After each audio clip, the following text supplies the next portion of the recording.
Hello, yeah, I'm Yehuda Geberer, and I'm here with my good friend, Reb Moshe Yarmish, the famous, legendary photographer of great rabbinic leaders, Gedolei Yisrael. And I want to thank you, Amudim, for the great opportunity to be back here at this special Amudim event. It's great to be back for a second year, and if Amudim invited us back for a second year, then I guess it's an even more cause for excitement. And it's really a privilege to be here together with the photographer legend Moshe Yarmish for the segment Behind the Camera, part 2.0. So we had part one last year, which was very well received, and it's still archived on the Amudim website, I believe. So if you remembered from last year and liked it, or if you're curious about it, we had some fantastic stories about these really amazing pictures and the history and the personalities associated with them.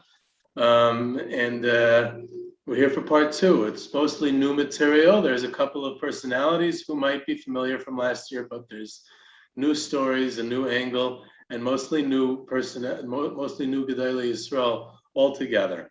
The stories and the history behind these historic pictures of great rabbinical leaders is something that can be seen through pictures. The cliche goes, a picture is worth 1,000 words, and it's not just a cliche, it's actually true, and it's worth far more than 1,000 words.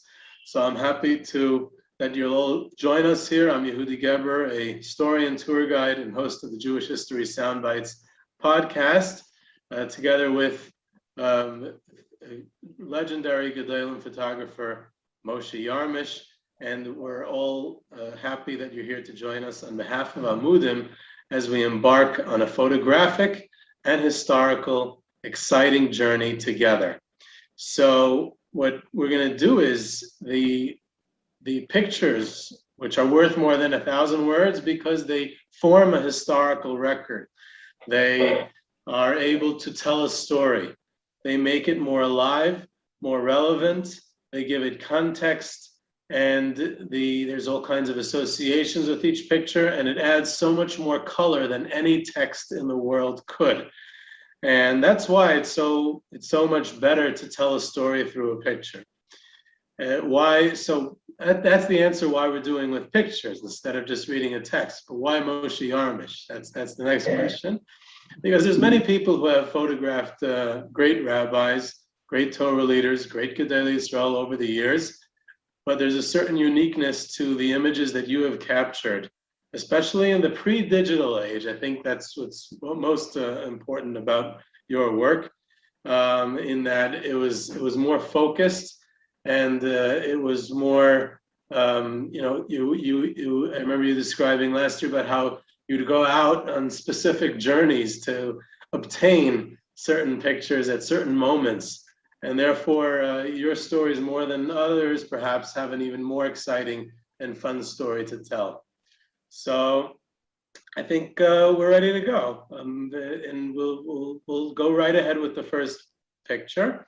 So let's start with this picture, Rabbi Victor Miller, one of the greatest rabbinical leaders, rabbis in the United States scene over the 20th century, lived a long and fruitful life. And his popularity seems to grow following his passing, as so many people listen to his audio lectures on every conceivable topic. The man was a genius who literally covered every facet of both Torah and scientific and general knowledge. So what can you tell us about the picture that you took here? Okay, Rabbi Victor Miller, there happened to be a Hachnasa Sefer Torah. I think it was given to his son's yeshiva, Rav Shmuel Miller. He used to have a son who passed away, I think, during COVID recently. But it was written, they were writing it in the house by somebody by the name Feldman. It happened to be right here in Flatbush, and it's interesting because he used to walk a lot. His yeshiva was, he was like, I think on Avenue R and Ocean Parkway, and I think he used to walk almost every single day like miles. He was like, I think the destination was pretty much his son's, where his son used to live, which was pretty much close to like a mile away. And there was many pictures. I'm not the only one who took pictures of him on the street. There were many people on Avenue J in Flatbush. I don't know if these are familiar with people who are listening. You would see him many times just walking the streets. He would, he would take a long, leisurely walk. There's famous picture of him looking at, there used to be a New York Times stand on one of these corners. And he's there's a picture of him like bending down even just to see the latest whatever. But he happened to take a tremendous amount of, a lot of walking. It happens to be that he was coming from this Hachnas Sefer Torah where he wrote an ice into the Sefer Torah, and he was just walking to wherever he was walking to. I captured his, walking on the street. He happened to put his hand up. It looks like he was like waving to me. It wasn't. I just happened to capture the moment. And this picture has been very, wildly popular for Victor Miller fans. It's just, it's colorful. It's nice. He's smiling. It's outside. It's just, it was so-called one of the best sellers. What can I say? Yeah, and I can see why. Also, a few of the things you said, especially the last thing about his smile. He was, in many ways, a very serious individual. He took things and topics very seriously, and when you hear him speak, he has a very, a certain intensity to him, and not to make light of things. Everything was a topic, was a sugya, was something to dissect and analyze, and therefore to get that lightness to him, to that smile, that warmth, which brings out the other side of his personality, because he was an incredibly fatherly individual. Like I emphasized, although he did serve as a mashgiach in a yeshiva in Chaim Berlin for about 2 decades, for close to 20 years, for most of his life he was a pulpit rabbi. He was a rabbi in Chelsea, Massachusetts for a couple of years, and then for many, many years in Brooklyn, Rugby, and then in Flatbush. And he was a leader of people, of families, and he built them up. So this is someone who definitely had a much warmth and much of a smile to him, and to be able to get that on camera was that's what I like best about the picture. Also about the walking, the other thing you said also resonated with me was the walking. He's someone who was somewhat known for his walks, both because he put such an emphasis on the health aspect of it, about his exercise, and how important it is, and be out in the fresh air. And he made his life's mission to live the Shar HaBchina of the Chayvus HaLevavos, the looking around the world, around us, the natural world, the physical world, the animal kingdom, the astronomy, the Neflayos HaBayre, to look and see God and see everything about it, the Marabu Masecha Hashem. And he saw it in the simplest things. So even on his daily walks, he talk about sunlight and air and water, the things that we really take for granted, not just how an ant builds a colony underground. But beyond that, he was a student of Slobodka. He was someone who grew up in Baltimore, went to New York to learn in Yeshivas Rabbeinu Yitzchak Elchanan, which became Yeshiva College, Yeshiva University at the time he was there. And then he gets exposed to Rabbi Isaac Sher, who was the Rosh Yeshiva in Slobodka, and he comes to fundraise in the United States during the interwar period. And Rabbi Victor Miller gets enraptured by him and goes on a boat, and he's off, this American boy, to learn in Lithuania, in Slobodka. He stays there for 6-7 years, becomes an incredible student there, very close with Rabbi Isaac Sher, and he personified the godless Adam, the greatness of man, the aristocracy, that nobility of character and bearing of Slobodka throughout his life. And that also comes across in the picture. And it's also related to his walks, because supposedly this story is true. I didn't actually check, this specific one, but it really matches his personality. But he was once asked if one day he merited Techiyas Hamesim after his passing. He was be brought back to life for 1 hour after having seen the world of truth and seeing what goes on in the next world. He had 1 hour to be back in this world. What would he how would he utilize his time? Would he study Torah? Would he daven? Would he study Musar, like a real Musar Talmud of Slobodka? How would he use that hour? And supposedly the answer he gave was, it really depends. If it was 7 o'clock in the morning, I would be davening. If it was 8 o'clock in the morning, I would be eating breakfast. If it would be at this and this time, I would be taking my walk.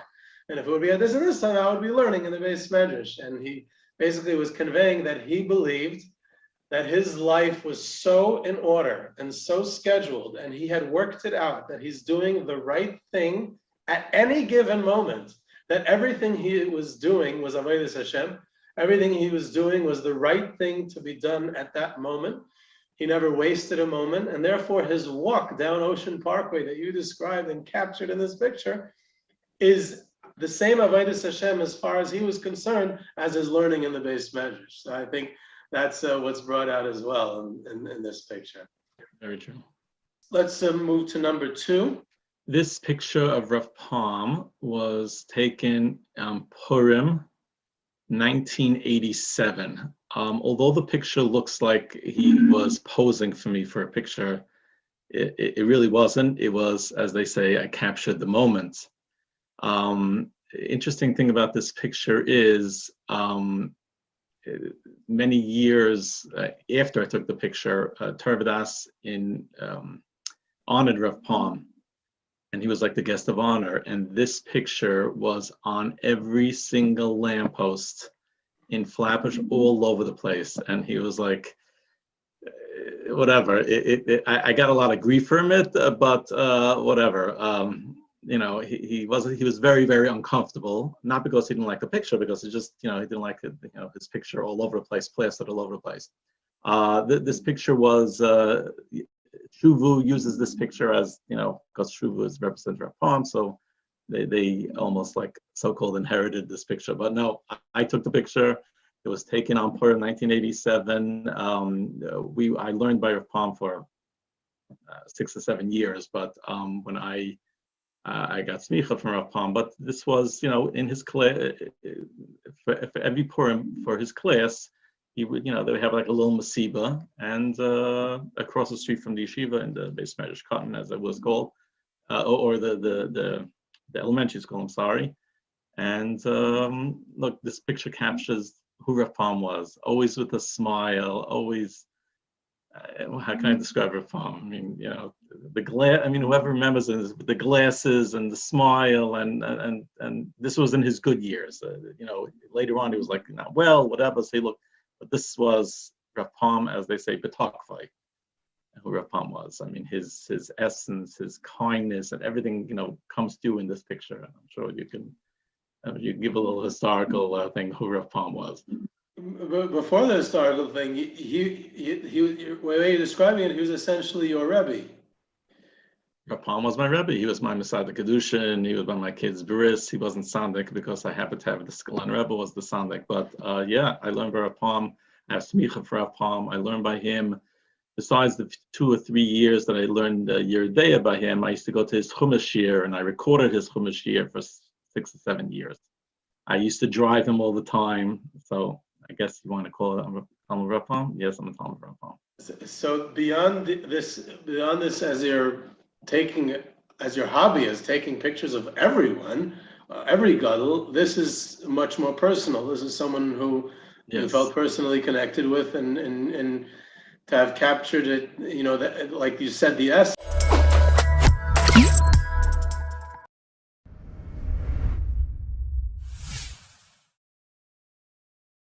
Hello, I'm Yehuda Geberer, and I'm here with my good friend, Reb Moshe Yarmish, the famous, legendary photographer of great rabbinic leaders, Gedolei Yisrael.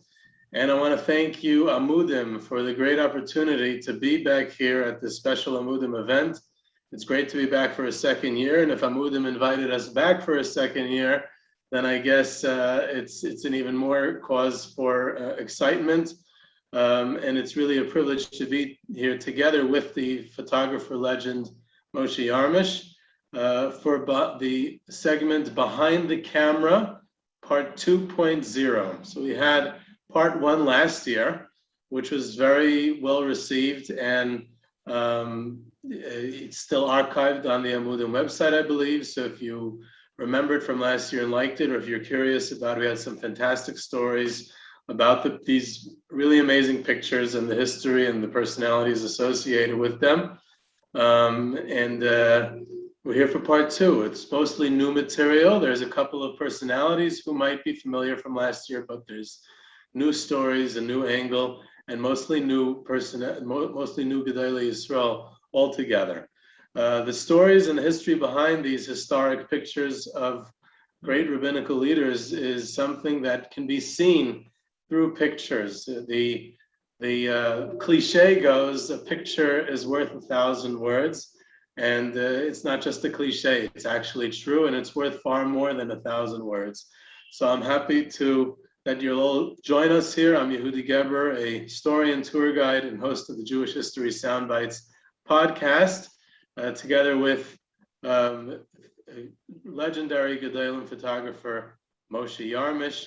And we're all happy that you're here to join us on behalf of Amudim as we embark on a photographic. The thing Aving is doing was Avodas Hashem. Yes, yes, I was very close to Rabbi Pam, in yeshiva every single day with him. So I happened to capture this picture, but yes, I was very close to Rabbi Pam. It wasn't like my other pictures where I happened to be a paparazzi and I happened to capture the moment. This was, every day I saw Rabbi Pam. It was my Rebbe. So you were still like, this was when you were still younger? You said you were by his Purim Suda. You were like, this is before you were taking, this is probably one of your earliest ones, before you were taking pictures. Not the earliest ones. I would say I started taking pictures be'erach in the late 70s with a little camera. I was like a little kid. And this was like more, like around 10 years later when I was like so-called an adult. This is before I was married. But I got married in 1991, so this is 1987. I was, I didn't get married very young, but I was a good, 20-something years old. Amazing. Now, Rav Pam, first of all, is Rabbi Avram Yaakov HaKohen Pam. That's his full name. He actually was very proud that he had a yichus as a kohen. He said that his father had a Megillas Yuchsin, the lineage of their accurate, good family of Kahuna, all the way back to Aaron HaKohen, which was lost during World War I, unfortunately. But we take his word for it. So he had that real yichus of a Kohen. He again, that radiant face.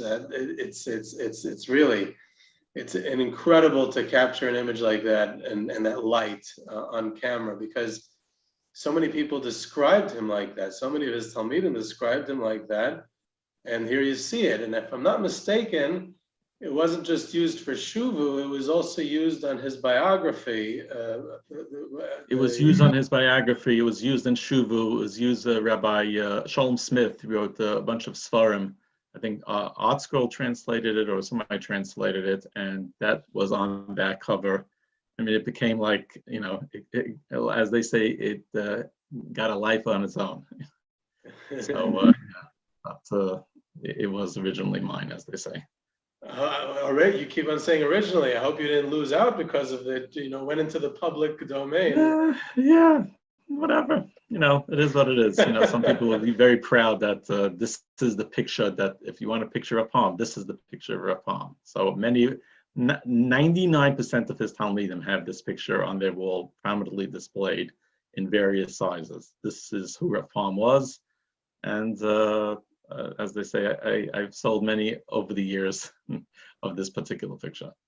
Well, why did you said it caused him grief when they used it on the Shuvu dinner. Why did it, or the Tarvadas dinner?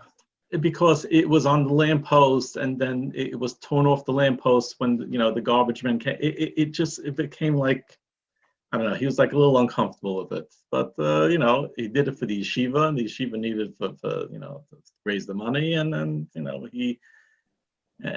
he went with a smile, and he didn't really say, but I know that it like irked him a little that it was there. Not that it was my fault, but I guess he didn't put it two together. Oh, I was the one who gave him the picture that was, all over the streets. But I just know that was his personal feeling regarding that particular event, where it was all over the place.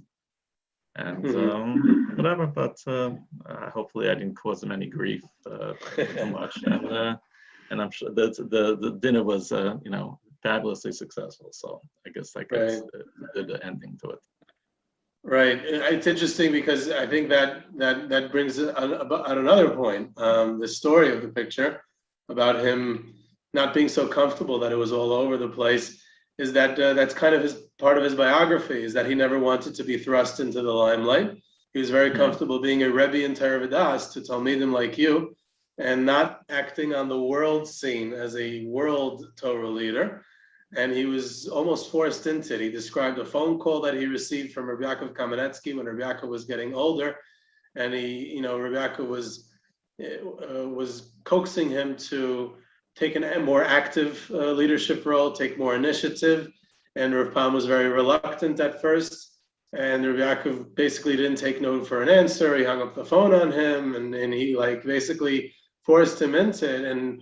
And what Rabbi Pam, he didn't express resentment. He took it on with the full responsibility. And it was amazing how he emerged as the public leader during the last 2 or 3 decades of his life. Once Rabbi Yaakov and other senior Torah leaders were getting older, and so he took it on fully. But he had this reluctance. He had this simplicity and modesty. He never wore a rabbinic frock. He didn't want to be in the limelight, but he did it anyway. And here, the picture itself, you're saying, it becomes part of that story. That here he needs to be in the limelight. His picture needs to be all over Flatbush in order to help raise funds for Torah V'das. And he's even willing that, like you said, the garbage that are tearing it down. Right. He's literally being torn down for Torah V'das, and that's also okay at some level, because he understands that that's what needs to be done, even if it's not the most ideal thing to do. And what's even more interesting is his legacy, because here's someone who was so modest and quiet on one hand, and so reluctant to be in the limelight on the other hand. And correct me if I'm wrong, and this is more contemporary than history, so I could be wrong. I'm never wrong in history, but it could be I'm wrong in contemporary. That Rav Pam has probably more Talmidim than anyone else who have taken active roles in communal leadership, of organizations, of shuls, of yeshivas, of national organizations, of international Orthodox organizations. Askanim, what we would call, but good askanim. And he like left and right, everywhere you look at, they're almost always, or very often Torah V'das Talmidim, and specifically students of Rav Pam. So it's incredible. I mean, someone who is so reluctant. He was so beloved. It's beyond comprehension. They loved him. They just loved him, and they would do anything, to help him and to make him happy, whatever it was. Those were. And there's a certain thing that when you see a Talmud of Pam, you could tell by the person what he does that that he's a Talmud Rav Pam. It's just a certain amount of Ma'ur Vein Habriyas, not aloof, just nice guys. They're just nice, each one mentioned, and that's what he inculcated into his Talmidim, Right. I mean, there's many examples of it, but you could tell a Talmud Rav Pam stands out, unique. As his product. Yes. Amazing. Okay, let's move on to number 3. So here we have the Skulener Rebbe, Rabbi Yisrael Spira, the great and holy Rebbe of Bluzev in Galicia. He himself lived in Lvov for many years. I gotta say, and I said this about a lot of your pictures last year, and I think this about a lot of your pictures in general, but this is one of my favorites, and just from everything about it, and I want to elaborate on what about the Skulener Rebbe and all that. But first, I want to hear when you took the picture, how you took the picture. How did first it of all, happen? I'm just curious because it happens to be that I happen to have a friendly with a few Bluzheva Hasidim, and they go crazy. It's like I've taken many pictures, but for some reason, I'm not exactly sure. I assume every person has what they like about this picture, but they go crazy about this picture. A Bluzheva Chassid tells me, he says the way the Rebbe's fingers are, that's how he has etched in his mind. I mean, I don't know if you ever saw the Bluzheva Rebbe, but this was their memory of him, and the picture, it just captures the way they remember him. But you're the third person who told me that this is their favorite picture. This picture, I think, was taken in 1986 or 1987. I'm not 100% sure. It was taken Hoshana Rabbah, and Hoshana Rabbah was a Rebbe happening for me. I would run from one place to another because not everybody was on the same schedule. In Bar Park, I would run to Babiv, I would run to Amshnov, or whatever, and happened to be there. I happened to run in here. Apparently, it was the time that they were either it was a Shana's time, going around. I don't remember exactly what time it was, but he was sitting there. It was open, and I just took the picture. And there was this one picture that I took, and then that was it. I mean, I guess you could see, from historically, I'm sure the yarmulke that he's wearing is probably from the Bnei Yissaschar, if not Bnei Yissaschar, the Tefillah Tzaddik, somebody from his, I'm not exactly sure who it is from. I'm not sure either, but it's one of those that you said, yeah. Yeah, it's probably one of those. And it's a Shana Rabbah, as holy of a time as it is. I mean, I guess he would say Yom Kippur, but I guess I couldn't picture Yom Kippur. And this, as I said before, captures who he was, and more than that, I can't say. Like you said, it's a great picture, and I have to be there at the right moment.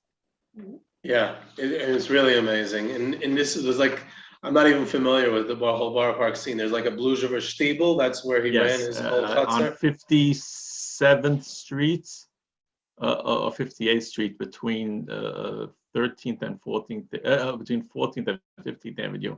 A little small Stiebel over there. I mean, the Stiebel in my mind is famous because if you remember, there's a famous picture of the Skulener Rebbe, a black and white picture of the Skulener Rebbe walking down the stairs in Borough Park. That was coming out of the Bluzheva Stiebel. It happened to be the Bluzheva Rebbe's grandson's Pidyon Haben, and the Skulener Rebbe was there, and the famous Harry Trainer picture of him walking down the stairs. So that was the Bluzheva Stiebel. I'm not even sure if they're still there. Maybe they just threw it down and they built something else over there. I don't know. There's a few Bluzheva Rebbes today, grandchildren, whether it's the Ribbitich, Bluzhev, I don't remember what they call themselves, but that's the Stiebel that I took the picture in. And it was never a big, huge one. It was never. No, they had it, and they had Bluzheva Hasidim, whatever. They had 100 people, and then it wasn't a very big shul, and he was happy with that. He didn't need he was happy doing whatever he was doing. He also was not interested in people running after him or whatever. He did what he did, and not interested in the fanfare or whatever. And that's where I captured the picture. So it is amazing. I mean, he's someone who passed away at the age 100, 2 or 3 years after you took the picture. So he lived for a full century. The picture's when he's 97, 98, something like that. And he, besides for living through a century, he lives through the Jewish 20th century, which is the most momentous and in many ways tragic century in Jewish history.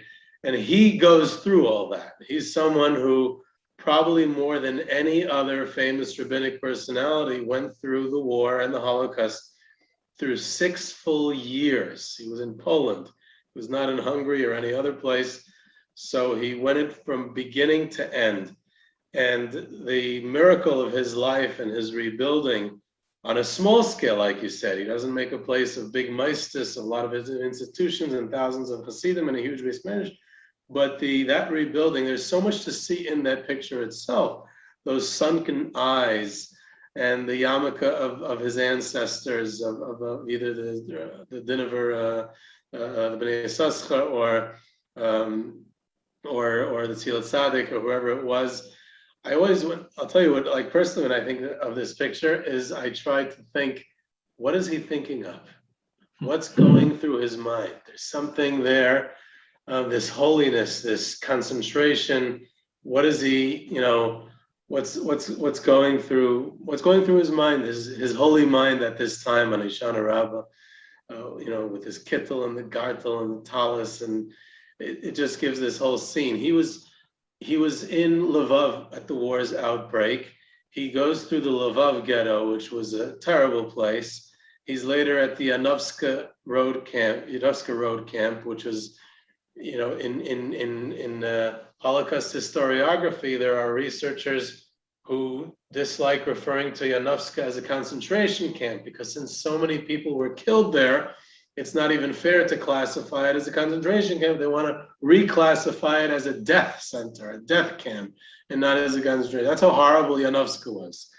And he survives Yudovska. He was even on a train to Belzec, which was a real death camp where no one survived, but he was sent back from Belzec to sort the clothing of recent victims. So he was in the furnace of death itself. He is then transported to other camps, ends up at Bergen-Belsen towards the end of the war. He went through it from beginning to end. Not only that, he loses his wife and family. After the war, you mentioned that his children and grandchildren became Rebbes. It was his second marriage. He had adopted children. He had real children from his second marriage. His wife was a survivor who had lost her husband and her family. And it's like... I don't think he had children from his second wife. It was just the adopted children? It was his wife's children. His wife's children. You have to understand, he at the wartime, you're talking about he was in his 50s. Right, that's another point. He wasn't a young man. Most survivors were either child survivors hidden, but most survivors of the camps were in their 20s, teens, 20s, maybe 30s. And here he was in his mid-50s during the war. And he somehow survived. And some of the greatest Holocaust and inspirational Holocaust stories that I relate over to groups in Europe is about him. I think Yafa Eliach interviewed him.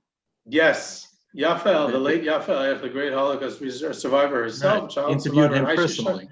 He granted her interviews. It was also not a very typical thing. A big Hasidic Rebbe granting Holocaust interviews to a female Holocaust researcher, and she interviewed him extensively. In other words, she sat for several sessions where she went through his whole story with him. They are from the most accurate stories in Hasidic tales of the Holocaust, which she wrote. Some of the other stories in there are a bit questionable, but his stories are impeccable. They come straight from the Bluzhev Rebbe's mouth, and of course many other ones come from his wife, his second Rebbetzin. A few in particular that stand out by me is when he, in Yudovska Road Camp, the sadistic assessed one of the things that they did to them there. At one point they were forced to jump across a ditch. And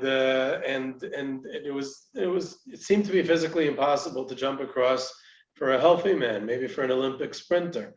And here there's people who were starved, who were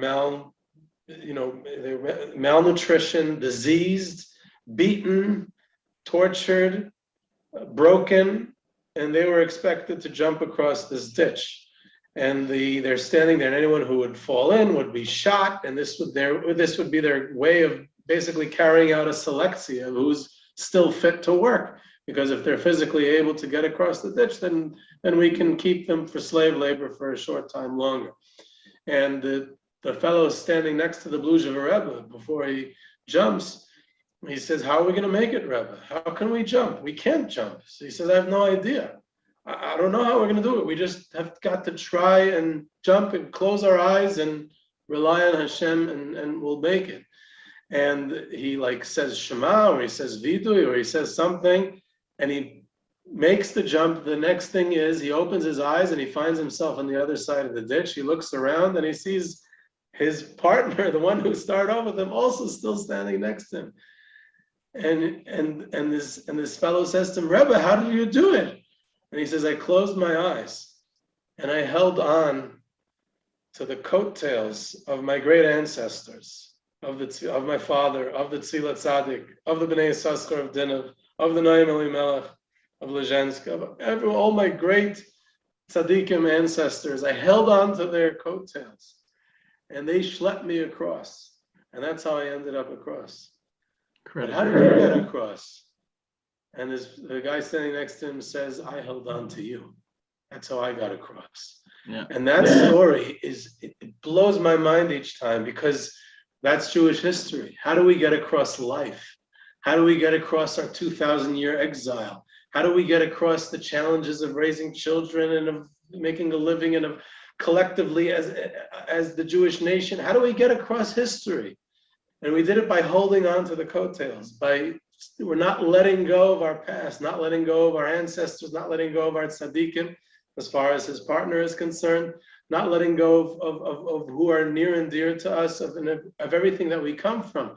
And we hold so strong onto our past, and that gets us across the ditch. We don't fall into the ditch when we hold on so tight and don't let go. So that was a great story. There's another one.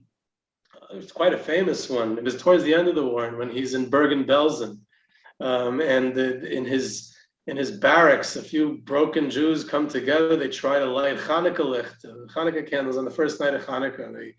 I think they took either shoe polish or some margarine from their starvation rations, and they made a wick out of their sleeve or something, and they honor him in lighting this wick on the first night of Chanukah, and he recites the first bracha.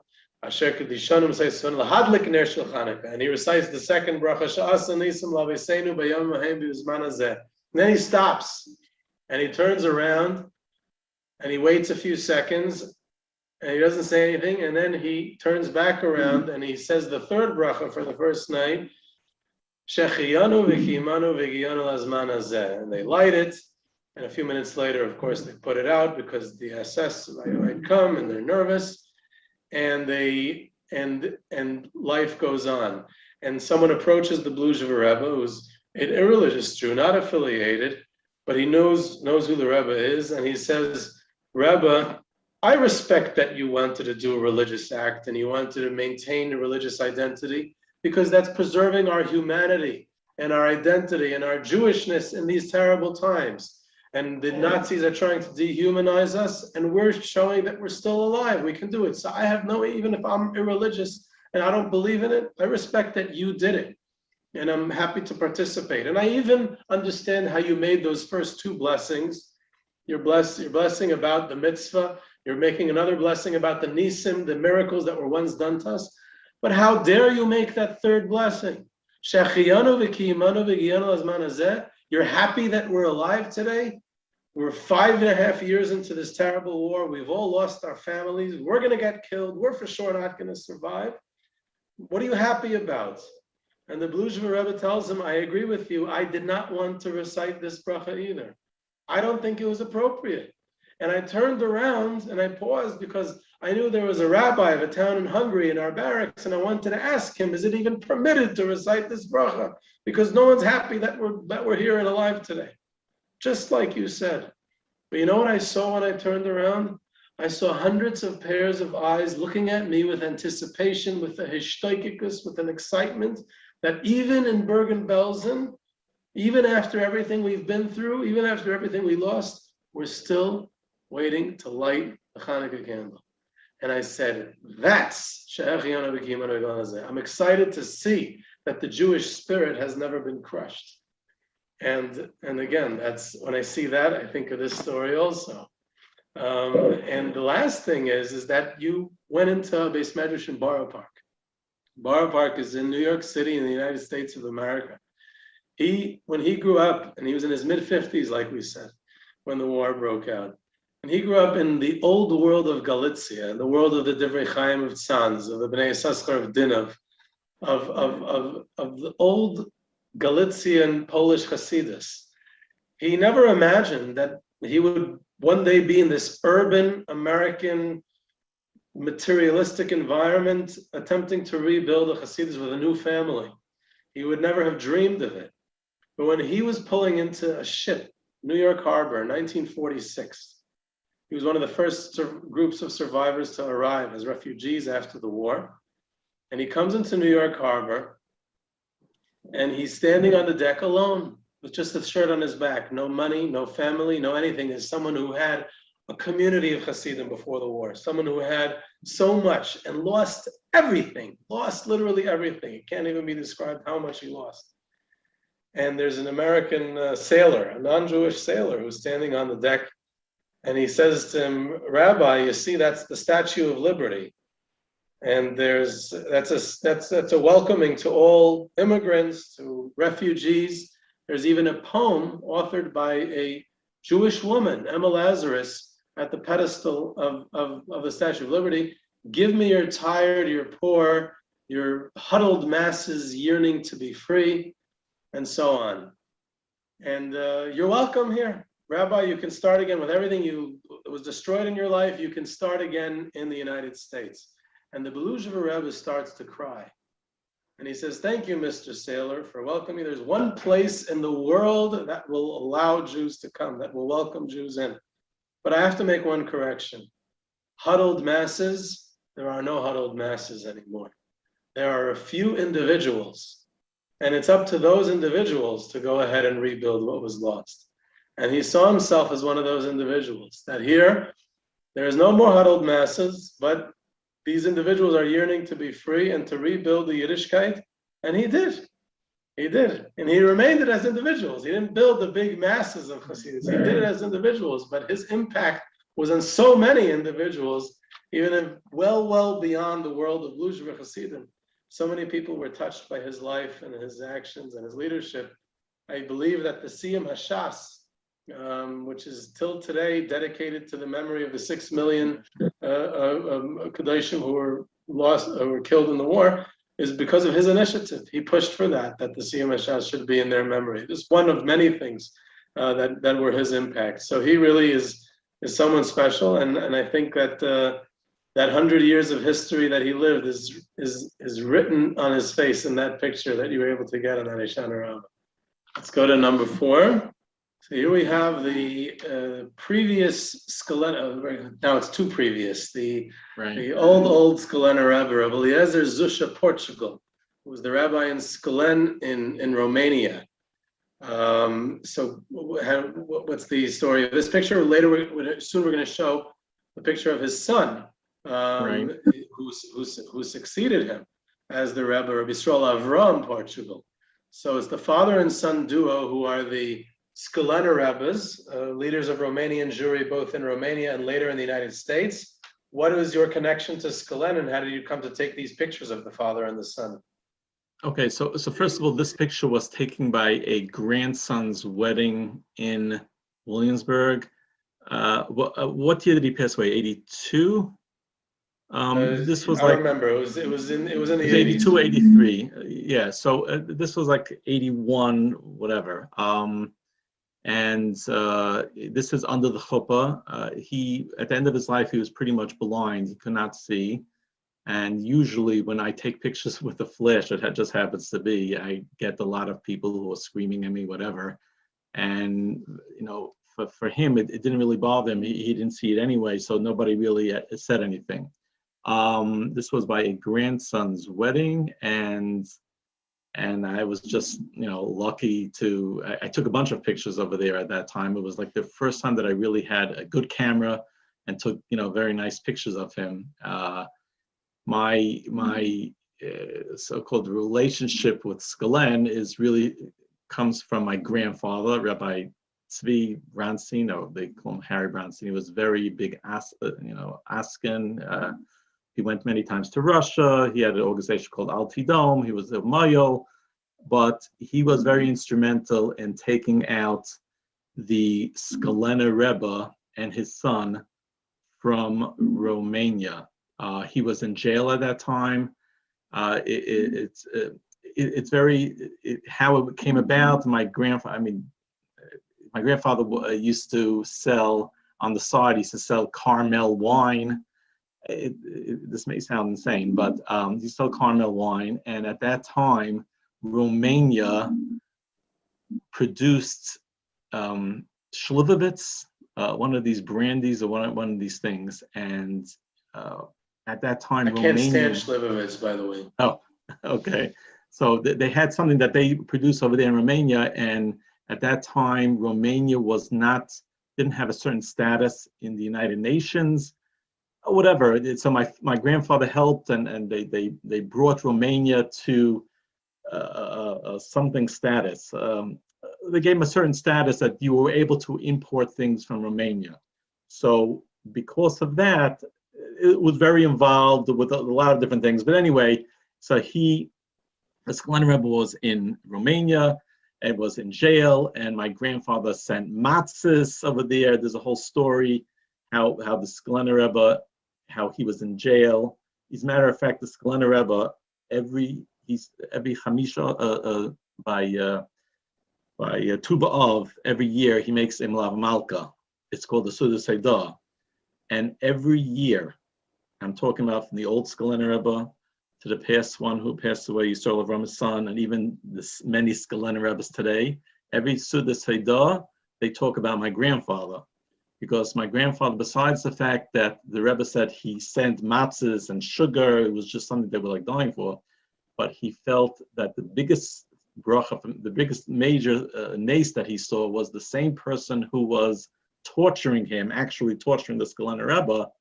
He was forced to give him this matzah and the sugar. So for him, it was like a big thing. So every Suda Seidah, by Tu B'Av, they would speak about it. As a matter of fact, by every Seder, by Pesach night, by the Seder, all of the Rebbes, they all spoke about my grandfather, Rav Hershel Bronstein, how he helped them, and they never forgot, which is amazing. As a matter of fact, every yard site when my grandfather, his yard site was Yud Aleph Nissen, for the last, 20 years after he passed away, I would go over to Skulener Rebbe to get a bracha, and he would like talk about my grandfather, whatever. It happens to be that my Sadik was this Skulener Rebbe, that Rebbe Les Zusia. Wow. My son Sadik, my son Tzvi, who's named after my grandfather, his Sadik was the pastor Rebbe who passed away. So I will call it that. And my grandfather helped the Skulener Rebbe even when he came to America. He helped him with his apartment. He helped them, getting, a new immigrant coming. He helped them a lot. So Skulen has a lot of hakaras types to my grandfather, and I guess so. I felt always a connection to the Skulener Rebbe. So this picture was taken, like I said, by the Chasana, and of course you'll see the next picture is taken of the son. But so we do have a lot of shaykhs to Skulen. Amazing. That's beautiful. It sounds like a good close relationship, and to understand what your grandfather did, it's worth noting that the Skulener Rebbe, like I mentioned, was in Romania. So he was a Talmud of some of the Rizhiner branches in Romania. Sadiger wasn't really in Romania, but he was a chassid of the Sadiger Rebbe, and then the Bohush Rebbe, who was really in Romania, a real Romanian chassidus. And he's the rabbi of Skulen. He was not from he wasn't a Hasidic dynasty. He was a chassid of big rebbes, and then he was the rabbi in Skulen, and he emerges as a rebbe. So I guess we would call it an authentic rebbe. He didn't inherit it. He really becomes this leader of Hasidim, and he's one of the only people. The Rebbeinu Rebbe also. Not very many people who are Hasidic Rebbes who remain behind under a communist regime after surviving the Holocaust, going through the Holocaust as a survivor, and then staying in Eastern Europe, in the place where the Holocaust took place, but more so under a communist regime, an atheist, anti-religious communist regime, where preaching religion and teaching it to the youth can be a crime. And he stays. And he's the inspiration for Romanian survivors who stayed behind in Romania. He has an active base medrash. And I know about children and grandchildren of other Romanian survivors who stayed in Romania after the war, who their only way of continuing any form of Yiddishkeit, of any Judaism, behind the Iron Curtain. It wasn't technically in the Soviet Union, but it was behind the Iron Curtain in the communist sense, was their affiliation with the Skulener Rebbe during the I think terrible. he adopted many. He only had this one son, who was the last one who passed away, but he adopted many children. A lot Right. of the Yisoyim Orphans. that He took care of a lot. Yeah. he took a lot of Holocaust orphans. Yeah. He was like their father. As a matter of fact, many years later, when it was they married themselves and they married off children, Skulener Rebbe used to come to all their weddings, and because they were like children. Amazing. They were his father's children. Yeah. And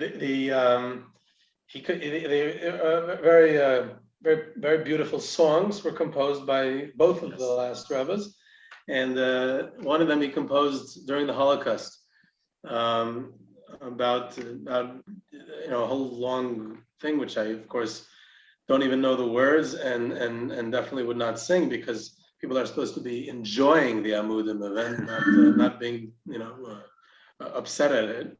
So, but it was a very haunting song, very haunting tune, very powerful words, and it included the cry of the imprisoned, the Enkas Asir, during the Holocaust.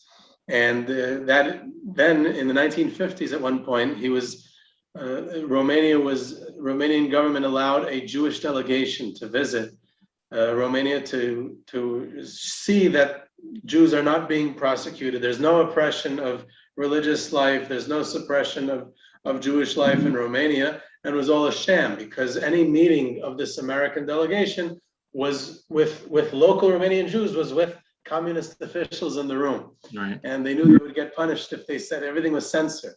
And the Skulener Rebbe is one of the leaders of Romanian Jewry in the 1950s, was chosen as a member of the Romanian delegation. And he was racking his brains, how am I going to convey to the free world? This is a one-time chance. We're going to have this meeting. How can I convey to the free world that things are really, really bad? And what he decided to do is he asked the communist officials if he can sing them a song in Hebrew that he had composed under Nazi oppression during the Holocaust. Okay, Nazis are bad, right? So you're singing it, no problem. So he sings that song, but he changes one part of the song. The words Enkas Asir, he changed into this cry, Enkas Asir. He like screamed it almost.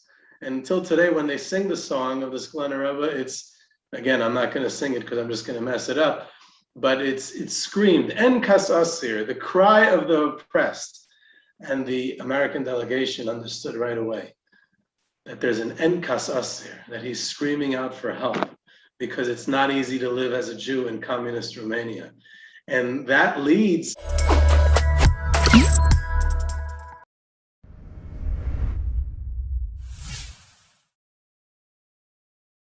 Hello, everybody.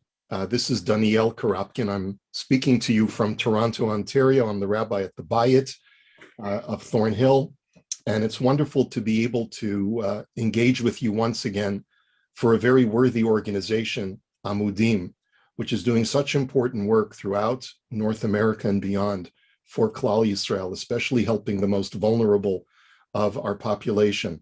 It is a tremendous honor to be able to engage in a conversation with Dr. David Pelcovitz, who is no stranger to Amudim, nor is he a stranger to anyone most likely listening or watching this presentation. Dr. Pelcovitz is the Strauss Chair in Psychology and Education at Yeshiva University. He is usually one of those go-to voices that our community goes to when we are facing issues of crisis or tragedy, God forbid.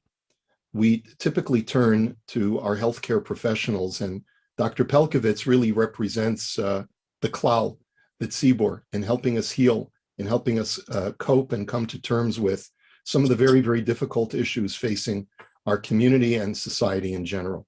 Dr. Pelcovitz, welcome. It's really an honor to have you here with us for Amudim.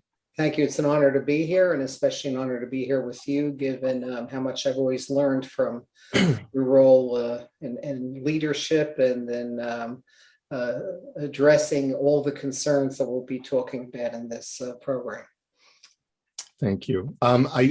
We are going to be discussing a topic that I believe is dear to your heart, which is putting things in perspective in a polarized world, going from FOMO to JOMO.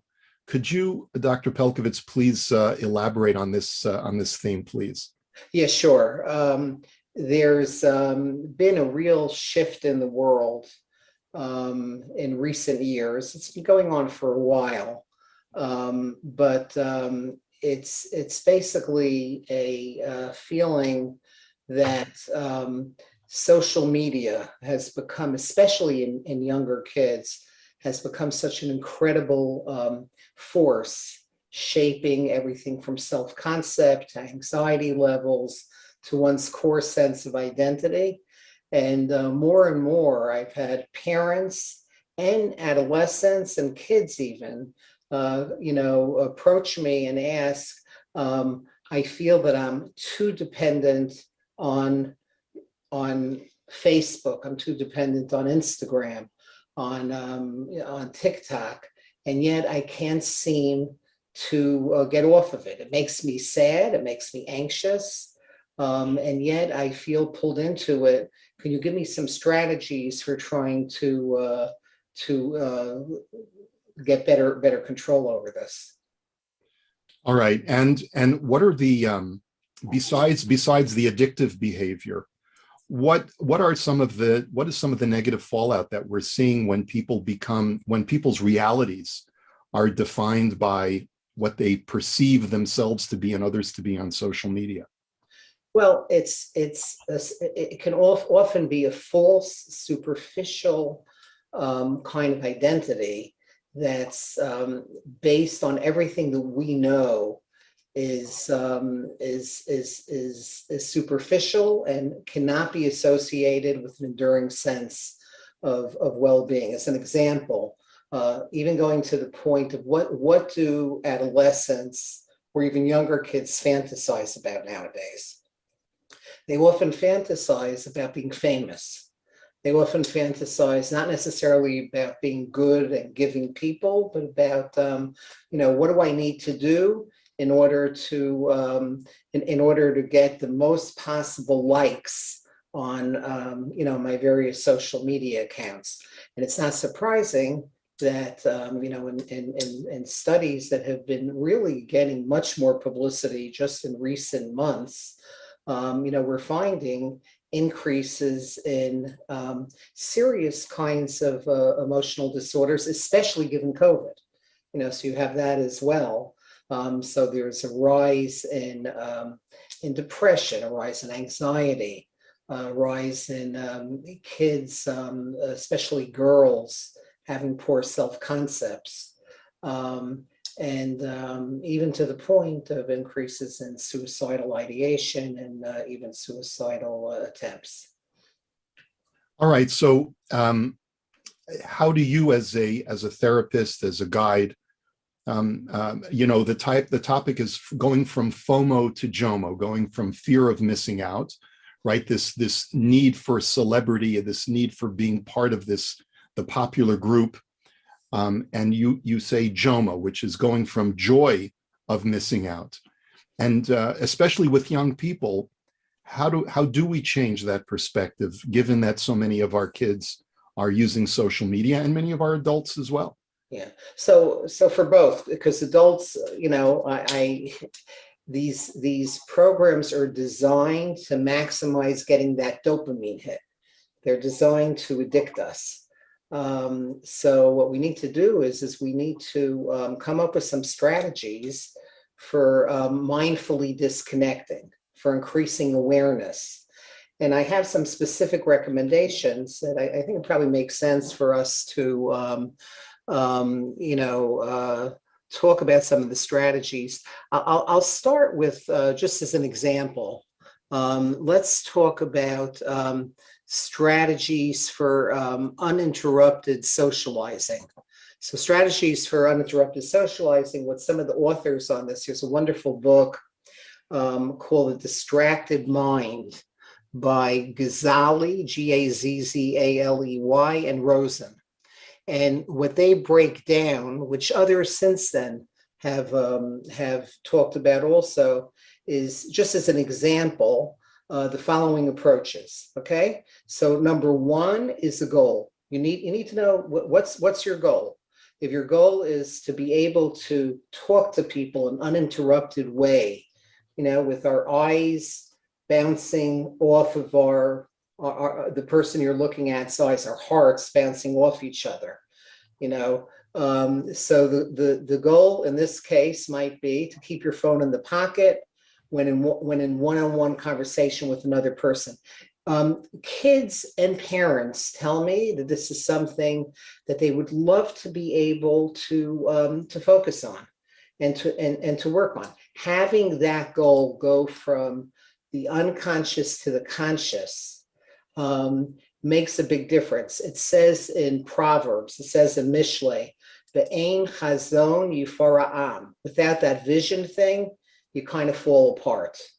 And that's number one, okay, is just to put it on. And in fact, when certain communities have had programs to foster getting better control over this topic of use of phones and social media, this was one of the main things that kids very much appreciated and wanted more of when whole communities made up their mind to make this into something that's front and center. The second area would be, as an example, is clarity, which is basically, it's called metacognition, which is the need to, which is a fancy way of saying, why is this important? You have to get to the emotional, get into your heart. Why is this important to you? To recognize that these devices can reduce our own empathy. It according to research, it not only reduces our empathy for others, it reduces our perception of how empathic others are to us, which is an incredibly important kind of thing to keep in mind.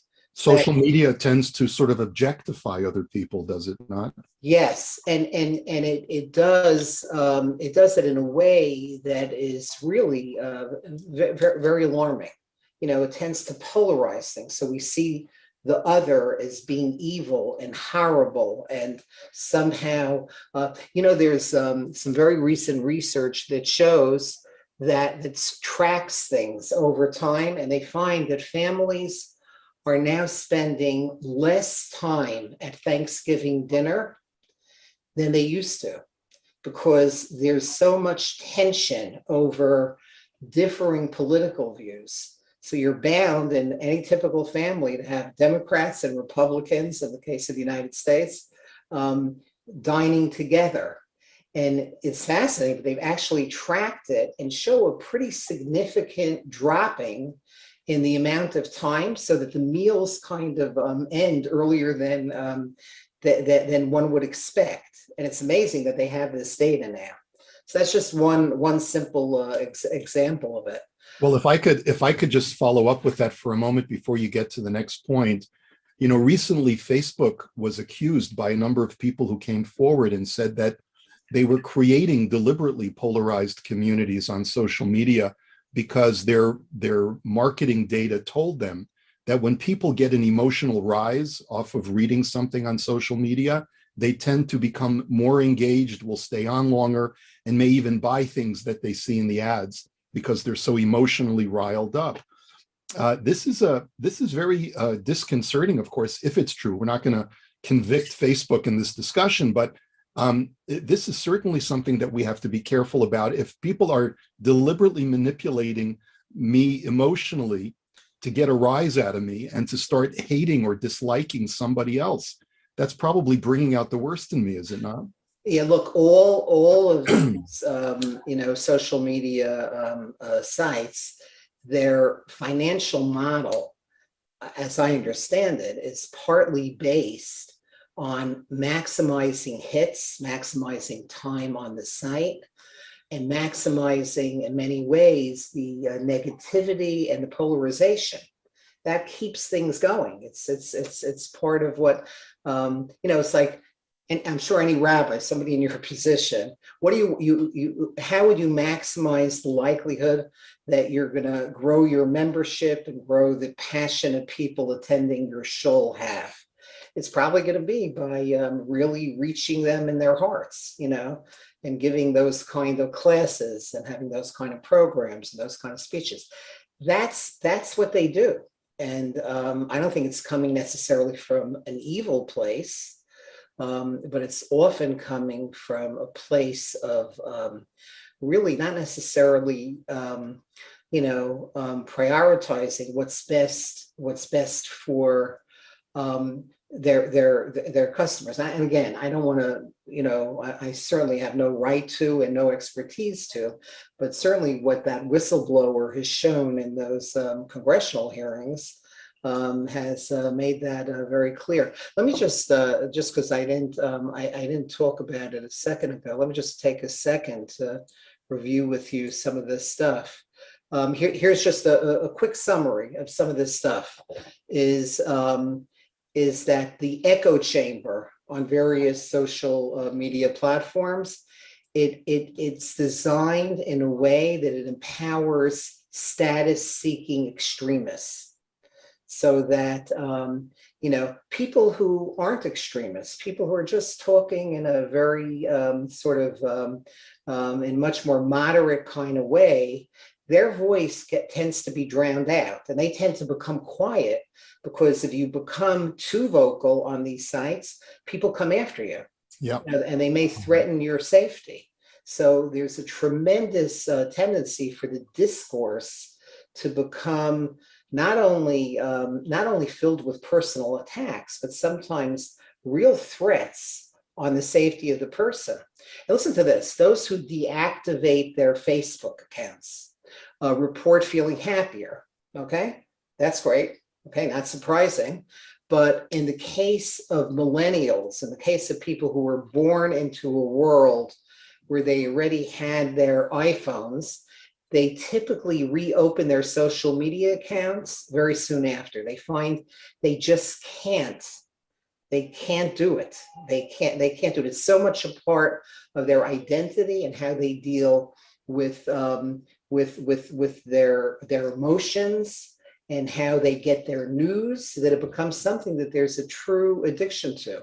So, when it becomes woven into the fabric of their identity and is their main news source, and to just expand it a drop, there's evidence that our political discussion networks have been shrinking in recent decades. This is before, some of the elections, the recent elections in the United States, but it's been shrinking. And which means that, there's all of this sense of polarization, but there's a fascinating new study. It's a book that just came out a couple of weeks ago that is amazing, because he makes a very strong case that much polarization is false. Social media exaggerates the polarization. And people, when they sit down and really talk to each other and hear each other out, are much more likely to be able to maybe change their views and be open to others' views. The name of the book, and again, I can't emphasize enough how it's totally changed my perspective on these things, because it's a man by the name of Dr. Chris Bail, B-A-I-L, and it's called Breaking the Social Media Prism. And what he shows, with very, very well done research and all kinds of, a large team and, very respected kind of ways of getting to his conclusions, is he comes up with specific ways of trying to help us see things through the eyes of others, without letting the false polarization that happens with the extremists online take over. So that's great for a person who's going to read that book. But getting back to the getting back to how we solve the problem, and you correctly identify this idea of FOMO, that millennials who sign out of their account can't they're chalashing. They have to get back on. So how do we address this with, you and I remember what life was like before the internet, but so many of who are our children's ages and are certainly our grandchildren's ages, how do we get them to unplug? So you had mentioned the importance of keeping the phone in your pocket and things like that. What else can we do? Sure. So we already talked about the power of goals, the power of clarity. The next thing is a very simple behavioral intervention. There's nothing quite like it. The Talmud tells us that if somebody has a gambling problem, sometimes the best thing you could do for it is break the dice. This is going back over the millennia. Break the dice. Amazing how topical, that kind of wisdom is. So here on the accessibility end, it's removing all phones from areas of interactions. So you could set tech breaks for checking your phone every 15 minutes.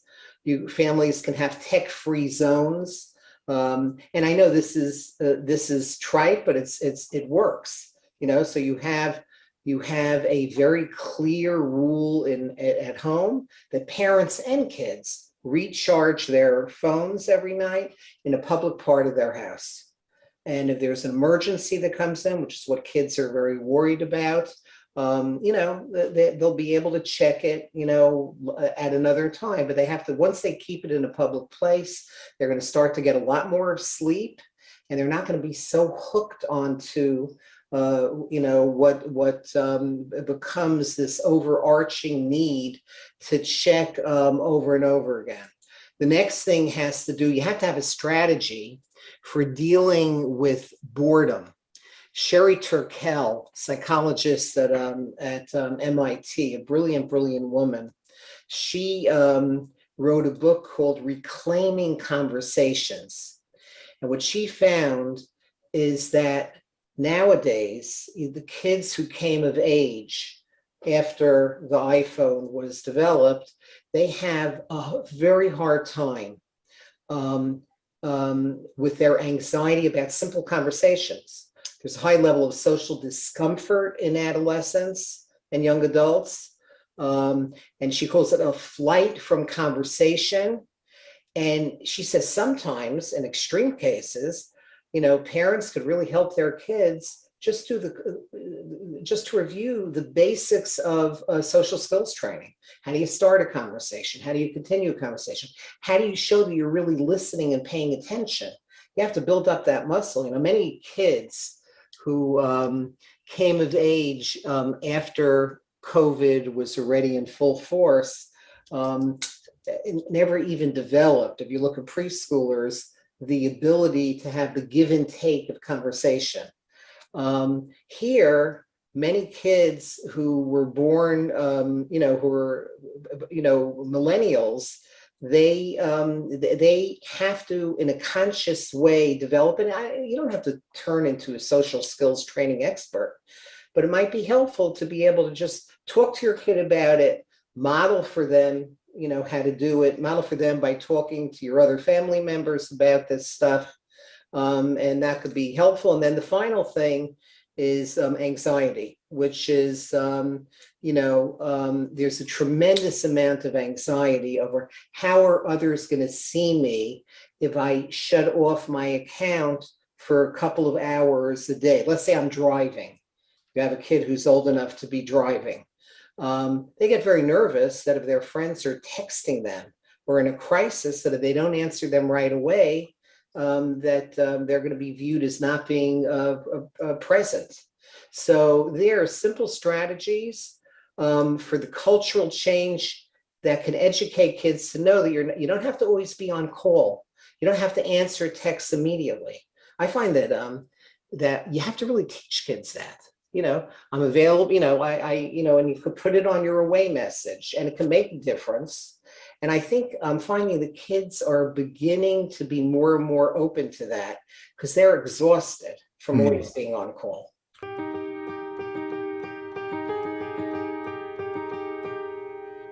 At Amudim, we give people hope. At Amudim, we help people.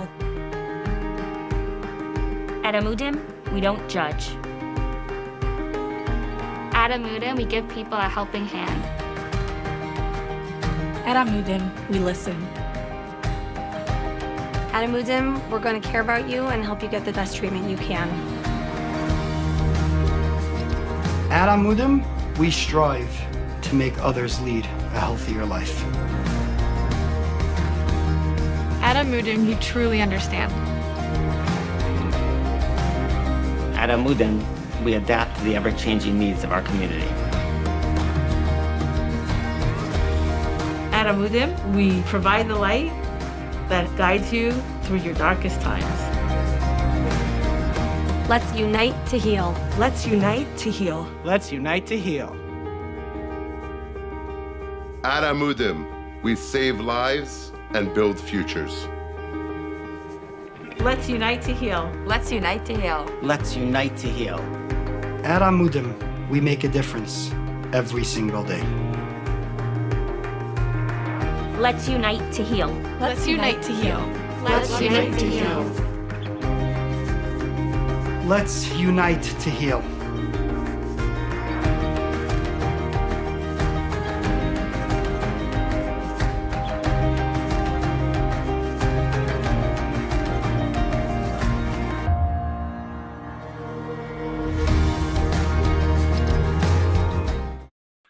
I want to get back to that anxiety issue in just a moment, but I guess I have an overarching question that I've noticed of late. My upbringing is very different from the way that I brought up my children is very different from the way that I see some younger parents bringing up their children today. And I'm wondering if all of these strategies, assume that a parent takes into consideration the fact that I am the parent, you are the child, and I will guide you and show you what is best for you. And I hope this is not too far off topic, but it's certainly something that's been gnawing at me. I see so many parents today who show so much derech eretz to their children that they feel that their children should be in control of their emotions, of their behaviors, and put their child on such a pedestal that they don't feel that they can or should interfere in their children's behavioral patterns. Let me just give you one example. There was a parent who brought over one of their children to my house the other day, and I was taught that when someone comes into a guest comes into your home, the guest is supposed to you as a guest are supposed to look at the host in the eye, shake their hand, say hello, make eye contact, all of these things that I was taught as a child. And today it seems like some parents feel that no, we have to be considerate of a child's feelings.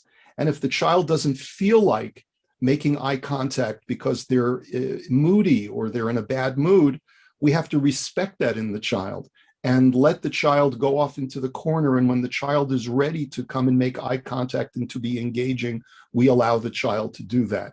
And so part of me is concerned that if these solutions that you're advocating, Dr. Pelcovitz, they sound like wonderful solutions, but they assume that a parent is going to be sort of laying down the law for their children and saying, this is what is necessary, and this is what you should be doing, and this is what you shouldn't be doing.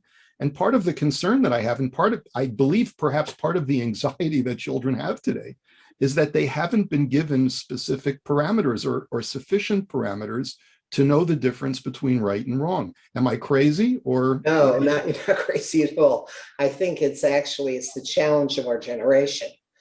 Kids, what my understanding of healthy parenting is about, it's exactly what the Talmud tells us. You find the balance between the left hand pushing away while the right hand brings closer, right? Between small docha and mimakareves. You need the balance between love and limits. And that's exactly what modern psychological research tells us and what the wisdom, the ancient Jewish wisdom tells us. And kids can't thrive without that balance. So all love and no limits, kids grow up to be totally spoiled and overindulged, and you could cripple a kid like that. They're not going to be ready to function in the world if you have an extreme like that. all limits, no love, rules without relationships equals rebellion. Okay, so you need to find the balance, and that's the art of parenting, and it's going to be different for every one of your children because every kid has a different temperament. And parents, I think, you see, the part of the challenge is many of the parents that I believe you're referring to, they're already, they were raised this way. So they hadn't necessarily had the role models that, people who grew up, in a less complicated world, had as a matter of course. And it's interesting, if I could just stay with this for a minute. I think that there is something I hear often from people who I saw in my practice 30 years ago, 40 years ago. I've been doing this for a long time. And now they're parents, sometimes even grandparents. And they come to my office and they'll turn to their parents and say, why did you let me do this when I was a teenager? Why did you let me go into Manhattan when you knew that there was a crazy club scene there? Why did you let me basically, have a limitless American Express card? Why did you do all of this? And they get angry about it. And, there's a beautiful thought in the Medrash that says the following. It says, this is from Mishlei, from Proverbs. Yaser bincha ki yesh tikva, vel hamiso al titei nafshecha. Put limits on your kids. There's always hope. And don't pay attention to their yelling and screaming and going crazy when you do the limit putting on them. So listen to this ancient wisdom. It says, Kol hamosif av yisurin al beno, mosif haben ahava al aviv. The more a parent puts limits on his or her child, the more that child will love the parent. And that's so true. But parents, there needs to be a real, by the way, one more thing. I find that when there's a massive community effort to address this, parents are open to it because they themselves recognize that something has to be fixed. Something that there's something off here. And I think they're nervous about it. And yet, we can quote Mamore Chazal to demonstrate that parenting requires us to place limits on our children and show them where the lines are. And yet a lot of very frum young adults who are parents are not going to the age-old wisdom of Chazal to derive knowledge about how to parent. They're going to the conventional wisdom that they're watching on social media and in the books that they're reading about how you have to validate your child's feelings and give them the emotional freedom to be able to learn about themselves and to appreciate themselves. And to me, this represents a major disconnect because we look at the Torah for guidance for all areas of our life, except for the parts where we don't look for guidance, for those things which we feel we've advanced beyond the Torah. And this it's sometimes quite frustrating for someone in my position as a spiritual leader who sees people sort of cherry picking the lessons that we can draw from the Torah and then the parts of the Torah that we've moved past, perhaps. Obviously, there are certain things that are anachronistic about the book of Mishlei, which talks about not sparing the rod. And we don't exercise corporal punishment anymore. We recognize that that's not helpful and not the best way to parent. So we've learned to reinterpret it and to reframe it as not literally a rod, but rather as a way of disciplining, sometimes harshly disciplining when necessary. But how would you, and perhaps I'm putting you in an unfair position. This is really more a rabbinical question than a psychological question. But how do we impress upon the young members of our community that the Torah is a holistic guide for how we're supposed to live our lives? Yeah, it's an alarming development to hear what you're seeing in the front lines over there. I think that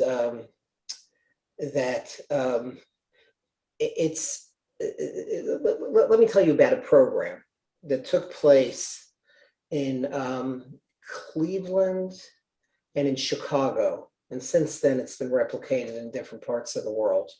And it was on this topic. The rabbinic leadership who were behind the City Field of Sifa in the Mets Stadium a number of years ago, where they say we have to ban the internet. They, very much to their credit, recognized we blew it. We blew it. It was a big mistake. You can't, this is here to stay. We have to find the balance, like Rav Hirsch said, between isolation and inoculation. So the community got together, and they had some generous funding, and had, in the case of Chicago, which was the first community that did it, they brought in the two leaders behind the original internet of Sifa. And they brought them into Chicago. They invited the whole spectrum of the community, from the more modern to the most yeshivish and Hasidish, etc. And they put up a massive site just for that day. And it had an incredible response, because what they talked about was small steps, very small steps. You're talking to somebody, put your phone in the pocket. You're having dinner, find, X amount of interruption-free time. You're, just simple things. But they made it a community effort. And it was a community effort where not only did they bring mental health people to come in to speak, but they brought rabbis to come in and speak who had, some deep insights of their own and were known to be open to the realities of the outside world. And a totally unexpected thing happened. The kids who were there loved it so much that they asked for another meeting, and they wanted more. They said, something, we've been dying for this. We've been dying for this. Now, to get to your specific question, okay, but what do we do about the fact that people are sometimes, even people more to the yeshivish end are sometimes seeing the world has changed in a way that you don't necessarily have to pay attention to rabbinic wisdom, instead of pay attention to people who are coming more from a scientific or parenting experts or whatever. I think the best way to change perceptions is it needs to be done, I think, in a massive community level. So here you had the whole community involved. A tremendous amount of work went into it. They did follow-ups. They were still doing things that are tied to this. And from the last I heard, it made change that really lasted, but it was partly because what it came with was respect for the viewpoint of everybody. They didn't go and criticize the people who did the internet of Sifa, okay, in City Field. Mm-hmm. Instead, they came and they showed, like, wow, these men have a tremendous amount to offer. These are the leaders of the yeshiva world, the leaders of the Hasidic world. And there's nothing like modeling and showing people that things are more complicated than you think, and the world isn't in black and white. The world is in gray, and the truth lies in the gray. And I think, I know this is sounding a little bit not directly responsive to your question, but it was a cultural change that took place with all of that effort that I think. Does that a little bit address it? Yes, I think it does. I don't think we're going to be able to fully resolve this issue about the steady erosion of what we call Das Torah, or the erosion of rabbinic authority and people who look to Rabbanim for guidance based on timeless Torah wisdom. And you said something very profound that we hear all again and again, especially in today's very postmodern society is that we live in the gray. And it's a very uncomfortable position for so many younger people to be living in, because there's a craving, as you had started saying earlier in this conversation, for younger people to have parameters and boundaries and to know what's okay and what's not okay. And to live in the gray is something that we learn to do as we get older and older. And you also had talked a little bit about anxiety, and I want to try and bring this all together if I can. One of the things that we are perceiving is that there does seem to be a greater level of anxiety. Part of it has to do with this FOMO, the fear of missing out, the feeling that I need to respond right away, as you had mentioned before. Part of the anxiety is due to COVID and the fact that because we're social animals and we haven't been able to interact, there's been some damage to our collective psyche, because we haven't had the social interaction that we actually crave, that's hardwired to our very being. This anxiety has manifested itself in a number of very unhealthy ways. And I'm wondering if you could just talk about, part of this anxiety manifests itself in this polarized, vociferous yelling at each other on social media, like we talked about before. But it also has to do with social interactions at the marketplace, where everyone who's I don't know is a stranger and an enemy, potentially. And the fear of the unknown, because we don't know what's just around the corner with COVID, what the next strain or the next iteration or the next shutdown, when that's going to be, God forbid. What do we do when we have anxiety, and how do we deal with anxiety? Is there a way? Is there an easy pill that we can take to help us when we're dealing with anxiety? We're not advocating escapism. We're not advocating taking a drink or smoking a joint. What can we do that's natural to help take a little bit of the edge off of our lives? Yeah. If I could just give a simplistic answer, but it's, I think, at least to start, the way mental health people try to address anxiety is on 3 channels, okay? One channel is the cognitive. You try to get a hold of the thoughts that are feeding the anxiety.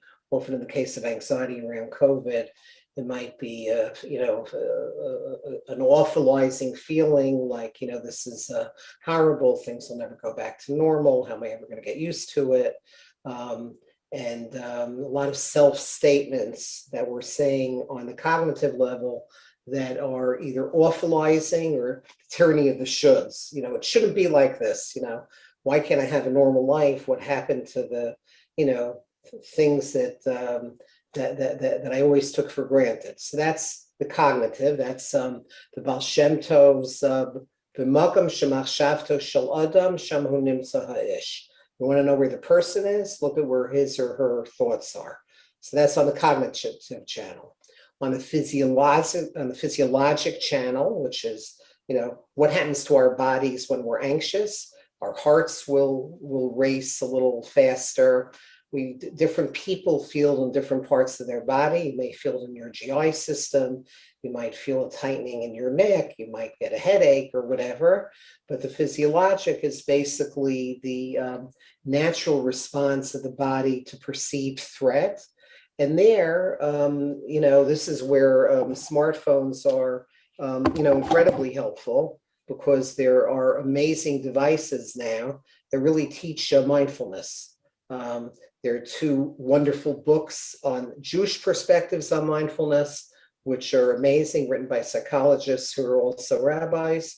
There's but a number of apps. So you go onto commonsensemedia.com, which is a non-commercial site, and you just put in for the age group. Let's say you want to have anxiety management techniques for your kids, you can do it that way. You could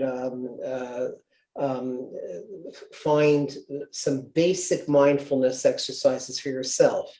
The most popular one has been Calm, C-A-L-M, which has a relatively small fee attached to it, but is excellent, and gives you specific mindfulness techniques for the specific issue that you're having. It's your problem with sleep, it's your problem with worry about work, it's your problem with parenting or whatever. And it gives you mindfulness, and it's a skill. It takes a while, but if you just do it a little bit at a time, simple breathing, normal breath in, slow breath out, can make an enormous difference. And then the final channel is the behavioral channel, where you actually respond to the anxiety by avoiding avoidance. You face what you're afraid of. You're nervous about going to shul because you've been away from it for so long. You push yourself to go back, or you're nervous about getting together with friends, or even if you're nervous about your anxiety about being too tough on your kids, you do that behavioral kind of intervention, and that could be extremely helpful at all. Two other quick points.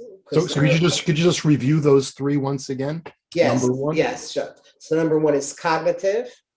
You think in a way, you catch the thoughts that are making you anxious, and you hold it up to the light of day in a rational kind of way. And that could really make a big difference. Okay. Physiologic is in terms of the normal breath in, slow breath out, mindfulness techniques, and there are all kinds of wonderful apps out there on it that make it more doable, but recognize it's not going to work right away. It's a skill that you have to do with time.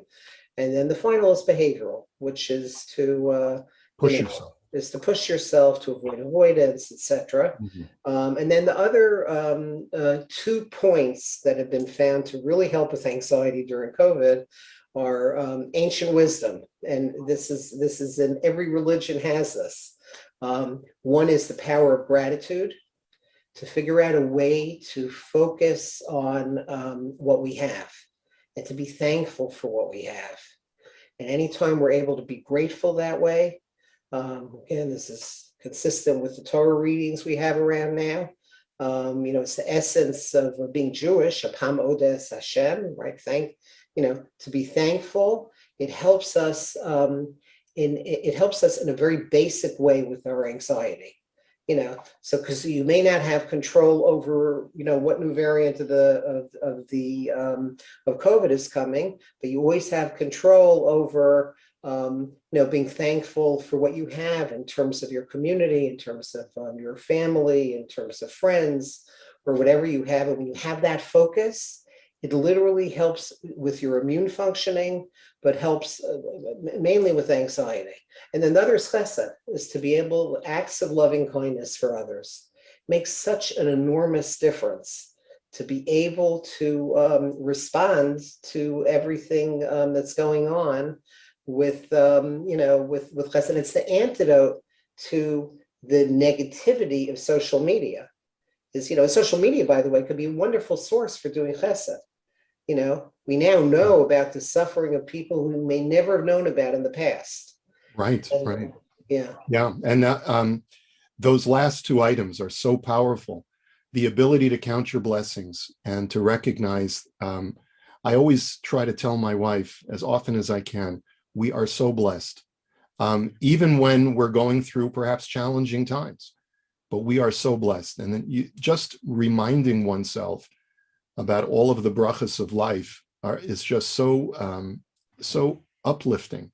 And of course, emulating Hashem, the Halacha b'drachav, is to emulate the Ribono Shel Olam by helping others is extremely empowering. And this idea of imitating God as being a way of lifting ourselves up and alleviating anxiety, I can't think of a more powerful method than that.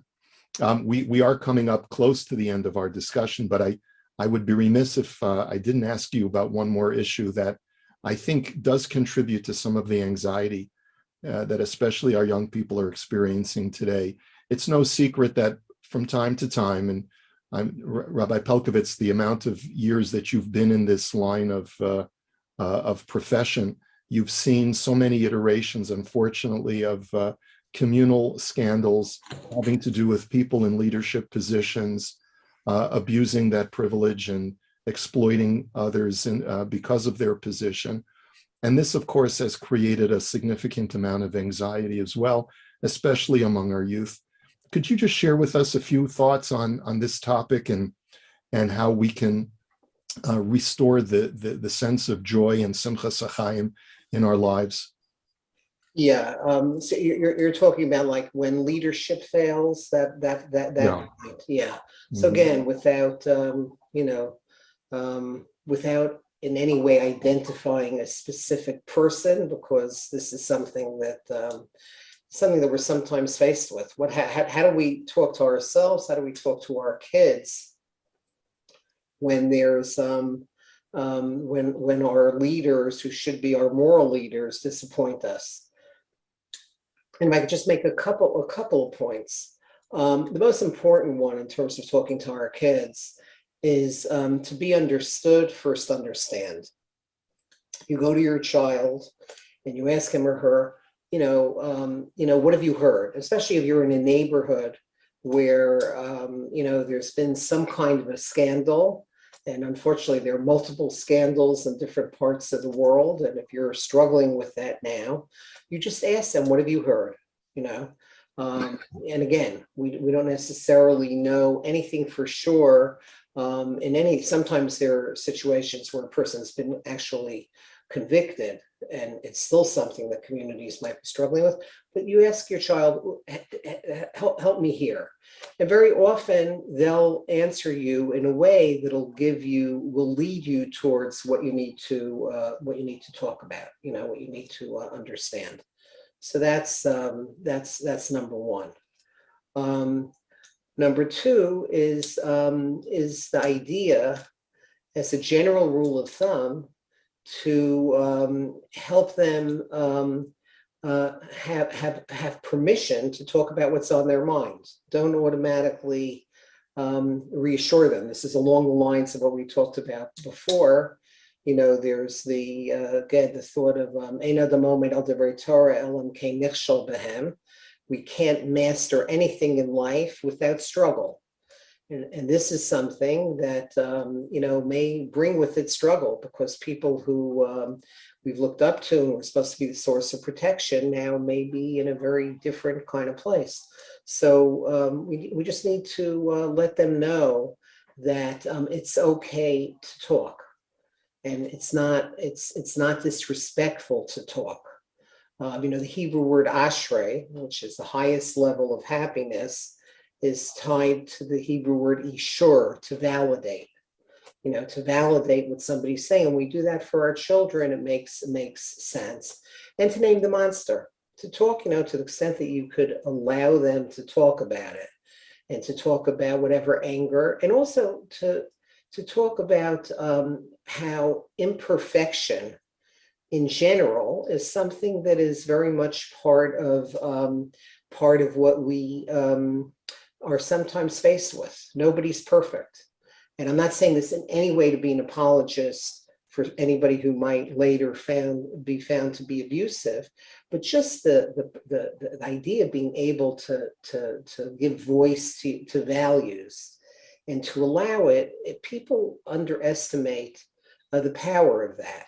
I have a colleague, Dr. Bessel van der Kolk, who wrote a book that's been a best-selling nonfiction book over the last year called The Body Keeps the Score. One of the things he once showed me is he showed me the picture of the brain of one of his patients who was caught in the stairwell of the World Trade Center on 9/11. And he had an fMRI, a picture of that man's brain, as he was reliving the worst moment of his life. He was being crushed by the World Trade Center, miraculously managed to survive.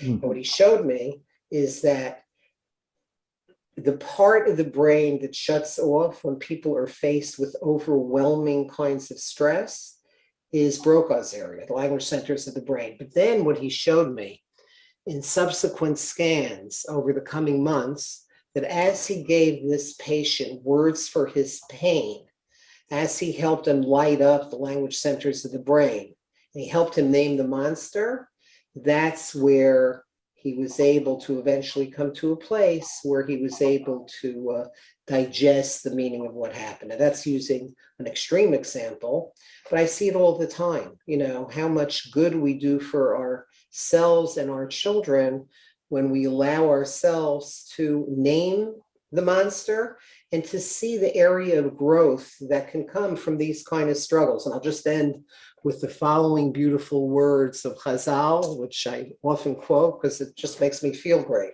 From the Medrash Tehillim, it says like this. It says, Ilu nafalti lokamti. If I never fell down, I never would have gotten up. Ilu yashafti bachoshech lo haya'orli. If I never sat in the darkness, I never would have appreciated the light. Those are beautiful words. I think there's always going to be a tension between the importance of having heroes and role models in our lives, and at the same time, recognizing that even those heroic figures in our lives are human beings with flaws. I remember that one of the difficulties that I had as a bacher in yeshiva was having a Rebbe who I held in great esteem, and I thought he was like the person that I wanted to be. And then I saw him do something that sort of shattered my faith in him.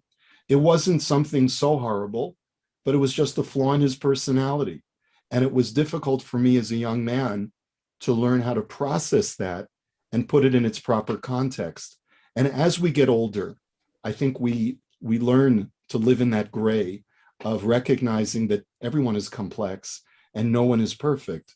It's very difficult, I think, when we're younger, when we're teenagers or perhaps even younger than that, to know how to deal with people who were held in such high esteem, who provided us with such either inspiration, entertainment, Torah education, and then to learn that these people are not only deeply flawed, but perhaps possess a degree of evil that we could never see in ourselves. And we won't be able to resolve that issue. But as you say, the important thing is to open that discussion with our children, allow them to know that their voice is being heard, that it's okay to be disappointed, but that their belief in heroes should not be shattered because of one particular individual. That we should try to hold people that we feel are admirable, that their behavior is virtuous. We should use them as role models, with the caveat that even the greatest of people, the greatest of Gedolei Yisrael, will sometimes have flaws and foibles just like any other human being. Yeah. All right. Well, I just want to, I learn so much more in any time I spend with you, Dr. Pelkovitz, and I know that this has been very, very helpful to so many people who might be watching or listening. Thank you for being so generous with your time. Thank you for everything that Amudim is doing, including offering these special video seminars for people during perhaps a very challenging time for the Jewish people and for the world as a whole. As we begin to see the light emerge at the end of the tunnel, let's hope that talks like this will help us emerge as more healthy individuals. And please, Dr. Pelkovitz, please take the last words. Well, just thank you for helping me think and helping me clarify. I always learn so much from your depth and your ability to talk about this. And thank you to Amudim. Amudim is an organization that I just keep getting more and more involved with Amudim because it's an organization that's involved in saving lives on a regular basis in a very real way, saving lives, and they're always there. And there's an ability to somehow keep growing and keep serving more and more people, and so that people don't have to feel alone in their struggles. So thank you. Thank you. And thank you, Amudim. Goodbye, everybody.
Hello, everybody. Here we are again with the Unite to Heal program of Amudim. Amudim, as we all know, is one of the premier providers of help, mental health, and otherwise to our Jewish community.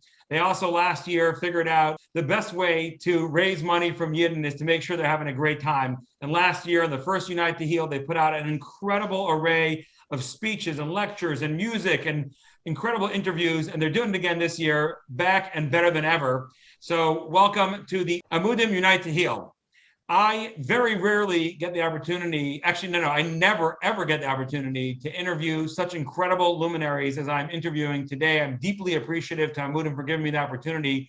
I have been a Talmud who has been zocha to learn both from the Torah of Rabbi Simon as well as Rabbi Y.Y. Jacobson, and I believe that I'm not alone in that. At this point, pretty much the Jewish world, whether you're a yeshiva bacher in Muncie, whether you're a secular Jew in California, you've probably been learning and listening to the Torah of one of these two great brothers.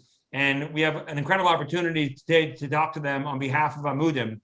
So we're going to start with a very simple question. And it's more a little bit about your upbringing. The Jacobson household must have been an incredible place to bring up people who are so dedicated to spreading Torah and Hasidus to the whole world. What do you think your parents got right? What inspired you to do what you do today? And if you can, try to break it down to something that your parents did, but we can all do on a lower level as an air anpin, a miniature, biteable, doable thing that we can all do like your parents did. Peace Naim, the B'char. First of all, it's my honor to be here with you, with Amudim, with our dear host, and with my dear brother. We are blood, flesh and blood. And yes, we grew up in a very unique and special home. It's always humbling to hear such accolades.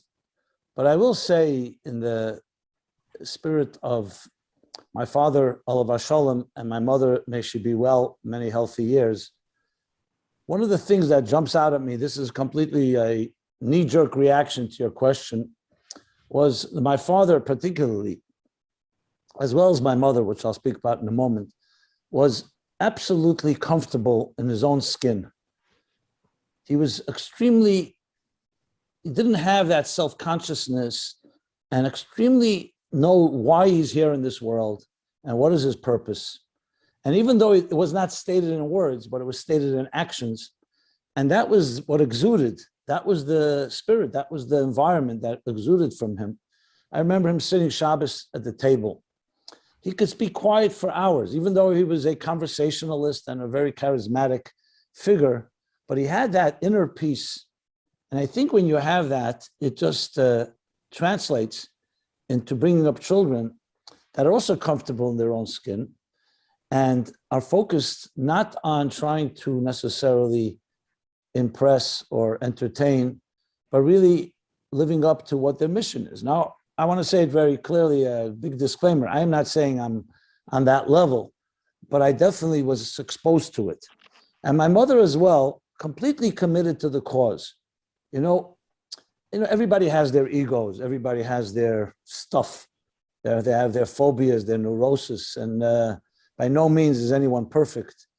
But I think when you have, as a parent, a mission-centric life, that your life is not driven by ego and by conquests and by money and by control and by power and influence, that you know you're here for a reason.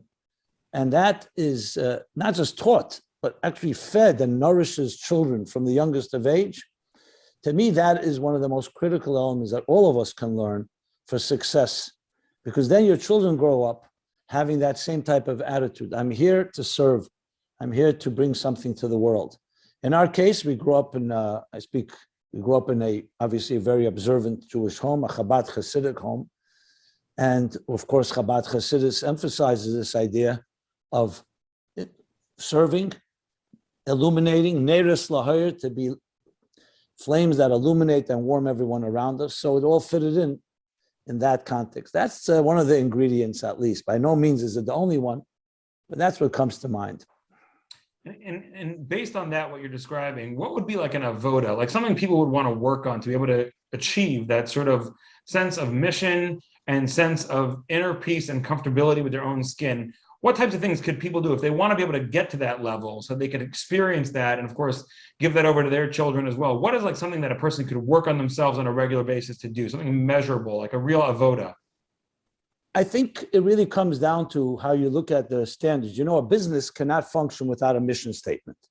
Every business, no matter what, for-profit, not-profit, organizations, schools, every entity must have a mission statement. The first question you have to ask yourself is, what is your personal mission statement? And it can't just be a platitude like, I want to be happy, I want to have make a lot of money, I want to bring up a healthy Jewish family. Those are generic and general. They're beautiful things.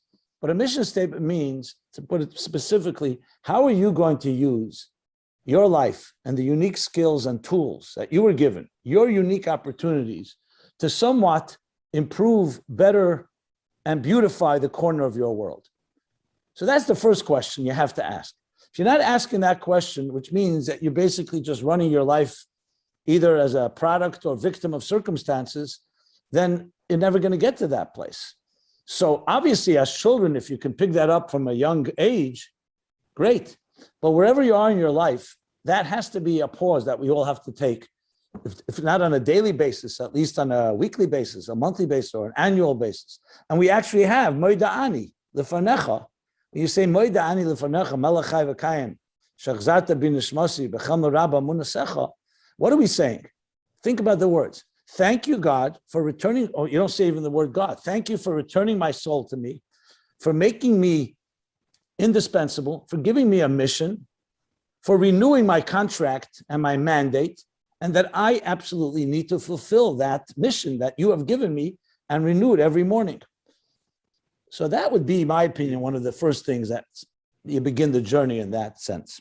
Right. And it's true because so many people are living life without having a sense of mission statement, right? Life happens to them as opposed to them creating the life they want. So just even setting for yourself a mission statement is step number one to getting there. Okay, absolutely. Beautiful. Rabbi, why? In addition to the beautiful, eloquent words of my dear brother, I would add very briefly maybe 3 things that I felt in my home. I don't know, always consciously, but now looking back, I think they're all really part of the reality of our family. Number one, my father was an extremely colorful human being, very universal. He had like this universal consciousness. First of all, nobody knew geography like him, right, Simon? I mean, he knew, I don't know. He knew every river in Russia, yeah. Every river in Russia, exactly. And he really knew it. He knew how long it was. He knew how wide it was. And he had a real interest. I once saw him reading. My father used to read approximately, he was a subscriber to around 30 magazines and newspapers. And he would read about the economy in Japan. And I asked him, does this interest you? Because I don't have an interest about the economy in Japan. It just doesn't fit into my brain.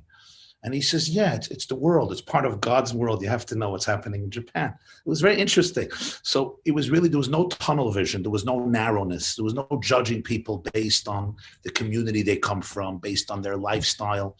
He actually allowed himself, and he taught us to celebrate the world for what it is. Because if you have tunnel vision, you reduce God's reality into your own stereotypes and preconceived notions, into your own issues, instead of really breathing the world the way it is and enjoying the full variety of God's creation. That was one thing, I think, very powerful. Until today, I meet Jews from all backgrounds, Jews and non-Jews, just a certain freshness, like really be open to tune into where people are, not where you want them to be or what you think about them. The second thing was, the Even Ezra writes that Moshe Rabbeinu had to grow up among non-Jews in a palace. Why didn't the first Jewish leader grow up in a Jewish environment? And he says, the Even Ezra writes this, it's incredible, that if Moshe would have grown up among Jews, he would have developed a slave mentality. He could have never staged a revolution. He had to grow up in an ambience of aristocracy, of royalty. That's how he can overthrow Egypt and liberate the Jewish slaves. My father grew up in Stalinist Russia. His father was tortured and almost killed. He had a very, very difficult life, as a youth, like so many of that generation. But he had a vision of royalty. He was, and he taught this to us. He was broad. He had a fearlessness to him. He was a warrior. He was a fighter. He wouldn't allow himself to become a victim in circumstances. So that was very, very refreshing and empowering. The last thing I would say, something I once heard from him, we were walking to Shul on Shabbos, and he told me that he once asked the Lubavitcher Rebbe why he's getting involved in a very controversial issue that was just controversial, and it's basically taking away supporters from him. People who would support him. It was something to do about the future of Israel. And he said, what do you need it for? Just stay focused on humanitarian good things, spreading mitzvahs. And what do you need this for? So he told me that the Rebbe told him that it says by Moshe Rabbeinu, when he saw the Egyptian beating the Jew, it says, Moshe looked everywhere, and he saw there's no man, and he killed the Egyptian, and he saved the Jew. And everybody asks, there was somebody there, because the next day, the informers informed on Moshe, so there was somebody there. So the Lubavitcher Rebbe said, one interpretation is not that there was nobody physically present. He saw Vayarki Einish, that there's nobody who's going to stand up to the tyranny. Ein ish, there's no man, there's nobody who's gonna make this his cause. Everybody was just looking around and sighing. The Rebbe says he had to make a choice. Will he join everybody else and say there's nothing to do, we're in Egypt, we're in exile? Or he's gonna take a stand, and that's what turned him into the eternal Jewish leader. And then my father told me, the Rebbe continued, he says, and this is what my father-in-law embodied. He attributed it to his father-in-law. This is how he was explaining his involvement. What I learned from my father at that moment was that in life, you have to be able to make that choice constantly, whether you're just going to be a bystander, maybe write a check, give a sigh, give a krechts, or to say, no, God put me here and he gave me my unique purpose, as my brother just said. And it's my opportunity to make the difference that I was chosen to make. Beautiful. It's interesting. The first thing that you said is basically you're describing your father as a koheles. He was like an aggregator of information all around the world. And there's that Gemara that talks about some of the early Tanoim and how they recognized they knew the language of foxes and the language of trees and the language of birds. And you're like, what does that make a difference? They're Tanoim, they're sitting and learning, Hillel and Shammai. But the answer is when you have that breathness and that ability to just take it all in, you also have the ability to put out something that's just so much more comprehensive than when you're living with tunnel vision. So that's definitely beautiful and a very special household that we get a little bit of a feel where the Jacobson brothers come from. So my next question is, Amudim deals with mental health. Dysfunctional elements in our home, or that's going to be the bonus material at the end, and then you got to donate a couple extra $100, and you get all the dysfunction from the Jacobson home too. So Amudim really is known for their work with mental health and the Jewish people. And you guys are both such incredible, eloquent speakers. You command such large audiences wherever you go and people sit enraptured when you speak. And there's sometimes, when people are in the crowd and they look at a speaker who just nails it and they really understand and they get everything just right. And there's almost like a halo effect, so but the reality is we're all people and you are all people as well. And obviously you too have your own struggles at times. And there's the mental stresses that we all go through and what weighs heavily on all of us. Sometimes it's helpful for the audience to be able to recognize that the speakers are humans and they go through their own stresses. So my question to you would be, what grinds you down? What really wears you down? And how do you find where you need to save your own mental health sanity and keep yourself on the straight and narrow? What grinds you down and how do you respond to it? How do you deal with it to keep yourself above it? Okay. So we're already entering into the dysfunctional zone now, which is the things that get to us and cause, as you said, grind us down or stress and so on. It's a great question, excellent question. I appreciate it because I'm usually not asked this question, either because of the halo effect or, I don't know, a respect, but I think it's a very powerful question. I will just, again, speak what comes to me. I mean, I have been blessed, and I say this with all humility, I have been blessed not through work, not through avodas Hashem, and not through yagia and effort. I guess by part of genetic makeup and DNA, as well as we discussed the environment of my father, to have a certain inner calm, even among a storm. So even when there's a tornado, there's the eye of the tornado. But there's an inner calm. I actually, to be honest, I'm speaking openly here, I'm at my best when there's stress. Because for some reason, I'm able to enter into that zone that just gives you a certain, I guess, almost like an oasis. You're like buffered. I gotta tell you, the halo is getting brighter right now. I'm sorry? I said the halo is getting brighter right now. No, God forbid. No. That's halos are actually quite dangerous. So there's that inner sense of peace, which really arises when there's a lot of tension around me. And that is what I do. I'm starting from the second half of the question. But as far as the things that grind you down, I'll be honest, sometimes for me, even though I think I'm a royal optimist, I always like to look at and see the positive in things, the light at the end of the tunnel.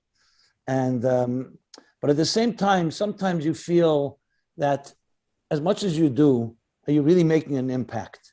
Yes, you can make a momentary impact. And there's a certain apathy and even mediocrity that surrounds when you see people who get cynical or petty. You sometimes see people fighting over nonsense, but they fight like it's World War III.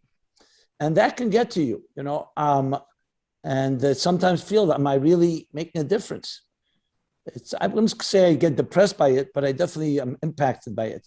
Another thing is, and this is a very personal note, when you see a lot of pain and people share with you, things that have broken them, tragedies, mental health issues, suicide. The list goes on, unfortunately. And with a person of empathy, there's no way you can just immunize yourself and be indifferent. I remember when I was younger, it was very difficult because I always felt, as my brother earlier said, that you have to rise to the occasion. B'mokim she'ein ish. You have to do something. I always felt like they're coming to me, Hashgacha Pratis, I must do something. It took me a long time to discover I can't solve every problem. And there's some things that maybe Hashgacha Pratis has to lead someone elsewhere.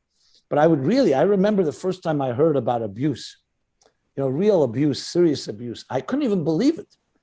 I thought the person was making it up because I never experienced it in my life. A father beating a child with a baseball bat. I mean, Achman al-Islam, I even want to repeat some of these things. And it gets worse. It like overwhelmed me. I remember I was saying to myself, why am I being told this? Like what? And I'll tell you the truth, the only way to go is to dig deeper. I had to dig deeper, and I said to myself, if Hashem created this world, and He gave us a Torah, and He gave us Chassidus, He also magdim refuah lamaka, He gave us the healing before the illness, there has to be an answer, even for the most horrendous and horrible things in this world. And it was years ago. I remember I would read and try to understand. It's very hard to go into the kishkis of a person who's suffering something I never suffered. And I have to say, it took a real toll on me. I mean, emotionally, it took a serious toll. And then you start saying, it's so unfair. Children, innocent, defenseless people who did nothing and they're being hurt. And you have also an existential crisis of faith. What does God want? We all know we don't understand God's ways. These things have always taken a very strong effect on me, even till this day. And ultimately, it comes back to the eye of the tornado, that you have to say light at the end of the day is stronger than darkness, and that hope is stronger than any type of despair. And as a person in my position, I cannot afford to become part of the problem. So I have to rise to the occasion to do the best. That doesn't mean you have answers. Like one Rebbe once said, I don't have answers for you, he told someone who suffered a tragedy, but I can cry with you. I can hold your hand. I can walk with you. And that's a strength, nachamu, nachamu. That gives strength, that consoles, that comforts a soul. So that is, the human condition can be quite beautiful, but also quite painful. You see things that are, I've unfortunately witnessed and experienced and heard things I never wanted to hear. And it takes a toll, but you know what? At the end of the day, you have to become stronger. Kashayano esam kein yirbe v'chein yifritz. It says as the Jews were oppressed, it says in Mitzrayim, that in direct proportion to that, they thrived and they flourished. And I like to believe that our challenges, my own and the ones that I've heard and the ones that I've absorbed, have only caused us to be a catapult us and be a springboard for me personally to become a greater person and to realize how more important it is that we need God more than ever. As Holocaust survivors say, when they're asked, where was God in the Holocaust? So how do you believe in God after the Holocaust? And they'll say, who else do I have to believe in after the Holocaust? Not humans. Look what humans did, how they betrayed their own humanity. So we have nothing but God. And that becomes our greatest strength of all, that when you're bound above, you don't fall below. And that's the eye of the storm. At the end of the day, the Roner Shalom. Yeah. Okay, Rabbi YY. It's interesting. I was just thinking as my brother was talking, Jews suffer from guilt. They say that if a Jew doesn't feel guilty, he blames himself. And correct me, Simon, if I'm wrong. I never felt that my father had any guilt. Is that true? I agree. I never saw it. Our mother didn't always like that. My father, it's interesting. All Jews that I've ever met have deep guilt in them, sometimes stronger, sometimes weaker. My father, I never saw guilt, and I was surprised how that happened. Especially Rosh Hashanah, Yom Kippur, Yom Tovim, Jews are stressed out. And how about you? How about you? And actually, I think my brother Simon also doesn't have guilt. I don't know, you'll have to correct me. It never seemed that way. But I was not blessed with that. I also have anxiety. from a young age. And I also I struggle with self-consciousness. So when I speak or lecture, these are some of the struggles that I have to work through in the past and also in the present. And I started to speak very, very young age. So in a way, it's always a struggle for me, like, who am I? Not to make sure that the I is not the I that gets projected, but there's a deeper I. There's a beautiful teaching from the Maggid, or the Maggid of Mezrich, that I think is, for me, it's very relevant personally. He says that it's Elisha. Elisha wanted to prophesy, but he felt he's not in the mood of prophecies. He said, "Vayhi kuli menagin, bring me a singer, a composer, a musician." Vayhi kenagin hamenagin, v'tihi alav yad Hashem. As the nagin started to be menagin, when he started to sing, so he felt the Spirit of God. And he asks, what does it mean, kenagin hamenagin? It's a strange sequence. And he says, when the menagin became the niggin, when the singer becomes one with the song, with the melody, that's when the divine energy can flow through him. Like a violin doesn't have an ego. Violin doesn't have insecurity. A violin is just a channel for the music. So he says, when the menagin becomes the niggin, we become one with the music. Vati alav yad Hashem. For me, that's always a challenge, when I speak, when I lecture, when I communicate to people, either individually or collectively in larger groups, for the menagin to be able to transcend my own fear, my own insecurity, my own traumas, my own wounds, and become a channel for the niggin. And when that happens, miracles occur around me and inside of me. I'm asking each and every one of you to please take a few seconds to hear what I'm about to say. I'm coming to you on behalf of an organization that means a great deal to me personally and should also mean a great deal to each and every member of our community. Amudim is an organization, as so many of you are aware, that responds to all kinds of crisis, whether it's personal, familial, communal, whether it's in your own community, whether it's in your own state or across the world. Once a year, we have an annual campaign in which the proceeds from this campaign comprise the overwhelming vast majority of our budget the entire year.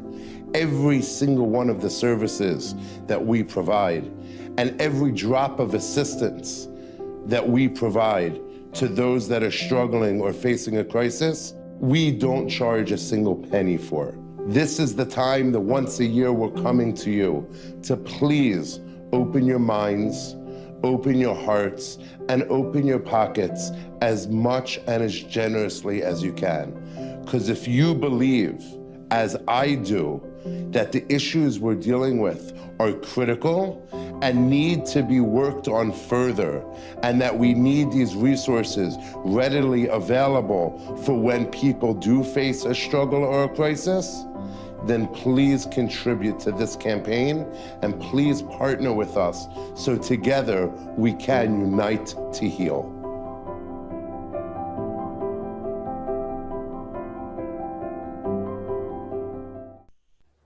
Beautiful. Okay, so we're going to switch it up now. We're going to actually give Rabbi YY an opportunity to answer first. Both of you speak a lot and engage with a very broad audience. However, your audiences are a little bit different at times. Obviously, there's like the Venn diagram. There's some crossover over there, but for the most part, Rabbi YY is speaking to a yeshiva world crowd across the board: Hasidish, Litvish, yeshivish, modern, but more within the folds of the Torah confines, so to speak, who are already involved in Torah learning and Torah lifestyle. And Rabbi Simon is a little bit more engaged with the broader. I mean, it's a beautiful expression of Yafutzuma and Asecha Chutza. That's a very big thing in the Chabad Hasidus, just be able to get it out there and put it out there to everyone who can hear and everyone who can listen. There's obviously things that, and both of you are deeply involved in the Chabad community as well. So the Chabad community is an enigma to a certain degree to everybody outside of it. It's such a powerful community. You have the Kenes HaShluchim with thousands and thousands of people sitting in one ballroom, and everyone obviously looks at it with an incredible amount of admiration. Baruch Hashem, wherever I travel in the world, the first thing I always do whenever I go anywhere is look up the Chabad house and engage with them. So my question is going to be, where can there be some cultural diffusion and where should there be? So we'll start with Rabbi YY. What is the most important thing that the yeshiva world needs to learn from Chabad? And what should Chabad be learning from the yeshiva world? So, it sounds like a great question and to make for an exciting answer.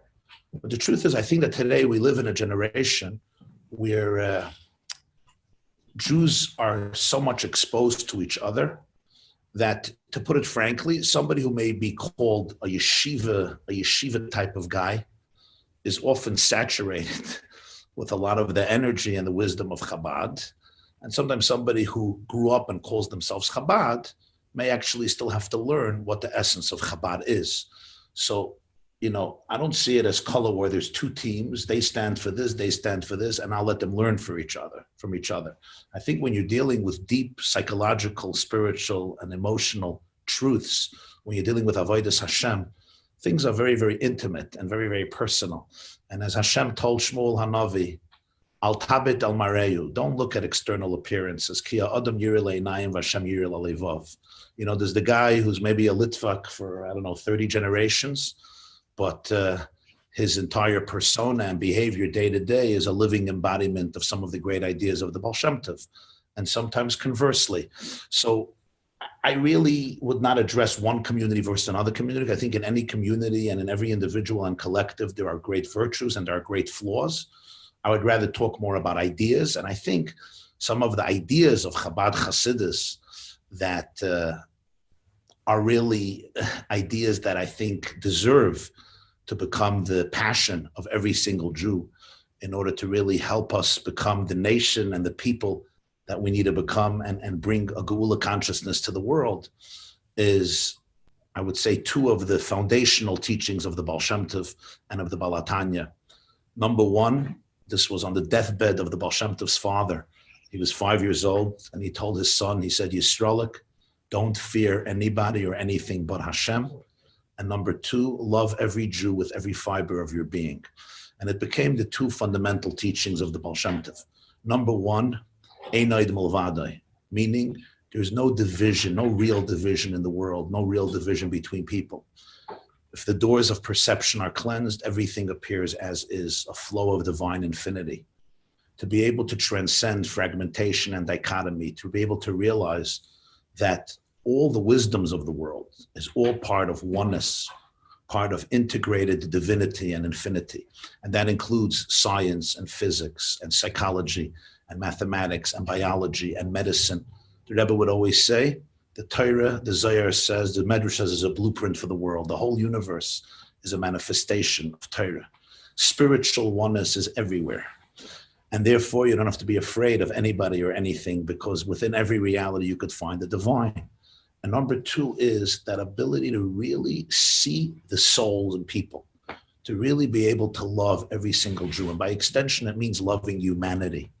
It's never using God as a crutch for our own religious insecurities and turning God into an excuse for judgmentalism, dismissiveness, OCD, anger, religious sense of superiority.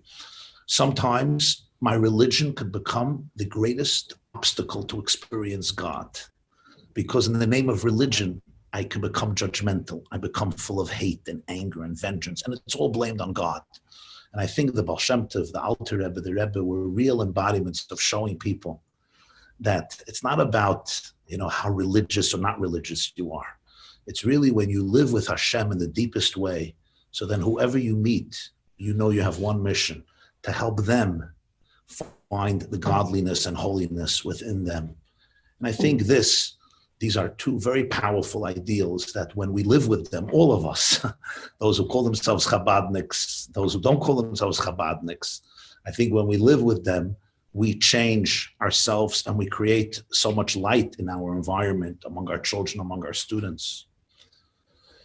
And, I think that today we live in a world of cross-pollination. And what does the world of Geula look like? It's a world where you don't look at this Jew and say, oh, you're a Babaver, you're a Vizhnitzer, you're a Litvak, you're a Lubavitcher, you're a Breslover, you're a modern Orthodox, you're this. And right away, I'm stereotype you. And That's not the real world. That's not the real world of Yiddishkeit. The real world of Yiddishkeit is a world in which of our souls shine. And when our souls shine, we realize that we are all one collective soul, a manifestation of divine infinity, whether I wear streimel, I wear a baseball cap, or I wear a Barcelona Chicago hat, or I wear a different type of yarmulke. And, there may be some differences of nusach and distinctions and this emphasis or that emphasis, but in that ultimate oneness of Hashem, if we're all part of Hashem, stop chopping up God into so many different groups and pieces. All right.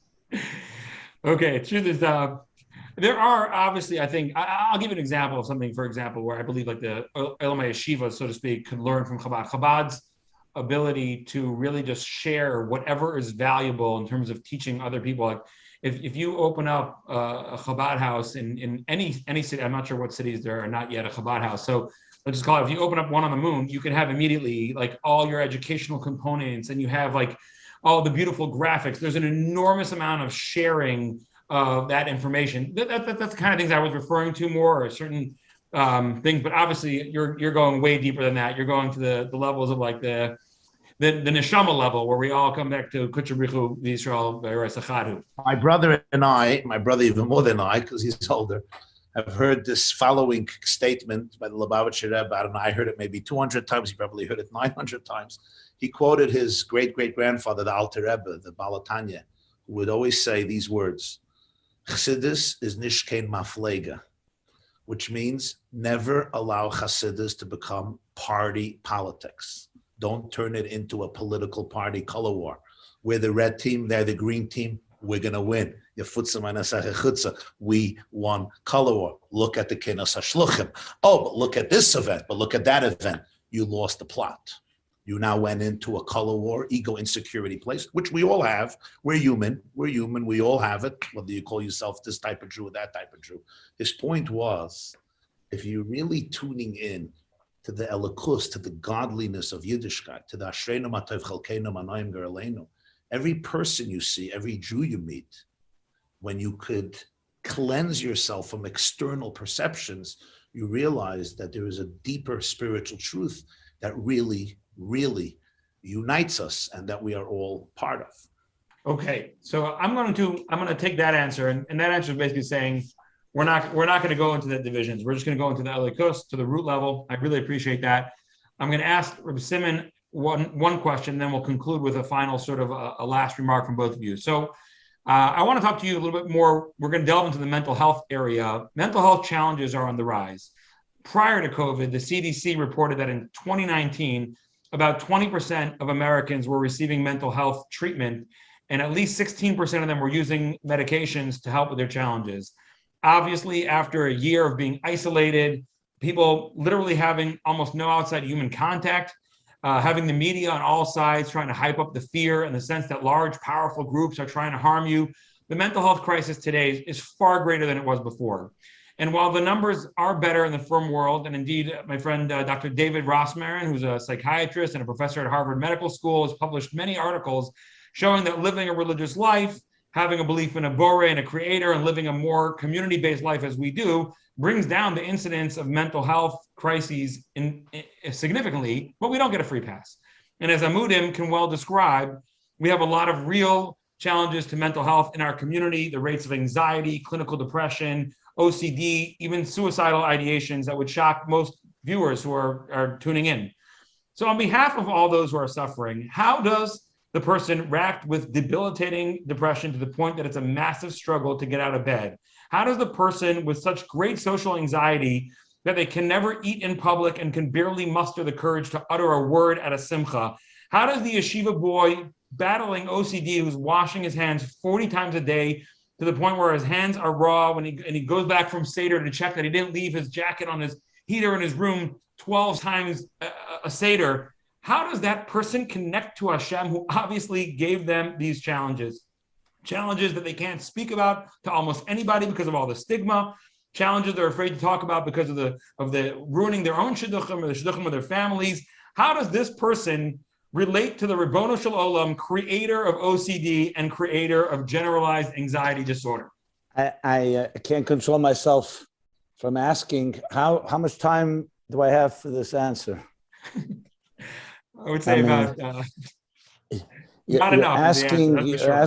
You're asking me, or you're asking us to answer a question that really would resolve every possible problem on earth. I mean, we have 8 billion people, and some people say 8 billion neurotics, or other forms of dealing with, whether you're describing some of the conditions, there are many others that you could include into the lot. So to avoid getting into the generalities and really try to focus on a few key points, let me pose the question a bit differently. Now, you say God is the creator of OCD, is the creator of, schizophrenia, of bipolar, of depression, all the other types of disorders. Let's pose the question this way. Since God did create the human race and every human being, and that's a klal, that's a yesod, what does he expect of us? He created us imperfect, with the possibility of having different illnesses, both physical, emotional, and mental. So what does God expect of us? To go back to the idea that the Torah is the blueprint for life. It's not just a blueprint, whether the chicken is kosher or not kosher, or what time Shabbos begins, or that this is a chametz or not chametz. It's a blueprint for every aspect of our lives, and perhaps more relevant than anything is our personal well-being. So how does a Jew look at this? If you ask a secular person, they'll say, okay, that's why we have therapy and we have medication. And you know what? The world is imperfect, and then that's it. People are not well, and God bless them, whatever. But Torah in Yiddishkeit says we have answers. We have healing. That the world before Chet Tzadas was a healthy world, and Mashiach comes and the Geula comes, will be a completely healthy world. So how do we integrate that? I can tell you, I've always asked this question to myself. If the Torah has answers, it shouldn't just have answers, like I said, in what are the Lamates Malachas or other technicalities in Halacha. The answers to the biggest issues that plague us. I just talking to parents who just had a Down syndrome child. And they can't get over, what should we do? This is a lifetime sentence.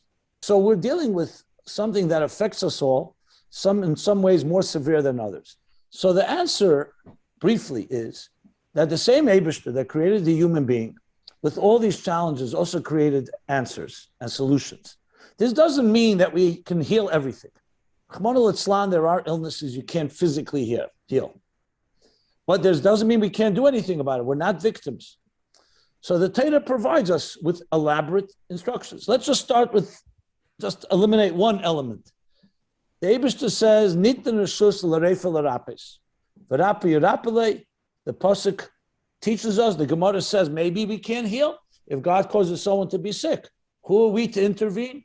There is a Havamina like that. So Torah says, no, v'rapi yirapele. God says, I've given permission, which means I've given strength, I've given medical wisdom, my wisdom. God is the healer. Ani Hashem Refecha. I'm the healer, but I've given the ability to human beings to figure out some medicine, to figure out solutions, whether it's physical medicine, whether it's psychological medicine. So that's one thing. If a person is in a situation, you don't go and say, if God forbid a person is suffering from very severe anxiety, you don't just say, go learn Torah or do a mitzvah. Yes, in addition to that, you have to go to a doctor. The Eibishter said so. So that's critical to remember, that going to a doctor is part of God's mandate. It's not like saying the Torah doesn't have an answer. That's the Torah's answer. The Torah is saying that Eibishter gave power. Just like he gave strength to a person, you go to a mumche in any given area, that's a mumche in medicine. On the other hand, let's be honest, like the Rambam says, there's cheli haguf and there's cheli hanefesh. There are things that are indeed spiritual maladies, that medicine alone and doctors alone and surgery and therapy is not enough. You do need an element of godliness. Because remember, the most important principle is that that when a person is aligned with their physical lives, are aligned with their spiritual lives, that's how you draw down energy. What is health? Health is seamlessness, a flow. And Avera comes from the word Avera, means removed, it moves away. Havara mereshus l'reshus. A mitzvah means connection. Tzafse v'chibur. When a person does a mitzvah, you're aligning your very physical life. When a person is loving, when a person is kind, mitzvah avos Yisrael. It's not just you're doing another person a favor. You're doing yourself a favor because you're feeding the chesed and the ava within your neshama, aligning it to the way the Eibishter created you. You become a healthier person. When a person, Rachmana litzlan, has sin in their heart, it's not just an aveda. They're misaligning themselves. So Torah and mitzvahs and the whole Jewish approach is also about healing. Torah, it says, mevir refuah elam. So coupled with any of the medical interventions that are necessary, we cannot ignore them. We also look to create healthier children and healthier adults by being spiritually healthy. My brother mentioned some of the elements. I'll mention a few more. The idea of Hashem Echad is not just a nice concept of monotheism, that there's one God. It means there's one reality. That when you align yourself with that oneness within you, what do? You counter fragmentation. You counter all the different voices that drag you in many different ways. So though that alone may not be the total solution to a mental health issue, but it's definitely a big part of it. So if you combine, when necessary, medical intervention, psychological intervention with Torah intervention, it's really a holistic picture that creates a healthier person. I'm taken by the name Amudim. What does Amudim mean? Pillars. So of course we talk about the 3 pillars. 3 things that the world stands on. What are the 3 pillars? Torah, Aveda, Gemilas, Chasad.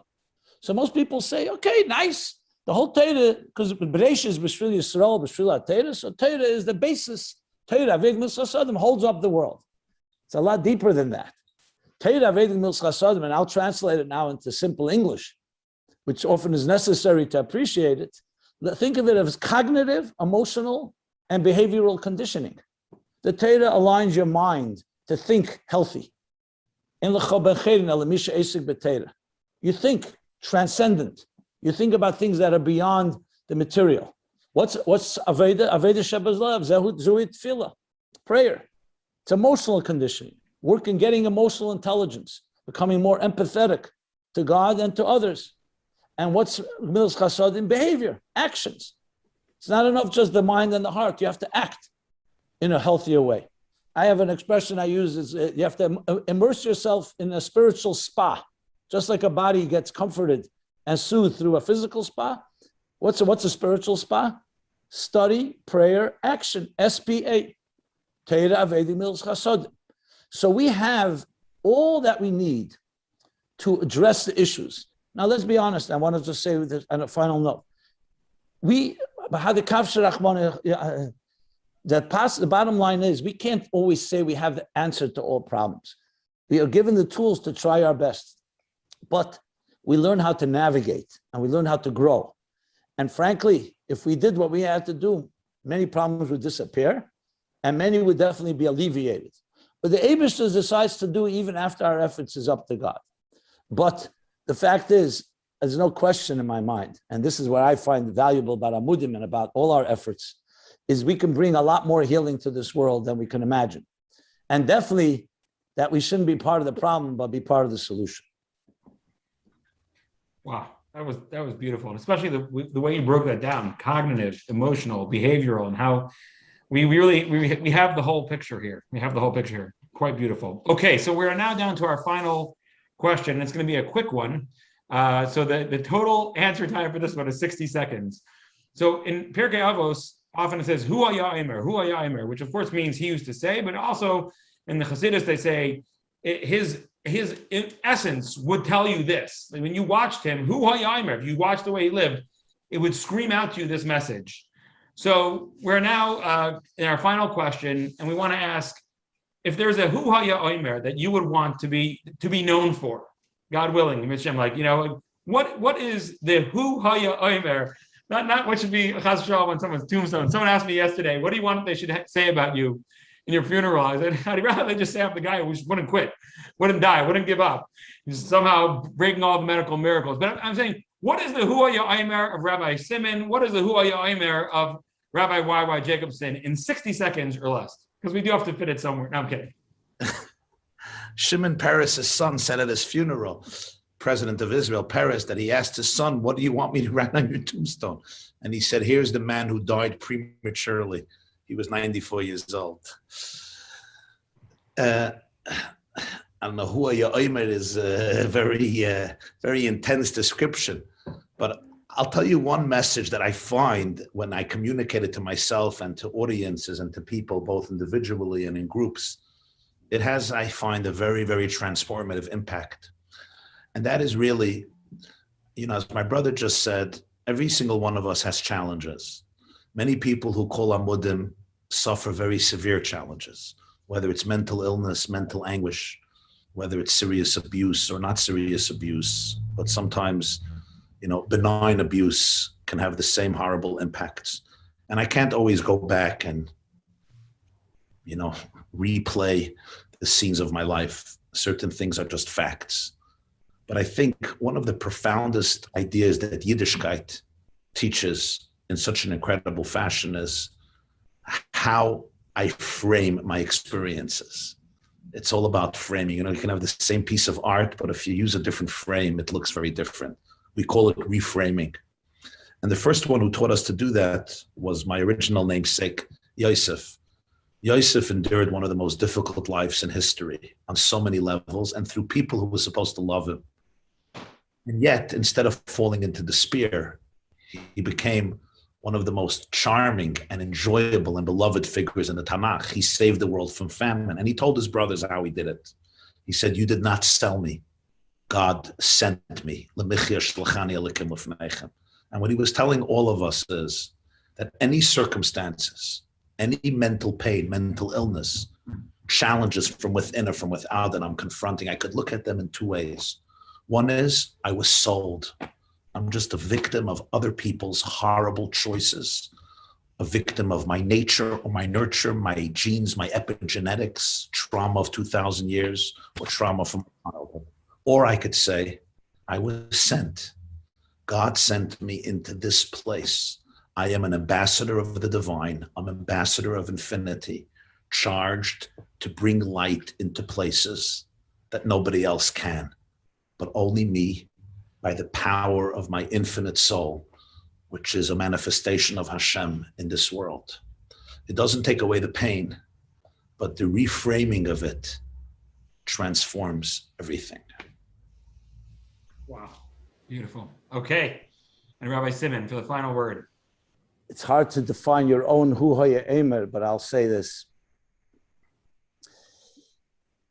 The Eibishter created, God created each one of us with unique song within you that you and only you can sing. Another way of putting it, I put it in my book, Toward a Meaningful Life. Birth is God saying, you matter. Absolutely, unconditionally, you are indispensable. So if I were to say one message that I would want to be remembered for, and it's not my message, it's a message which is ingrained in the very essence of Torah, is you were born an original, don't become a copy. You have songs inside you. Don't die with your song still inside you. Discover your unique mission and discover the courage to express it. And you're fully capable of doing that. Too many of us are conformists, and we choose the easy path of just following the herd mentality. You have a song, you have many songs inside you. I mean, I'll quote Michelangelo, even though he wasn't Jewish, but he's studied by Jewish scholars, when he was asked, how do you carve those beautiful angels? How do you sculpt them in the marble? And his response, which I'm sure he heard from the Kabbalists in Venice and in Florence in Italy in his time, was this: I see the angels trapped in the marble, and I carved and set them free. We don't need to find beauty out there. It's not in a book, it's not on a shelf, it's not in a product, and it's not in Botox. It's right here inside you. Your song, your angel, your flower.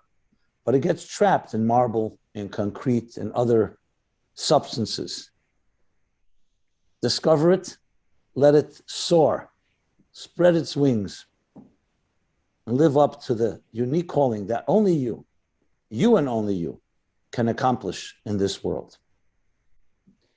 Wow. Okay, this has been an incredible, incredible discussion. First of all, to talk with both of you, people who clearly are here on a mission, like Rabbi Waiwai's Huyayimer, and clearly are not copies of anybody, and are really bringing out your own unique songs in the world. So thank you so much for giving your time to Amudim. Thank you for everything that you do for Klal Yisrael. And as we wrap, we just want to say thank you so much to Amudim for their incredible and never-ending 24/7 support of Klal Yisrael in every way, shape, and form. May HaKadosh Baruch Hu give you continued success, and you should be able to thrive until we no longer need you. Amir Tashem, with the coming of the Mashiach Tzidkenu Meher Rabbeinu. Amen. Rabbi Levi. Yes. Say something. Yeah, can I say something? Absolutely. And I just think it's important. I wanted to say it before, but it slipped my mind. And that is, I think it's so important for everybody hearing this session, this program, or any of the other sessions, and may pass it on to others, whether you're listening or watching live or replay, whatever it is, just to realize that we as a community and as individuals, we have to eliminate the stigma of not allowing young men and women to feel comfortable to speak about their anguish and suffering and pain. If you're suffering from depression, if you're suffering from other forms of internal psychological and emotional suffering, trust me, you can ask my brother, he will certainly agree with me. All of us, in every single family, there is dysfunction. The only families I know that are perfect are the families I don't know. The only people I know are perfect are the people don't know. Each one of us is dealing with a lot of stuff. This myth of the perfect frum family is non-existent. It never existed. It never will exist until Mashiach comes from Rabbi Amenu. There are people you can trust, not everybody, but there are people you can trust. Open up, because there's a lot of help out there. B'siyata d'shmaya. Amen. Beautifully spoken. And I think we still have to go back to Amir Tashem with Mashiach Tzidkenu Meher Rabbeinu, because that's how we have to always wrap. So thank you so much again, and we look forward to continued success and continued learning the wisdom of the Jacobson family. Yasher Koach. Thank you. Thank you. Thank you.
It's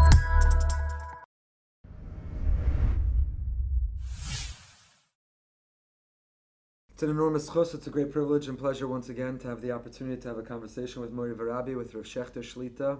And we're so grateful to Rebbe for this opportunity and for this time, and to have a conversation that I think so many people would be curious about, that can be both instructive for how we live our lives in asking shaylas and getting psak and following a certain Masorah of halacha, and to also understand behind the scenes the mind of a posek and what goes through the process of trying to answer a shayla and serving in that role.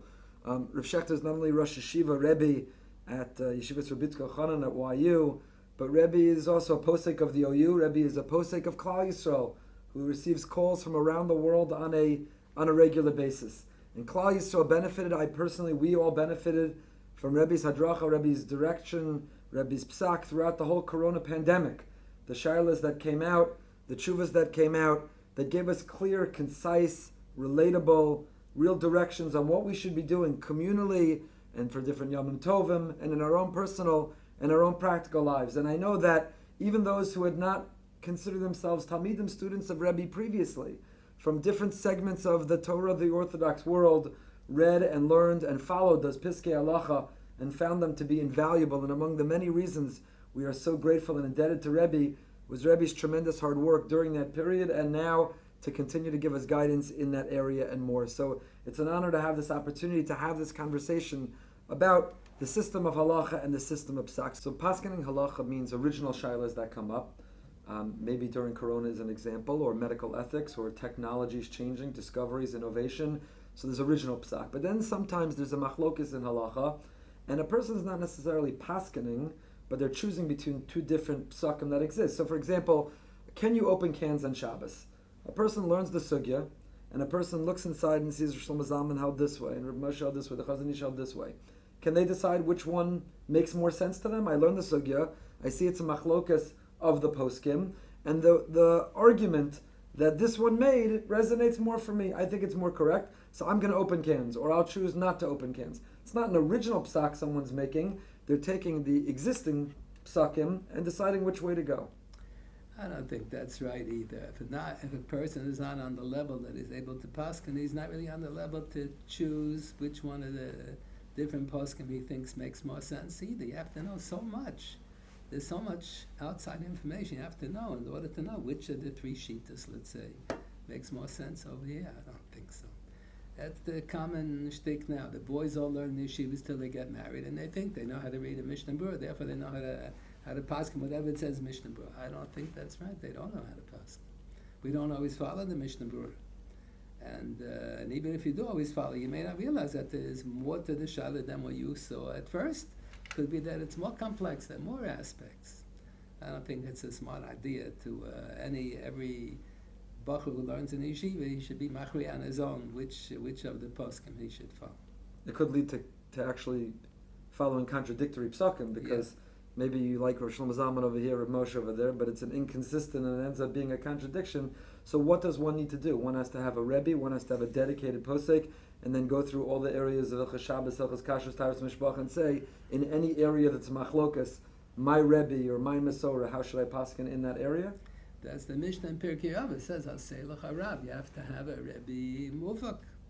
On the days of the Gemara, those who were Talmidim of Beis Shammai followed Beis Shammai. Those Talmidim of Beis Hillel followed Beis Hillel. Each one follows his Rebbe. For those who are neither Talmidim of Beis Shammai nor Beis Hillel, then the Gemara says you go Basaroiv. But those who are Talmidim of the Miyut follow them. The Gemara says also Beis Shammai Kidirein. Those who are Talmidim of Beis Shammai follow. That's the main din. You follow your Rebbe Muvak. The Torah tells us in institution of Zok and Mamre, whenever there's a machloikis in town, Divrei Rivas Bisharecha, the different opinions, is causing friction. If it's not causing friction, so in Warsaw they should follow the rabbi in Warsaw, in Vilna they should follow the rabbi in Vilna, in Prague they should follow the rabbi in Prague. You don't always have to present all the shadows to Rabbi Yashiv. You don't present all the shadows to the Bez Nagol. If there's no friction, you leave everything the way it is and say, every community should follow their rabbi. If it's causing friction, then you have to present the shadow to the Bez Nagol. And then everyone is obligated to follow that psak. So you have to take every question in every area of halacha and have one Rebbe that you turn to, one Rebbe Mavak, and ask all those questions so that internally being consistent. So more correct is that you have to have one Rebbe Muvik and you follow everything that Rebbe says, because really in Torah, Kol HaTorah Kula Yenechad, everything is interconnected. And you may be observing contradictory shittas, maybe that everything hinges on how do you read a certain Gemara. So you think that Reb Shlomo Zalman's psak makes more sense over here, and the Chazon Ish's psak makes more sense over there, but they're contradictory because how do you deal with the other Gemara? So you have to be consistent. You really have to pick one Rebbe. Asay L'cha Rav. So people who are aware of, let's say, certain leniencies or stringencies of Rav Soloveitchik, but they only keep what makes sense or is convenient. A person has to be consistent, or of Rav Shechter. Somebody knows of a certain psak of Rav Shechter in a certain area and wants to invoke or quote that, but is ignoring a stringency in another area. That's not correct. That is correct. That it is not correct. Yes. A person has to be internally consistent. Yeah. Can a person have different rebbeim in different areas of halacha? The Taras HaMashpacha, I speak to this rebbe. When it comes to kashrus, I speak to this rebbe. Or even in across areas of halacha, one derech hapsak. I think the Chazon Ish has a little essay called Emunah B'Tochen. So that little essay, written a fancy Chazon Ish style Hebrew, poetic Hebrew. So he writes that years ago, before the Industrial Revolution, you would have one Rebbe who would paskin on Orach Chaim and Yeridei and Eben Ezra, Choshen Mishpat. He would give Hashkofa, he would give on Pilpulim on Kotshim. The same Rebbe was the Rebbe and everything. After the Industrial Revolution, so everything is, you divided the labor. So one person sews on the buttons on the right arm, one person sews on the buttons on the left, and one person makes the pockets inside. There's a doctor for the left foot and a doctor for the right foot. So we divided everything. So the Chazon Ish was an expert in Erevin. So Rabbi Chaim consulted him when Rabbi Munk from Paris sent to Shaila in the middle of the war, Second World War, about the Erev in Paris. So he sent a letter to the Chazon Ish, already lived in Eretz Yisrael. And then when Rabbi Chaim had a Shaila in Hilchas Mikvos, so he sent the Shaila to the Chazon Ish's brother, who was an expert on Mikvos. Chazon Ish knew Mikvos well also, but apparently Rabbi Chaim felt that Rabbi Meir Karelitz, the brother, was a bigger expert in paskening on Hilchas Mikvos, and the tshuva was written in the Broadway Central Hotel in New York. That's what he writes there. So after the Industrial Revolution, everything is divided. So every yeshiva has a mashgiach who gives hashkacha, gives mussar, hashkafa. Then they have a posek who passes. Then you have the Rebbe who says the Pilpulim on the Gemara. We divided everything. And then sometimes this posek is an expert in Erevin. He's an expert in Taras HaMishpacha. The other one is an expert in Hilchas Shabbos. Each one is an expert in something else. We live in a generation where it's hard to have one person be the expert in all areas. And we hope that they're not contradictory psukim when we follow the expert in Erevin. The other one is the expert in Taras HaMishpacha. We hope that they're not contradicting each other. But really, more correct would be if Asay L'cha Rav, one Rebbe, or it's hard to have one Rebbe Muvik, so maybe if you have a group of Rabbi Muvakim, so then you follow the majority, the consensus of the group whom you consider your Rebbe Muvik. By the Ashkenazim and by the Sfardim, probably, let's say each group has, let's say, 500 Rabbanim Muvakim. We all follow the Rambam and Rashi and Rabbi Pam and the Ri and the Ramban and the whole, and then the Ashkenazim follow the Chayodim and the Mishnah Berurah and the whole, and the Sfardim follow the Ben Ish Chai and whatever, all out. I don't even know the names. So it comes out that each group has 500 Rabbanim Mefakim that they look up to, and each group follows the consensus. So the consensus by the Sfardim is going to be in one direction, consensus by the Ashkenazim is going to be another direction. Because we don't have really one Rebbe Muvik. We have a group of Rabbanim Mefakim. Then Gemara, so you follow the majority opinion. So coming back to the question of what are the criteria to be a posek? So knowing Kol HaTorah Kula, not just being an expert or not even just being knowledgeable or literate in one area, having a certain hekef, having a certain understanding of Kol HaTorah Kula. But let's say a person learns and is literate in Kol HaTorah Kula and they're coming to a different conclusion than the Chazon Ish, then Reb Moshe, then Reb Shlomo Zalman. What right do they have to argue? What right do they have to put their head between these great mountains, between these great people? Maybe they should say, if I come to a different conclusion, it must be because I'm wrong. What makes them entitled to paskin for themselves or for others? That's a very serious question. How does a person know whether he's a chacham shehigia lo hayro? We have, they keep on printing kisvei yad from the days of the Bali Taisvis. They found kisvei yad. Some of them are utterly ridiculous, just like we have people putting out sfarim today that are utterly ridiculous. In the days of the Bali Taisvis, they had talmidim who or writing things that are ridiculous. You have achronim. I remember once someone gave me a matana, a set of Shabbos Tshuvos, and we were on vacation in the mountains. So one night after I finished learning with the boys, on a Thursday night, so I was looking at the seifers, and my wife was knitting something, and she asked me, "What's so funny?" I'm reading a tshuva. Said, "What's so funny?" So I said that Yankel Halberstam gave me this matana set of Svarim. It's entertaining, it's humorous, silly. This Pesach wrote tshuvas that are utterly ridiculous, and every generation there are people who wrote. So that's very difficult. How does a person know how to judge on himself? That is a chacham she'igil ora. In every generation there were people who thought that they were God's gift to the world. They were not exactly their gift to the world that they hear, okay, but not in Psak Halacha. That's a very tricky thing. That's not so easy to decide on your own, that you're a chacham she'igil ora. Not everybody has smicha. Not everybody who knows how to read Gemara is a chacham she'igil ora. You have to have more than that. And to have a right to disagree with those who came earlier. Reb Moshe, how did Reb Moshe know he could disagree with those who came earlier? That was right. That was after Reb Moshe published all his farms. There was a certain prominent Talmid Chacham in the New York area who published a sefer attacking Reb Moshe. He's such a balgaiva. How does he have the chutzpah to disagree with some sefer and the Rabbi Yehuda and the Shacha and the Bir Agro? So Moshe was very hurt, and he said, "I don't think I'm bigger than them." Those who knew, I knew Moshe a little bit. He was so humble. He was ridiculously humble. He was so friendly with everybody. He wasn't arrogant at all. He was unbelievably humble. But he said he thought he was entitled to an opinion. And he said if he's entitled to an opinion, he's entitled even to disagree with the others. He said maybe he's not entitled to an opinion. But he says he didn't want to give his opinion, but people pressured him. Rabbanim were insisting they want to hear his opinion.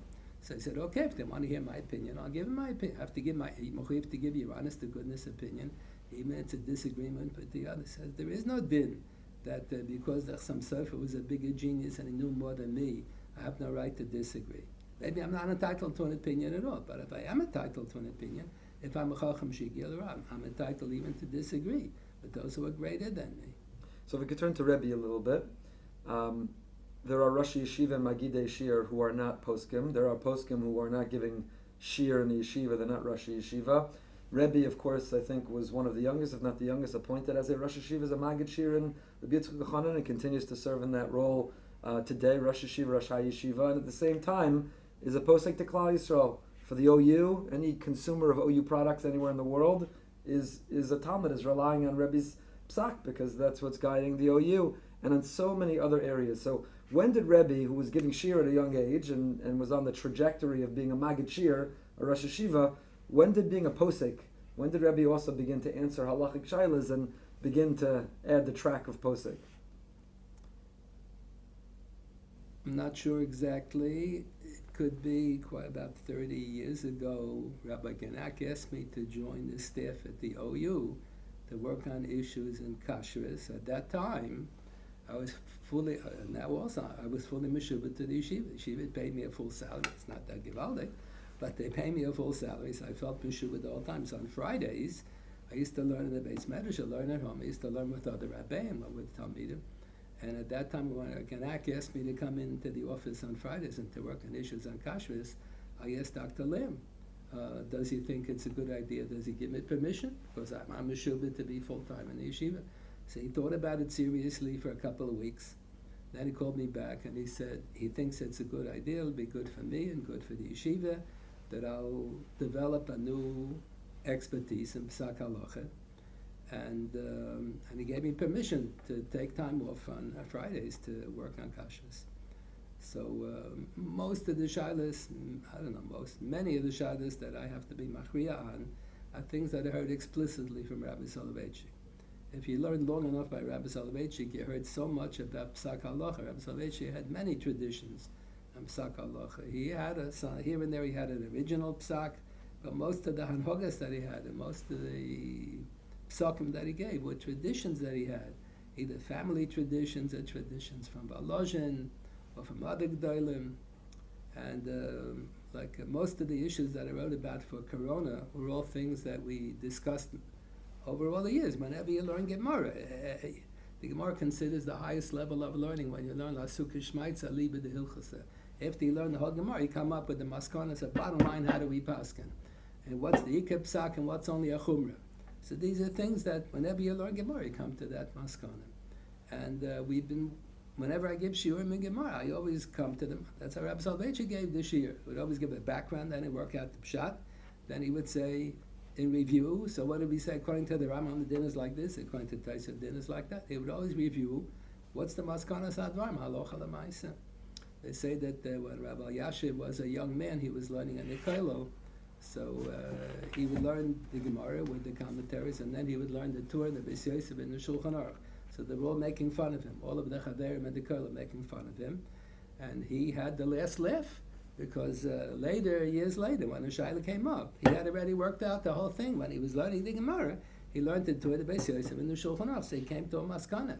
And when they asked the others, they had to start all over again to go through the Gemara and to see what everything was all about. That's the highest level of learning. When you learn every Gemara, La Sukkah Shmaitz, I leave it Hilchasa. So I always, like the Shilas on Corona, were all old Shilas. I don't think there were too many new Shilas there. They were all old Shilas. And most of the Shilas in Kashrus, you see the OU, there's a din. Taisus Simsachim has this. Yerushalayim is a city where they come from all over the world to Yerushalayim. So when you have a mikveh in Yerushalayim, you have an Erev, it has to satisfy all the opinion. New York City is a big city. Miami, they come from all over the world. So the Erev in Miami has to satisfy all the opinion. Not enough that the rabbi in Miami is Lubavitch, he's following the Alter Rebbe. Not all the people that come to Miami are from the Alter Rebbe, not all Lubavitch Chassidim. So the OU gives Hashgacha. People, the Chassidim, the Mesagim, the Galatianim, the Litvaks, the Yekes, everybody eats from the OU. So we always have to be machmir. Whenever it's Yodua that there's a shita, a prominent shita that something is also, we can't be making even if we all convinced against that shita. We're catering to the whole world, so we have to be machmir. If it's a new issue that they don't have a tradition that the chumrah on it, so then we're entitled to be meiko. And if they'll ask us, we're very transparent and we're telling what all of our psukim are based on. And many yeshivas where they're learning Yeridea, so we make available to them, to the boys who learn Yeridea, they make available all the tshuvas that we wrote. At the Rebbe, please give us input. If you don't agree, let us know. And sometimes we'll change our policy. If they bring up a good point, we'll be machmar, meko, whatever. So Rebbe's career, so to say, in the world of psak as a posek began really with the OU. I think so. And then from there expanded, people bring end-of-life shilas and all kinds of other areas of halacha as well. Rebbe obviously mentioned having heard so much from the Rav, so the primary shimush psak would be from Rav Soloveitchik. Are there others from whom Rebbe would consider he got a shimush psak? I use the Rav Moshe a lot, but I use Rav Moshe in the Chuvas. I use Chacham Avadia a lot, but just from the Chuvas, not in person. See, Chacham Avadia, my impression is that he didn't really have personal shimush from Rabbein. He learned everything from Svarim. So that's why a lot of times he'll come to a maskana counting up. He knows 25 Svarim and 15 Svarim saying one direction, 10 say the other way, so he goes Basarai. Rabbi Soloveitchik had traditions on a lot of these things. So Soloveitchik would tell you who the tradition is from. This Gadol, that Gadol, not always from the family. Sometimes some other Gedolim in Europe. So Dr. Lamb once recommended that I should go to Eretz Yisrael. I should take a sabbatical from the yeshiva. I should go to Eretz Yisrael for a year, and I should get shimush from Chacham Avadia.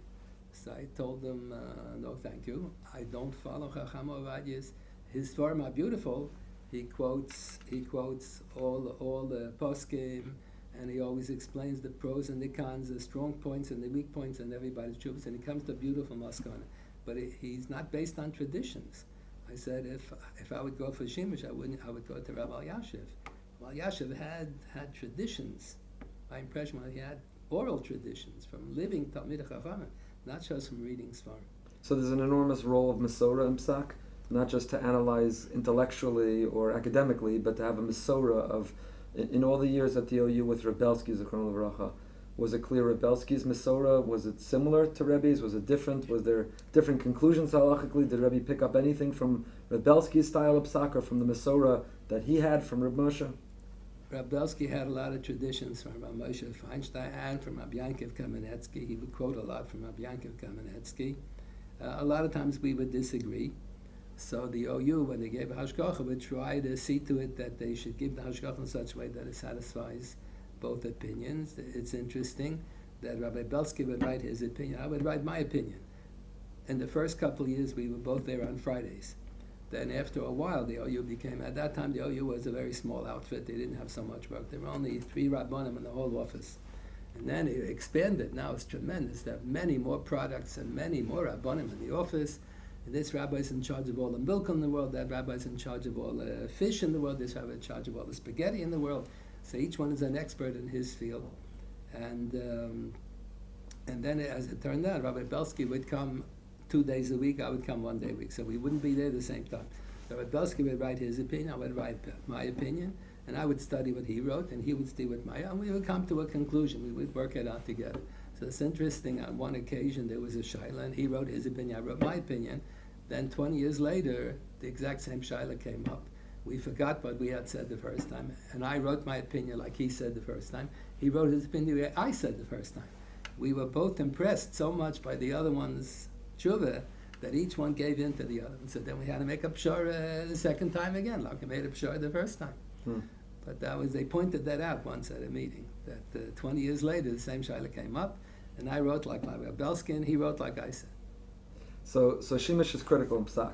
Person has to have Shemesh and Mesorah. It's not enough to read books or do a Google search on the internet and add up all the different opinions, or I dug up or I found somebody on the internet who found a manuscript, and therefore there has to be a Mesorah with Psak. That's for sure. There's a line in the Rambam, Rab Soloveitchik used to point out. The Rambam is of the opinion that today you shouldn't count 7 to establish when Shemitah is. After 7 Shemitahs, you have to count a blank year Yovel, and then to push off the next Shemitah.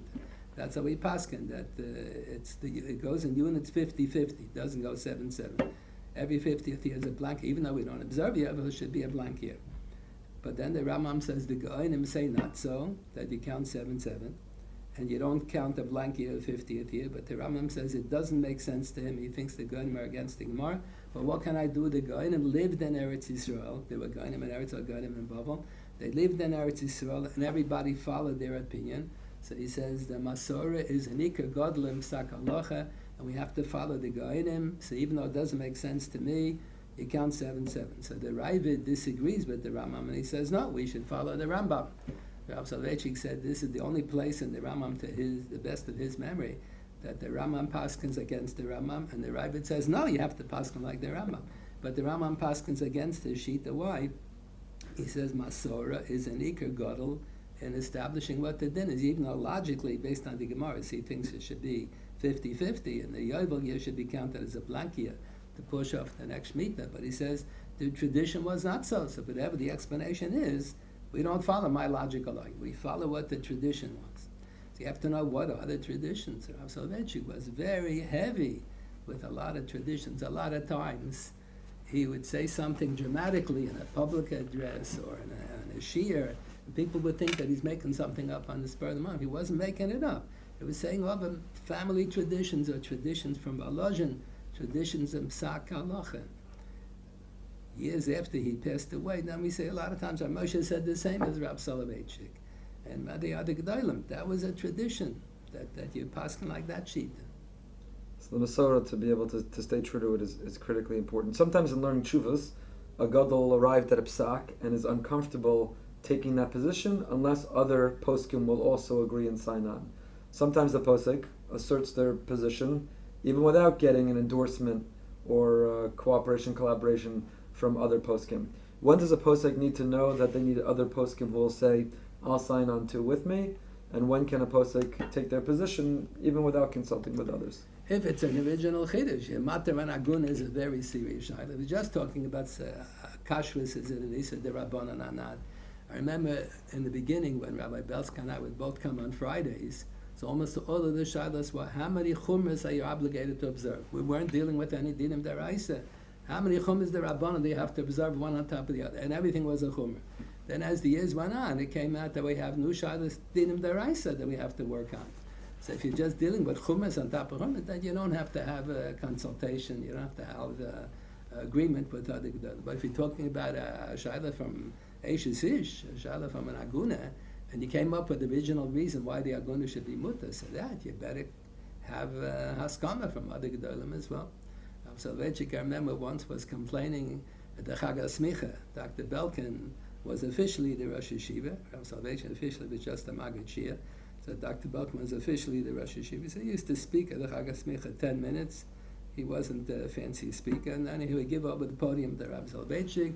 And every time there was a Chag HaSmicha, he would deliver a whole major address, a whole drasha. So I remember on one occasion he was speaking about in America, they call up the rabbi on the telephone with a shayla that if they would ask Rab Chaim Moshe, it would take him a week to work out a tshuva, and he'll write at the end, he's only mekel if another two rabbanim will be masking with him. And here in America, they call the rabbi on the phone, they want him to give a psak, and 5 minutes, less than 5 minutes over the phone. I was giving a mashal.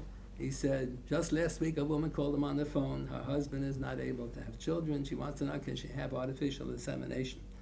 So he said, he doesn't know. Ich weiß nicht. So she says, but Rabbi, they say you are the chief rabbi of America. What's the answer? He said, Ich weiß nicht. She doesn't know. Then she asks, but he already had artificial insemination once before have a baby. You mean to say the baby may be a mamzer? So he says, he answered, Ich weiß nicht. She doesn't know. He doesn't know. He kept on saying he doesn't know. He says, in America, they call on the phone, they want you to give him psak. Then when Rabbi Moshe published his psak, that artificial insemination, the child is not a mamzer, Rabbi Soloveitchik was mesupik for years about that.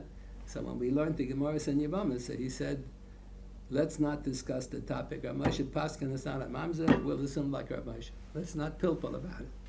He wasn't sure whether Rav Moshe was right. Rav Moshe was such a tzaddik, he assumed Istamim and Hashemayim. They gave him a siyai to the Shmai not to make a mistake. So if Rebbe's issuing a psak, maybe Rebbe wants to make sure others are agreeing with, or Rebbe's unsure what a conclusion should be, who does Rebbe confer with in areas of halacha? We have big Talmidei Chachamim in the OU. We have a staff there of 25 Rabbanim, so they all pipe in. Everybody gives their opinion, so sometimes it's a joke what they have to say. No, and other times we do touch up the psak because of what there's a lot of input there. That's in areas of kashrus, but outside of kashrus and other areas of halacha, people come to Rebbe and Rebbe wants to consult someone or send someone or bring it up the chain. Where does it go today? I rarely consult someone else. A lot of times I used to, David Feinstein just passed away. A lot of times when Rav Moshe has a tshuva on something, and it's not always so clear what the kavanah of the tshuva is. I was told that David Feinstein was there when the father was working on the tshuvas, that he knows all the tshuvas, he knows wonder what circumstances the tshuva applies. A lot of times there are conditions missing. Moshe doesn't always write all the details of the tshuva. So a lot of times David Feinstein would know it only applies under these circumstances. I would recommend a lot of times people should ask David Feinstein on some of these serious shaylas. More than once, quite a few times. What interaction did Rebbe have with Rav Moshe directly? Was asking shaylas and Rav halacha? Moshe, very little, very little. It was outside. I just had Rav Moshe from this svarim. Mm-hmm. And did Rebbe can Rebbe pick up from the Igros Rav Moshe's Masorah, or because he leaves so much out? I couldn't pick up. No. A lot of times Rav Moshe and Rabbi Soloveitchik said exactly the same. Rav Moshe Feinstein and Rabbi Soloveitchik's mother were first cousins. Her maiden name is Feinstein, and so a lot of times they say exactly the same. They had the same tradition from Volozhin. Well, how important is it to know the person asking the shayla in order to not have different halachic conclusions that would be contradictory and inconsistent, but to taper a psak to the person based on where they're at and to pick up a little bit what the real shayla is behind the shayla, or issues in shalom bias, or to understand what kind of shas adchak it is for that person? That is certainly true. A lot of times one person says shas adchak and there's room to be made on the other person not. But also a lot of things in Shulchan Aruch HaChumras are not Meikar Adin. So it depends how do you lead the rest of your life. Like the Gemara has an expression, if a woman is dressed beautifully, dressed up for a wedding, then she puts on jewelry, she looks even better. But she's wearing a nightgown, she's wearing pajamas, and she puts on jewelry, she looks like a joke. So you have people, they're not so careful about Lashon Hara, not so careful honesty in business. All of a sudden they have a chumrah in the middle of nowhere. The chumrah doesn't fit in with your style of living. So sometimes we will recommend the chumas that are recommended in the Shulchan Aruch. A person whose life is a Torah life, if the person is not machmer in the rest of his life, so it doesn't make sense to say machmer here either.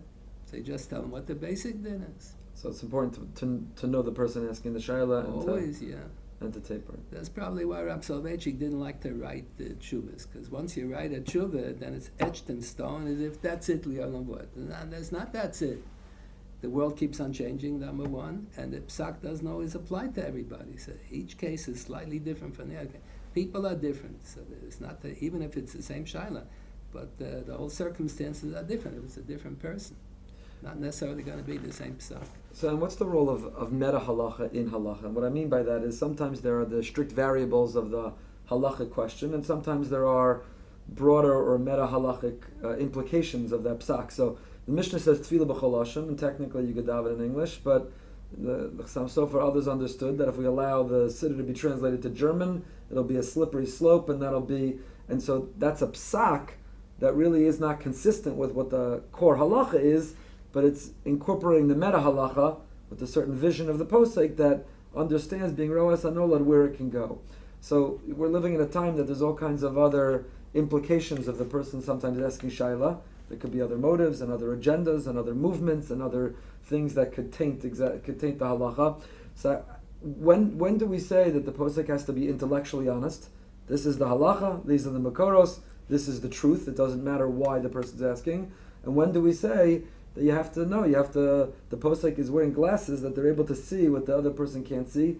They have a vision of meta halacha, they understand the broader implications and where it could lead and different movements of Klal Yisrael. What's the role of meta halacha in halacha? I don't know if you can call it meta halacha. You have a shayla, let's say, can you daven in German? So you're looking, and that siman in Shulchan Aruch, Hilchas Tefillah B'chol Lashon. So based on that siman, it's okay. But you have other simanim in Shulchan Aruch. The shayla, the answer won't always necessarily be found in that siman in Shulchan Aruch where you think it belongs. There's another part to the shayla that if I start observing this din, I'll always daven in German. This will lead to other kilkulim. I won't even bother to learn Hebrew, and I'll associate with the goyim and with the reform. So that's part of the shayla. So that's another consideration. You're not allowed to do something that may lead you to do an issa. I guess the meta halacha component is for the posek to know which siman trumps the other, supersedes the other. That's where the meta halacha of the vision comes in. So that comes from, that eye on meta halacha comes from Mesorah, it comes from Soda Shem L'Rev, Siyata D'Shmaya. We hope that the posek has.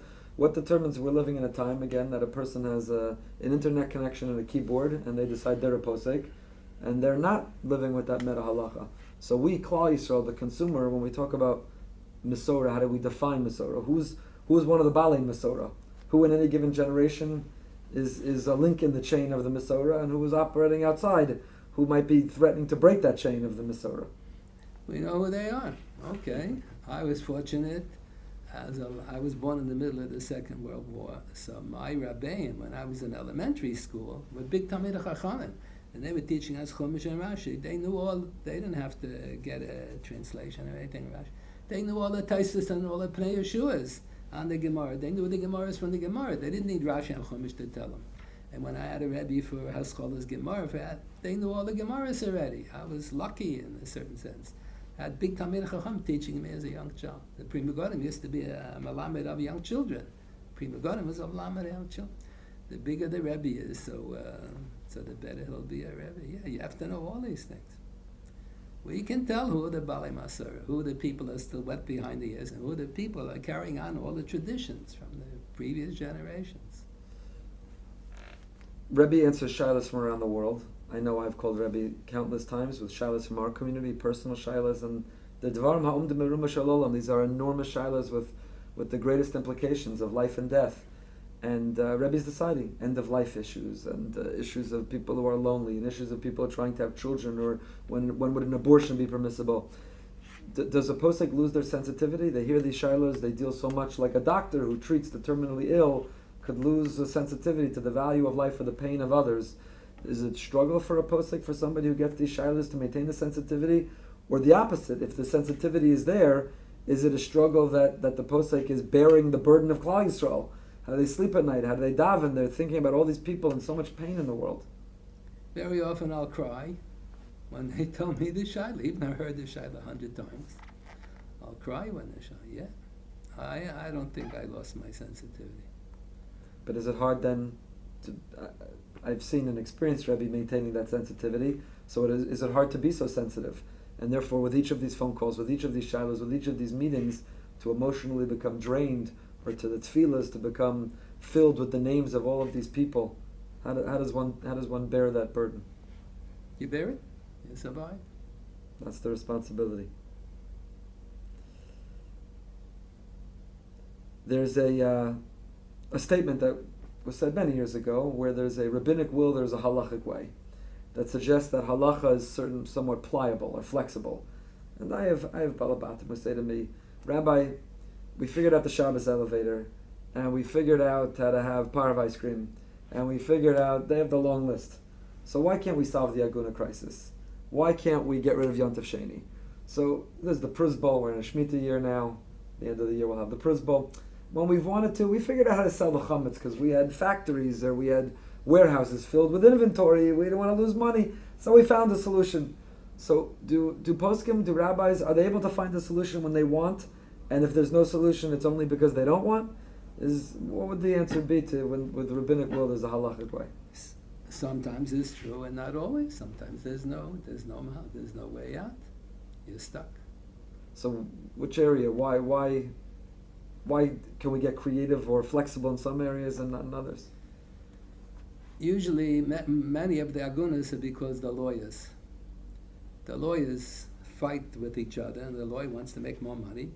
So it's not that the rabbis are negligent; the lawyers are creating the problem. I have a case now in Nabuch that a couple they just got married 2 years ago. They have a little baby, he's not even 1 year old, and the parents got involved and they ruined the marriage. And now the lawyers are fighting with each other. So that's scandalous. The lawyers often ruin the marriages. The rabbis can't do anything about that. We should shoot the lawyers, not shoot the rabbis. Yeah. So in halacha, a general answer to where there's a rabbinic will, there's a halachic way. Is it never true? Sometimes true? Always true? Whenever it's possible to be lenient, the rabbis find it important to be lenient. The Gemara complains there was a chotzer where they didn't make an error. They didn't put away a box of matzahs. So Midat Torah, you're allowed to carry. Midat you're not allowed to carry. And there was going to be a bris on Shabbos, and in the days of the Gemara, they had to bathe the baby with warm water before and after the bris to prevent infection. So they had water prepared, then all the water spilled. So then the Gemara says, why wasn't there an error? If two Rabbanim live in the area, they didn't make an error. So they quote in Shulchan Aruch for that Gemara. You see that's the responsibility of the rabbi. Whenever he can make life easier for the Balabatim, he has an obligation to. He can make an error. The Gemara says each one was busy with other things, but it's not right. Whenever it's possible to make an error, you're mechuyev to make an error. The rabbi wants to be machmir, he doesn't want to for various reasons. Every error is based on kula. The rabbi, so you don't carry, but you can't be machmir on the expense of the Balabatim. In Brisk there was an error, and the Rabbi Chaim didn't carry, and Radin there was an error, and the Chavetz Chaim didn't carry, but he supervised the error for the Balabatim. You have to have an error. When there was an Erev in Yerushalayim, Rabbi Herzog didn't carry, many tzaddikim didn't carry. They wanted to be machmer, but you have an obligation. The Balabatim are not mechuyev to be machmer for all the shittas in the world. You have an obligation to, Rabbanim do have an obligation to figure out the kula, to make life easier. The Gemara talks about Agavra. The Gemara says, if you stand up for a Sefer Torah, you certainly stand up for a Talmid Chacham, because the Talmid Chacham is greater than the Torah. Because in the Torah it says you give 40 times Malchus, and the Talmid Chacham says you only give 39 times Malchus. So they point out, one of the great Rabbanim from Europe pointed out before the war, see, a Gavar Rabba is the one who knows how to find the Kula, not that he knows how to find the Chumrah. Any moron can be Machmah. If you don't know that, then you can be Machmah. But to find the Kula, and the Chumash it says 40 Malchus, and the Torah Sheba'al Peh says 39, so that's the greatness of the Torah Sheba'al Peh. They know how to find Kulas, not how to find Chumras. So it is, in a certain sense, it is correct. The Rabbanim have an obligation to make life easier for the Balabatim. But sometimes it's just keneged adin. You can't do anything. So it'd be more accurate to say, where there's a halachic way, there should be a rabbinic will. Okay. That's the better way to say it, a more accurate way. Okay. Rebbe's been giving psak for many, many years and gets lots of shilas. And Rebbe's mentioned that many or most of the shilas are repeat of what Rebbe has a Masorah for, what Rebbe's already worked out. Is there an area of halacha that still is difficult when the phone rings and that's the shaila? Of all the shilas through the years, are there any shilas that stand out for Rebbe that were the most difficult that Rebbe's ever had to deal with? Things that I have not worked out, I sent to someone else. I have no time now to work out new shilas. But is there an area, or is there a particular shaila, a life and death shaila, medical ethics, a terminally ill patient? Is there a shaila that stands out? Is there a shaila for an organization, for an institution, a Klal Yisrael, Hatzalas Yisrael? Is there a particular shaila or area of shailas that stand out? Right now, nothing happens to come to mind. Okay. We have different Masorah. The different Bali Masorah of halacha have very, very different styles. And some of them seem to have entered the system of learning halacha, and some remain on the periphery. So the Mishnah Berurah is a very different style, and the Aruch HaShulchan, and the Chazon Ish Reb Moshe might have different styles.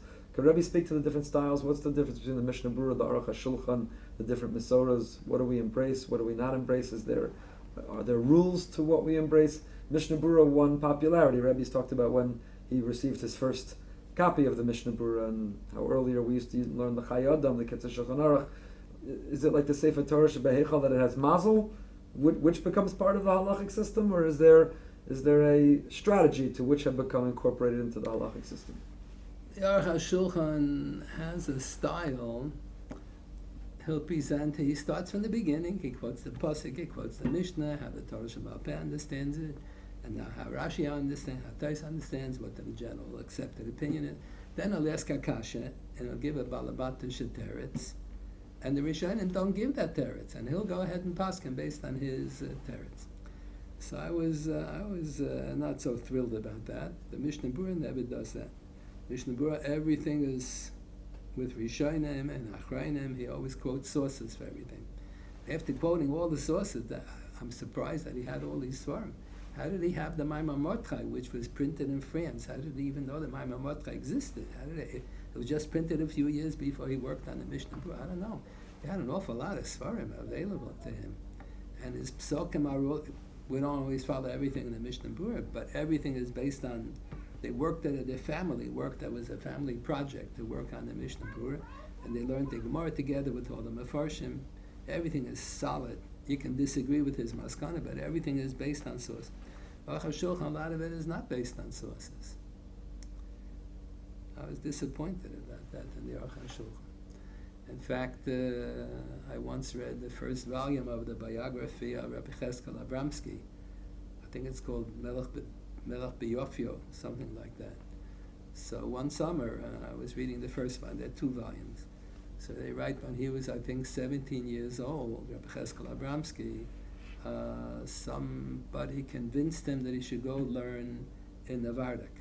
He didn't realize that that's what the fellow did for a living. He was salaried to recruit for Navardik. He thought that a guy's giving him an Eitzah Taiba, so he went to learn in Navardik. So they don't explain why in the book. Instead of learning in the Beis Medrash in Navardik in the yeshiva, he learned in the shul.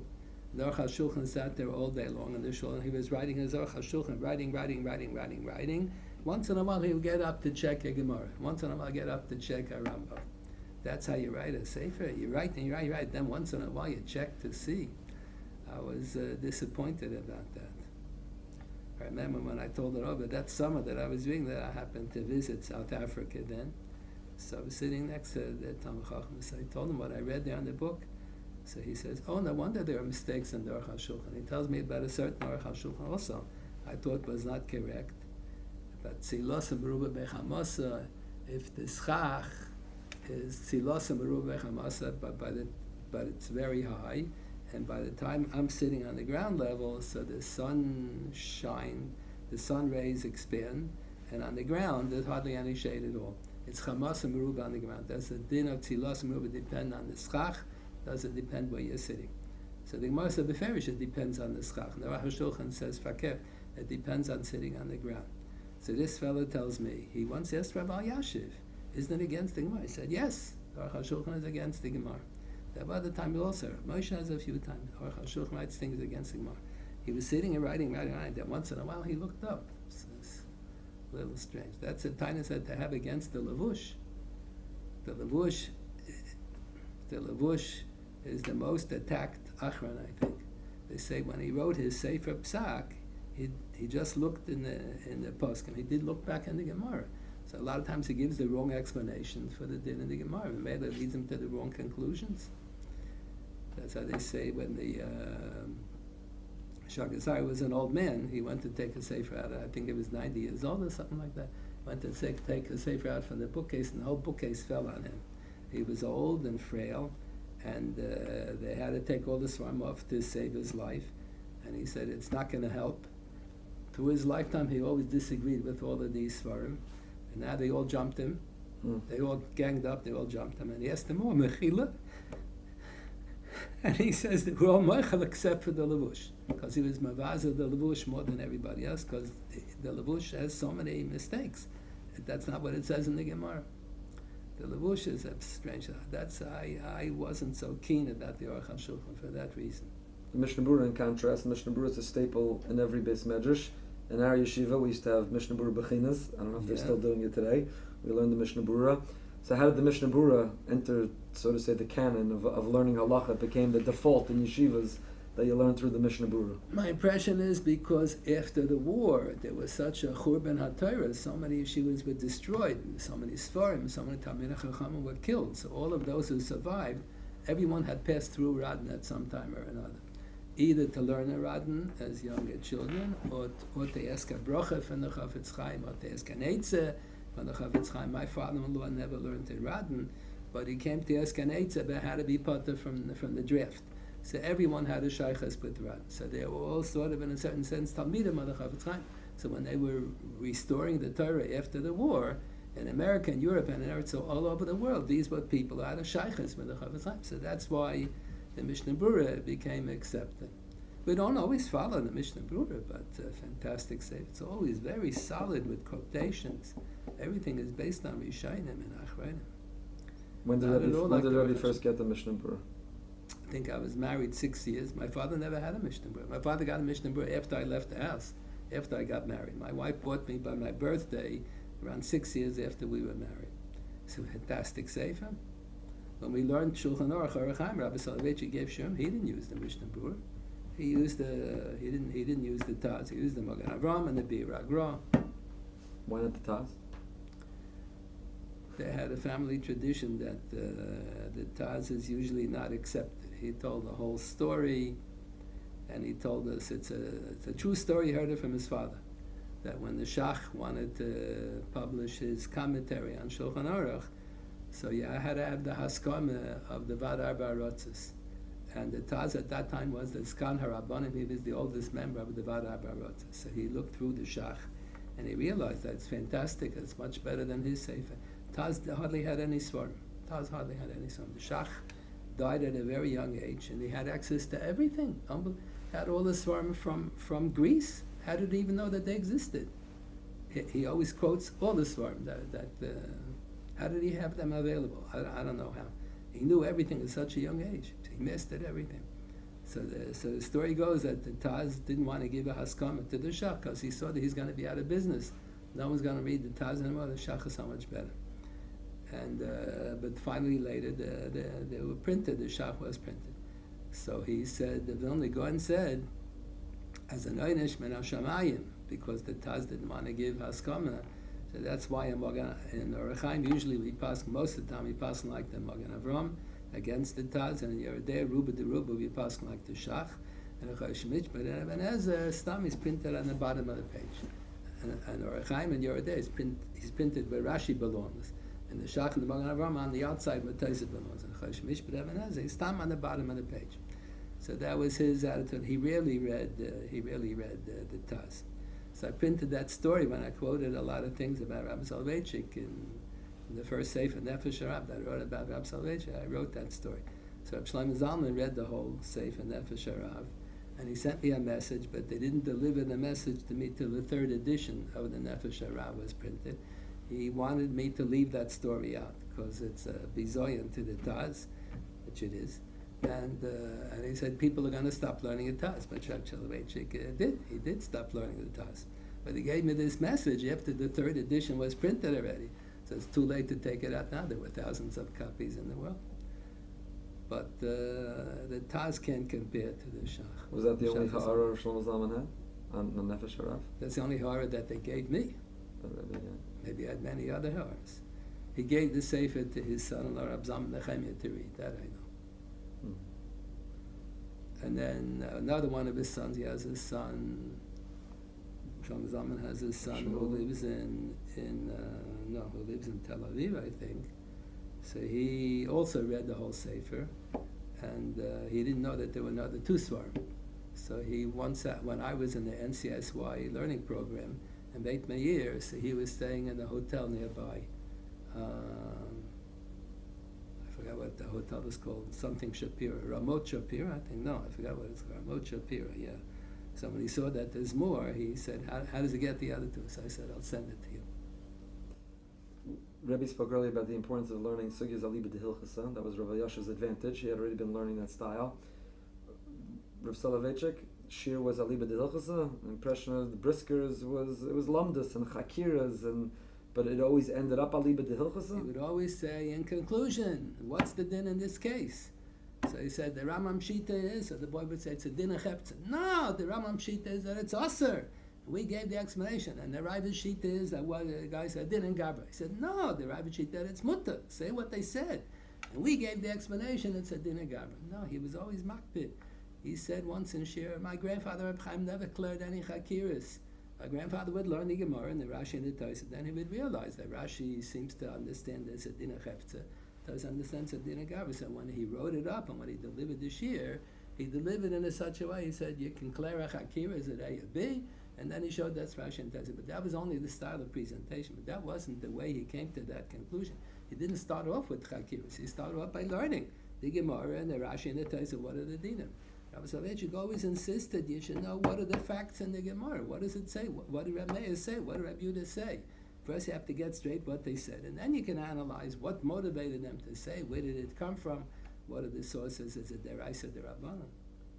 Soloveitchik, when he gave Shir, when the Gemara is full of machloikas, and whenever there's a machloikas, he said they disagree on one point, but they agree on another 99 points. So let's first concentrate on the 99 points that they agree, then we'll understand better the one point where they disagree. So he would first give us the whole background, Psukim and Chumash and Mishnayos and everything, and then it was obvious what the one point of disagreement. After he gave a whole background, it became obvious. Machloikas is about a certain definition of a certain term in the rest of the picture, but you can't take a machlekes out of context. You have to give the whole background, and then you'll understand what the machlekes is. So Rebbe would tell Bachram learning today in yeshiva, would tell people who are trying to grow to be Talmidei Chachamim, that because the impression is that to a brisker lamdus, to be a brisker, leave the halacha to like the people who can't really learn lamdus. But the lamdus is complementing the halacha. It has to be a liba de hilchos of the learning. Avada has to be a liba de hilchos. I remember yeshiva has a masmidim program that used to give them tuition free for all the years that they go to college. Now they don't give tuition free, but they give a big break in tuition. So they have a lot of boys come to apply for that because it's a big chunk, it's worth a lot of money. So a few years ago, a boy had learned in the Meir Yeshiva in Yerushalayim. We usually go to Eretz Yisrael to interview the students who want to join the masmidim program. So a few years ago, a boy came who had learned in the Meir Yeshiva. So we asked him, what did you learn? He said, the last 2 years he learned Bava Kama. He learned. So we said, how much you cover? From cover to cover, he knows everything. So we started asking him questions. He didn't know anything about Bava Kama. So I said, so how do you say it? He learned Bava Kama 2 years. You don't know anything. Well, what are you talking about? So he said, no, he learned like Rab Baruch Ber. I said, Rab Baruch Ber knew every Gemara and every Taisus. What are you talking about? That's not Rab Baruch Ber. They have this image. Rab Baruch Ber says Pilpulim. Rabbi Soloveitchik said he met Rab Baruch Ber. Rab Baruch Ber knew every Taisus and Gittin by heart, word for word. He said, what kind of learning is that? You have to know the facts. You can't philosophize. By Rabbi Soloveitchik, philosophize was a dirty word. I remember someone once said a svara in Shia, so Rabbi Soloveitchik said, let's not philosophize. That was a dirty word. Torah is supposed to be Torah. You're not supposed to give svaras about Rabbi Soloveitchik didn't say svaras. When he got stuck in a Gemara, he would always interpret it based on another Gemara. see from the other Gemara that there's a certain idea, so that idea explains this Gemara also. You wouldn't make up ideas. You always explain one Gemara with another Gemara. So if somebody wanted to grow in learning halacha, what would Rebbe recommend? Which sefer? What would be the best path for the person to grow learning halacha? You have to know first all the Gemaras and the basic Rishon. Rabbi Soloveitchik wasn't interested in reading every Rishon. He would study Gemara, Rashi, Tosfos, and the Rambam, and then if there's a famous Rashba, a famous Ran, a famous Rosh that's quoted in Shulchan Aruch, he would discuss that. He would go read it inside. He would feel it was a challenge for him to read a Milchamas. If the Ramban has a Milchamas, that's like climbing Mount Everest, because the Ramban starts barfing Gemaras from all over the place, and he doesn't tell you which Masechta it is. So that was a big challenge to read every line in the Milchamas and to know what he's talking about. But like this, he wasn't interested in reading all the Rambans. If it's a famous Ramban that's quoted in Shulchan Aruch, he's going to discuss it. Otherwise, he was happy with Gemara, Rashi, Tosfos, and the Rambam. And among the Achronim, Astam Balabas, not somebody whose ambition is to be a posek. Should they learn the Mishnah Berurah, the Kitzur Shulchan Aruch, the Chayyim? Should they take the Art Scroll series, the Koran series? I don't even know what series are coming out today in Halacha. Someone wants to know Halacha. Someone wants to be a Talmud of Rav Shechter, and for Rav Shechter to be their Rebbe Muvak and to follow all the Psakim. But they have to start somewhere with a foundation. So what should they learn? I would recommend to go through the Kitzur Shulchan Aruch from cover to cover a few times, once a year for 2-3 years in a row, and then to underline it, to check off when you come across a sif that you never heard of before. Most of the dinim you know. You like tefillin every day, you know how to daven, you know how to say Krishma. Most of the dinim, observant people, they're not 13 years old, they're 20 years old, 30 years old. Most of the dinim we know. So whenever you come across something that you never heard of before, so you underline it or you check it. Then after you go through the Kitzur Shulchan Aruch a couple of times, if you know Gemara well enough, then it's shaykh to learn the Mishnah Berurah. If you don't know Gemara, you're going to misunderstand the Mishnah Berurah. Mishnah Berurah a lot of times quotes technical terms from the Gemara or from the Rishonim. So if you're not familiar with the Gemaras, you're going to misunderstand what the Mishnah Berurah is arriving at. People misread the Mishnah Berurah. Mishnah Berurah is graduate level. Don't skip to the graduate level. Make sure that you know what you're become literate first. Absolutely. I want to thank Rebbe for his time. This was a tremendous conversation and very eye-opening, and we're deeply appreciative, not only for this, much more significantly for everything that Rebbe does for us, for Klal Yisrael. The Rebbeinu Shalom has given us a huge bracha to have Rebbe, as a posek, as a source of halacha. Kosh Baruch Hu should continue to shower Rebbe with good health and strength, and for many, many years we should be able to continue to learn and get guidance from Rebbe. Amen. Should all be healthy. Amen, amen.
I'm Rachel Tuckman, and I'm a licensed mental health counselor working in the 5 towns. I am so grateful to Amudim for giving us this opportunity again to have a conversation about the things that we're passionate about mental health and about the topics that resonate with us. Getting together and talking with two of my favorite people, Rachel Herkman and Ellie Chevalis, and I'm going to let you guys introduce yourselves, and then we will intro our topic for today. I'm Rachel Herkman. I'm an LCSW, a licensed clinical social worker. I have an office on the Upper West Side of Manhattan, and I also do trainings and speak in different communities. And I feel really passionate about having conversations about mental health and the way we relate to our struggles. I also have the honor of being the clinical director of the Lawyers Project magazine, which is an online magazine for Jewish women, where we enjoy being able to create conversations about the real things that are going on in people's lives and the communal healing that can come from us having more of those open conversations. So I'm so grateful to be here having an open conversation with both of you. And thank you to Amudim for being a trailblazer in really trying to push these types of programs forward. So thank you. Awesome. Thank you. Ellie Sheva. Hi, thanks. I'm Ellie Chevalis. I'm a licensed marriage and family therapist, LMFT. I practice on Long Island and virtually. I also am a digital educator. I lecture to groups, but also online. And I write, I blog, I have articles and a book on healthy thinking. And like Rachel Herkman, I'm also, humbled and grateful to be included in these conversations, and especially organizations like Amudim that do so much to serve the greater community. And it's always so much fun to talk to my Rachel friends. So thank you. And so today we are talking about toxic positivity. And so I want to hear from you guys. I guess just when you hear toxic positivity, what is the definition that comes to your mind? And then let's just talk about, is it a problem? Is it something is toxic positivity really a thing? Where does this come from? Some of the challenges, and then I guess finding the balance. What is the balance? If being so positive is really toxic, like what are we supposed to do? So I guess we'll start with Rachel. Tell me, when you hear toxic positivity, like what comes to mind? I think the word toxic implies something that maybe is healthier in lower doses or a lower amount, but when it reaches a certain amount, it is no longer helpful and can have a detrimental effect. So when we talk about toxic positivity, what comes up for me is what I see happening for many people in situations. And I think this, obviously, it predates social media, which is that when somebody is going through something difficult and they're in a place of pain and they get a message, whether it's implicit, explicit, or they were educated in a culture where basically there was a sense of you just need to be positive all the time, and it's not okay to express feelings that don't sound positive and inspiring and uplifting. And when that is the only way that people feel is an acceptable way to share when they are going through something, I believe that it gets to a point where people can't hear the messages that others are trying to tell them, which they think is coming from, they're trying to help them, and it's very often it's coming from a good place. But because people feel like it's at a point now where people throw platitudes around, and it's kind of like, that's not necessarily the space the person was in that moment, that's where I think it gets to this place where we might call it toxic positivity, where it's positivity being thrown at people or shoved down their throats, right? You can offer someone the most beautiful piece of Napoleon, and if they say no thank you, but you shove it down their throat, they're not going to be able to fully enjoy it because they weren't in the space where they actually wanted to eat that, right?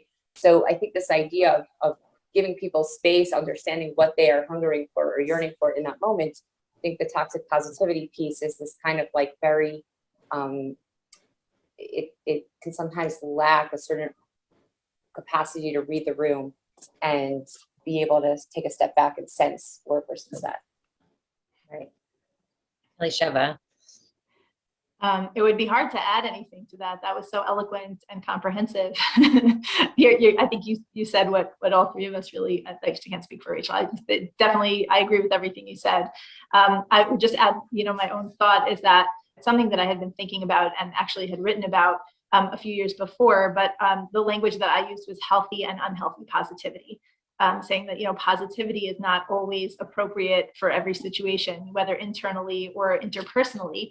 But it is useful to think in terms of healthy, sort of thinking like, when is it healthier to be positive and when is it healthier to explore, other orientations and emotions. And I had a conversation with a friend who's in more of the like spiritual motivational space, but she has definitely gone through her own life challenges and mental health challenges. And her approach for her own self and in her own style is more of a radical gratitude approach, very positivity oriented. And she was saying that she doesn't believe that there's such a thing as toxic positivity. She said like positivity can always be beneficial. It just depends like, who and when and how. And I think we ended up coming to an agreement that it was more about semantics. It was interesting because I found that the first time I heard the word toxic, I was concerned because I think there are certain strong words that get overused, especially in the social media space and especially in what is a very polarized kind of culture that we're living in right now, where people like jump to very dramatic language. And I was concerned, while I do, in my opinion, there is such a thing as toxic positivity, especially at the interpersonal level, trying to put a silver lining on somebody else's cloud. But I wondered whether maybe toxic was a stronger word than I was personally comfortable with. And then as I was hashing it out with his friends, something that I explained to her was that even in the intrapersonal, like meaning within a person's own self, right? If I try to skip steps, like if I try to jump ahead and just make it all good, like but it's okay. Like it's all going to be okay in the end, right? And I don't let myself first process the emotional and the psycho-spiritual like struggles that I'm having. Very often what will happen to people is they somaticize, right? They start to get like physical pain or ailments, and people actually can get sick from stress. We know this now. And so actually the word toxic in that case wouldn't be hyperbole. Like it would be appropriate to say that, sometimes when we suppress, when we repress, when we don't deal with things, it kind of manifests in other places for us, in our relationships or in our bodies. And so, so to me, actually, I kind of, in debating this issue, I actually sort of found like there is, I think, an appropriate place to use. And again, language is very personal. So if someone doesn't like the word toxic or doesn't like, picking on positivity, I remember once I had a client who told me, very cheerful, sweet, upbeat person, a lot of anxiety. And I had comments on them like, oh, you sure smile a lot. She's like, oh, I grew up in a pathologically positive home. It was so cute. So pathological positivity. And she gave me permission to recycle that phrase. Right. And it's positivity can be a coping skill, and coping skills aren't always bad, but, when we recognize them for what they are and sort of like acknowledge that, positivity is great, but like almost everything else, there's context, and, almost nothing is for every situation and every relationship, every moment. Yeah. So I actually came across the term toxic positivity a bunch of years ago from a therapist that I follow on Instagram. Her name is Whitney Goodman. She's an LMFT, Sit with Wit. She's Gottman trained. She's fantastic. And she did this post that like went viral. It was all over the place about like helpful phrases when someone's going through something. And we'll talk about this later, because the research that we conducted together was like so fascinating. But she talked about toxic positivity, and I was like, wow, I had never heard that term either. But it happens to be that I have an aversion now to that word toxic also. And I actually saw another way to frame it would be dismissive positivity, which I think is actually a lot more accurate, right?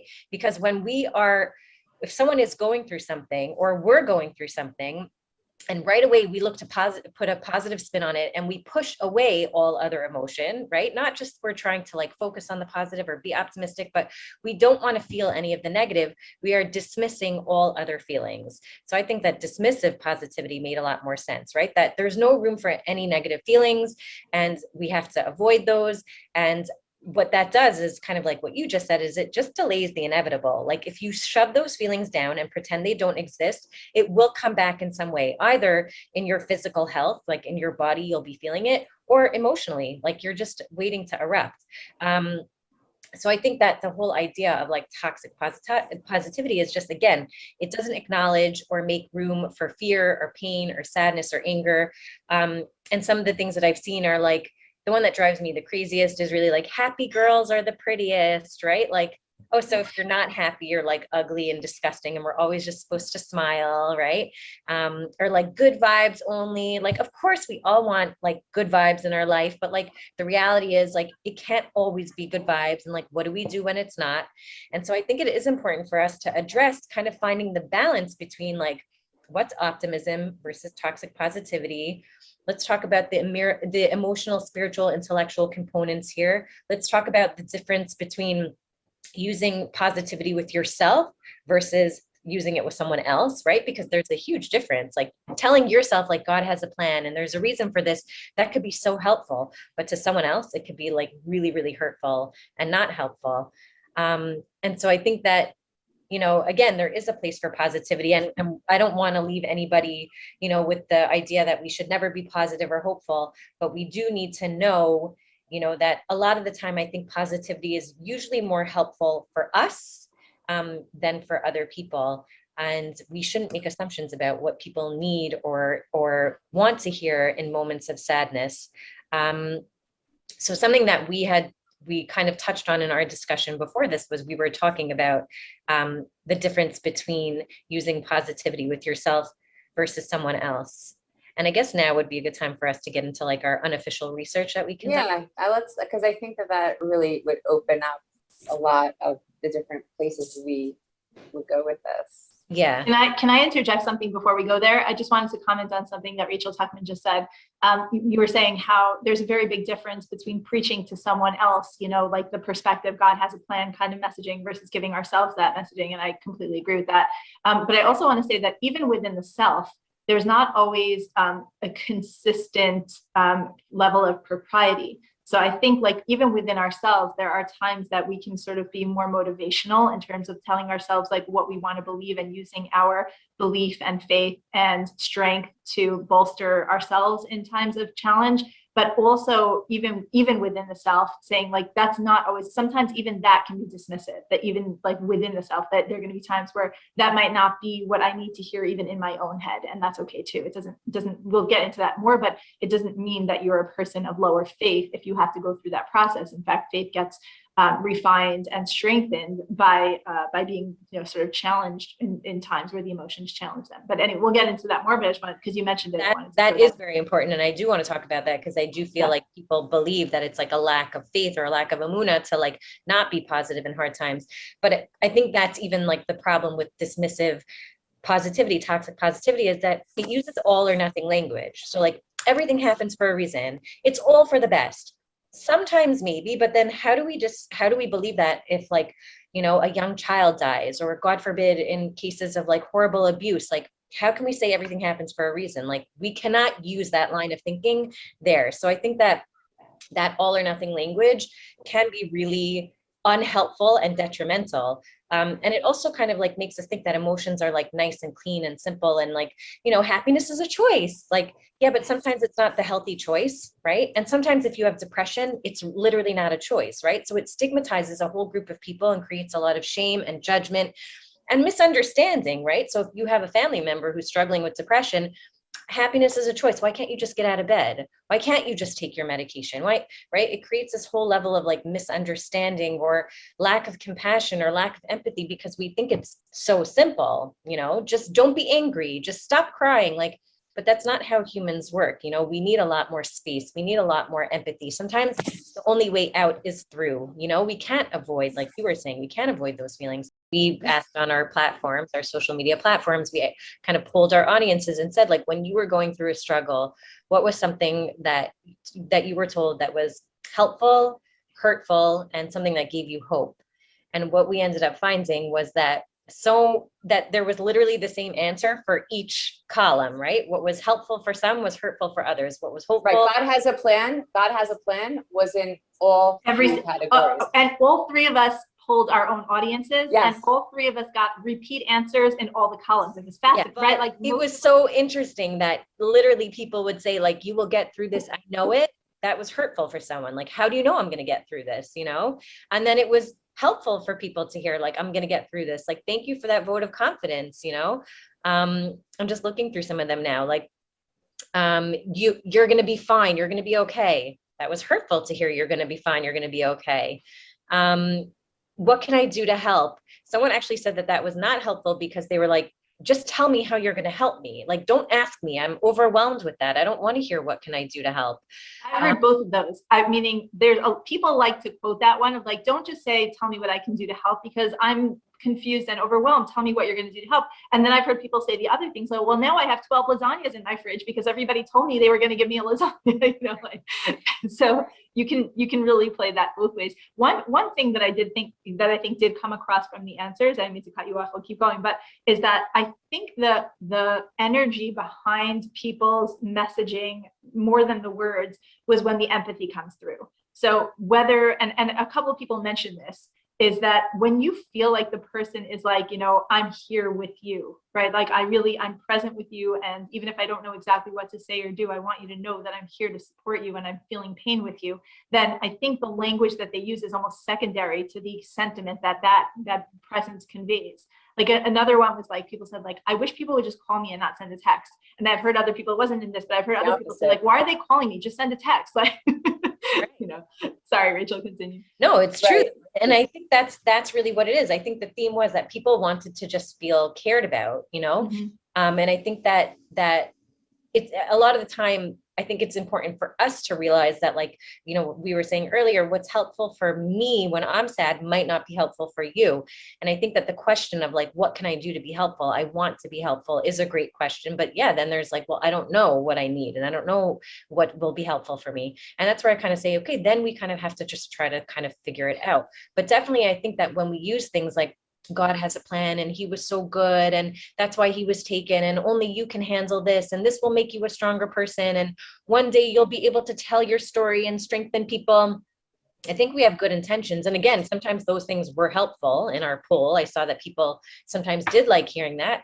But we also have to ask ourselves, like, am I telling someone this because I am so uncomfortable with their discomfort right now and their unhappiness or their anger or their sadness that I'm trying to like make them feel, no, it's not so bad. Like there's a light at the end of the tunnel. Maybe they're not ready for the light yet. Maybe they need to sit in the darkness a little bit. And it reminds me of that famous Brene Brown video, right? Where she says like, sometimes it's getting down into that hole with them and sitting with them. It's not pulling them out of that deep, dark, hole that they're in. It's getting down and sitting with them and saying, hey, I'm here, and whenever you're ready, I'm going to come out with you. Can I share a few points on that? Yeah.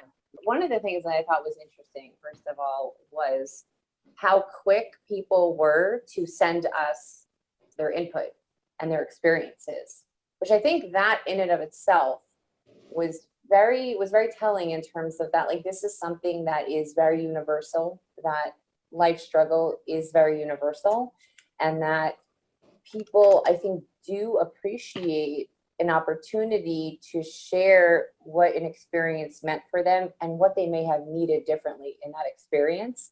But not everyone's willing to ask that question, right? Not everyone's willing to say, what do you think you needed in that moment? So I was taking some notes on some patterns that I saw because I like to like classify things sometimes.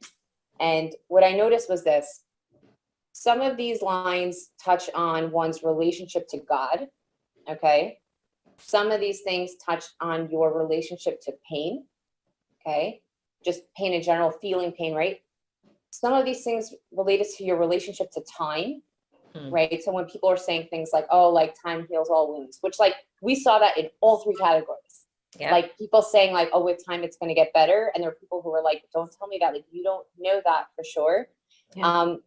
Right. So, and I think another piece that came up was that, and Alicia, you touched on this, is that if the content is all about relationship to time or to God or to pain, but there isn't really an appreciation for actually the relationship between these two people who are speaking. In other words, to take that into account of, well, who am I to this person anyway? Because I do find that sometimes when these things happen, people take it upon themselves in a well-meaning way to share things. And the other thing about that as well is that we're at a place now where we are making so much more room for people to share their personal experiences. And personal experience is not the same as expertise. And certainly personal experience does not make someone the expertise on how everyone else is going to do things. And I think there's something hurtful for people, or they don't feel seen when somebody is making their own healing situation the blueprint for your healing situation. And you're like, but this isn't about you. Like, that may not relate to me. That may not be my story. And I also, like Alisha said, I also had this as well, that there were a few people who said something to me about, it wasn't about what was said, it was about the space. Yeah. That And they the were relationship. in. Yeah, the context and the relationship. It was in the relationship. And the other thing I noticed also was in the parts where people said things were helpful or hopeful, the pattern I saw was there was permission for feelings, permission for experiences, permission for how can I be most helpful to you. There was more of a permission. There was more of a sense of presence of like, I'm here with you. I love you. I'm here with you. I have your back. You're not alone. And then the last piece was also a P, was the sense of possibility versus certainty.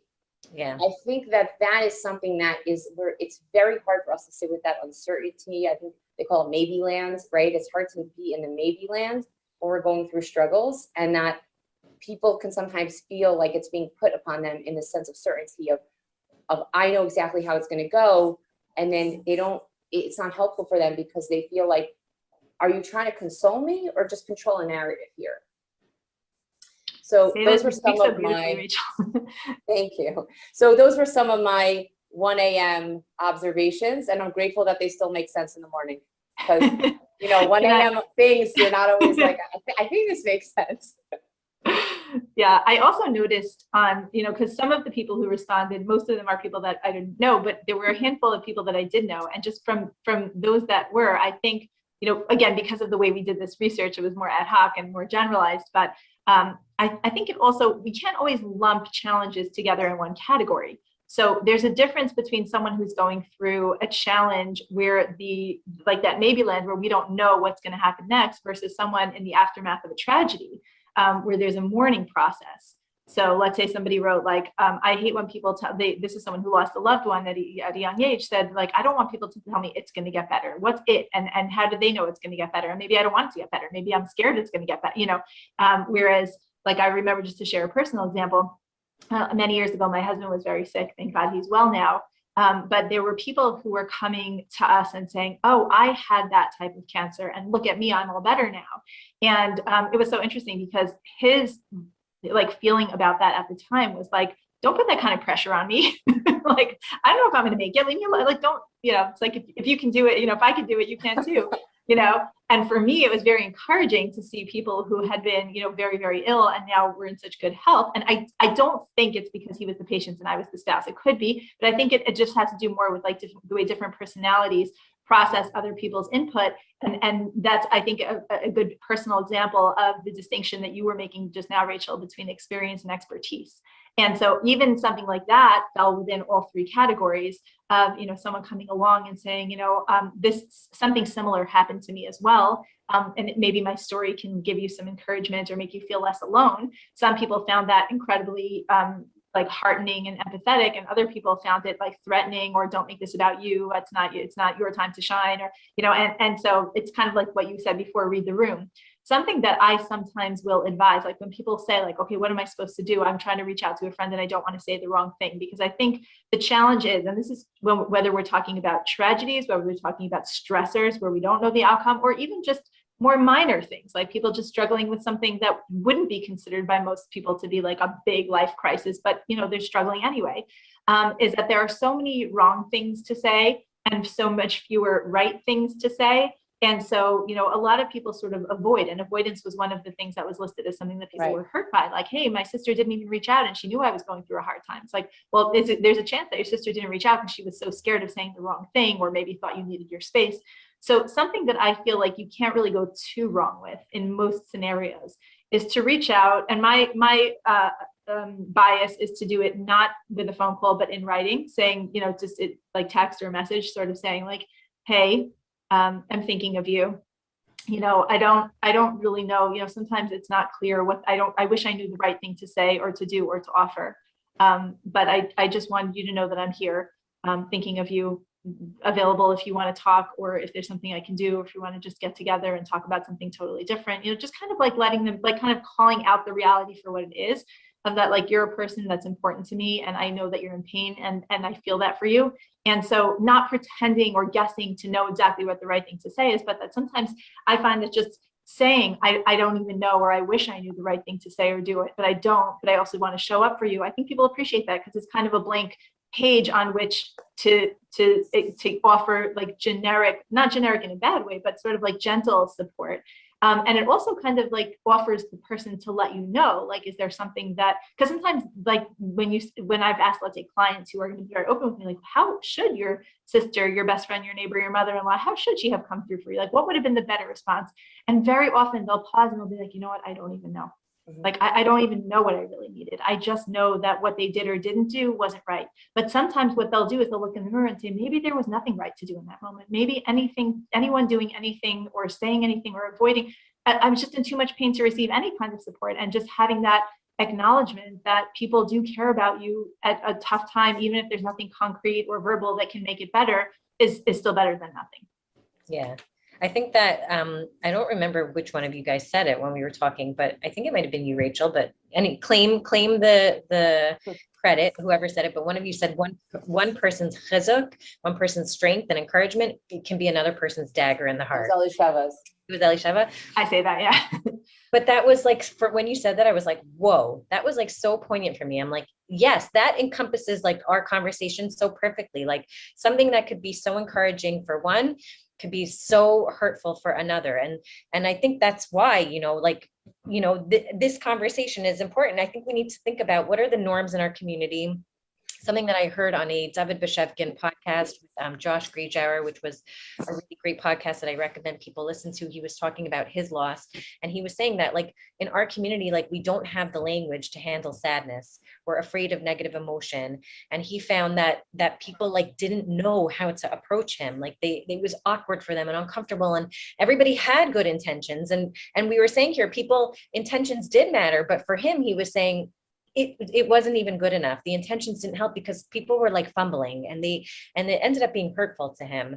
And so I think that there needs to be a conversation about that. Like, we are, as a culture, not even our religion alone, as a culture, we are like happiness obsessed, and I saw a great quote from Esther Perel where she was saying that, like, happiness has become like this burden for us, that we're all like constantly chasing it, and it's like this outcome and a mandate even. And she was saying, like, we have to understand that happiness is like a moment, and that we are complex human beings with a wide range of emotions, and there's a place for all of it. There's a place for sadness, there's a place for jealousy, there's a place for anger. All of these things serve functions, and like, we have to stop chasing happiness. Because something that she said also was like, she's like, we're so caught up in like asking, like, am I happy? Wait, was that happiness? Am I feeling happy? That like, we don't even get to be, right? That we don't even taking our happiness pulse all the time. All the time. Right. We're not even here. We're not even present. One of the ways that when someone's in pain and someone else says something to them and it's like a total airball is where it's basically the person is not dealing with an intellectual wound. So we don't need an intellectual Band-Aid. We don't need an intellect. And that's where I think some of these statements that we saw in our unofficial data is that some of these statements, I think if someone's in a certain headspace or heart space, they might be open to hearing something like that. And that might be helpful. I think about my own challenges I've been through. There have been things that people have said to me that really were so awesome in that moment. But I know that if I heard that at a different point in that situation, it would have been very, and I was going to say hurtful, but what makes it hurtful is that you want to say to the person, hello, like that's not the place that we're at right now in this conversation. Or, are you consoling or are you controlling this narrative, right? Can you give permission for an experience? And I think something else that came up while you were speaking is that I find that very often when we pivot to fault finding, when I slow it down with people clinically or even just an informal conversation, we really slow down fault finding. There's often underneath it, there's this reservoir of powerlessness. And that's why, just to give an example, let's say we're talking about infertility, but this can happen for other situations too. where there's so much of the fault finding of like, whose fault is it? Like I found like after Mayron, there was like an immediate like obsession with fault finding. And yes, there were clearly things that needed to be explored. And I really hope that that continues in terms of addressing that. But I do think that it's sometimes easier to be in a blame place, even blaming ourselves. Sometimes it's easier to be, I call it preferred pain. Sometimes our preferred pain is to sit and blame ourselves about something than to sit with a certain really difficult powerlessness over life and over a situation that may have happened to us. And that, when I find, that's what's happening often in these social conversations, where there's this misplaced positivity or this in-your-face positivity. It's, are we able to just sit and be still, to be with a powerlessness of, you know what, there really is nothing to say right now. There is nothing to say right now. There is no, you know, I like to say, like, you know, resilience, you know, you can't tie everything with a bow. And there's this pressure that we have to tie everything with a bow during the process, after the process, and being able to sit with it, that no, not everything always is going to come together in this really beautiful way, and it's all going to make sense, and it's all going to feel worth it. You know, resilience, which, by the way, if we want to do another interesting kind of social media questioning thing, is how do you define resilience? Because I think the word resilience has, I think everyone has a different perception of it. I think resilience for one person can mean you just get up in the morning, and you literally get up in the morning and you put one foot in front of the other, and that's resilient. There are people that resilience means that they then become this like motivational person where they, like, everywhere they go, they're giving people encouragement. So I think understanding that like resilience doesn't mean you sound like a motivational calendar, and that people sometimes think of themselves as that they are not strong enough because they don't look like that other person over there who is supposedly so strong and resilient, which also ties into that thing that, and some people wrote this also, that they don't like being told, oh, you're so strong.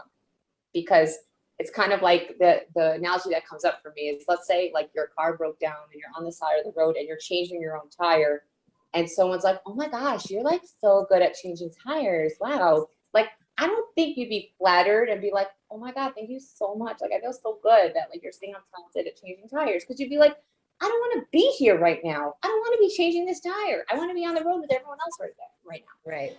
So said a lot there, but again, that sense of like, can we be with the person in this moment right now? Can we be with ourselves in this moment right now and be able to ask these questions of like, what is this really about? What are we running away from? Right. What is it that's holding us back from just being able to slow that down and be able to read the room better? Right. Yeah. Again, it's not liking those uncomfortable feelings. Sorry, Richard.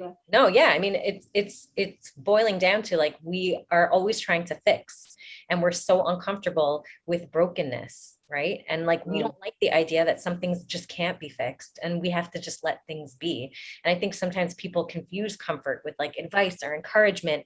Sometimes comfort is just like, this sucks.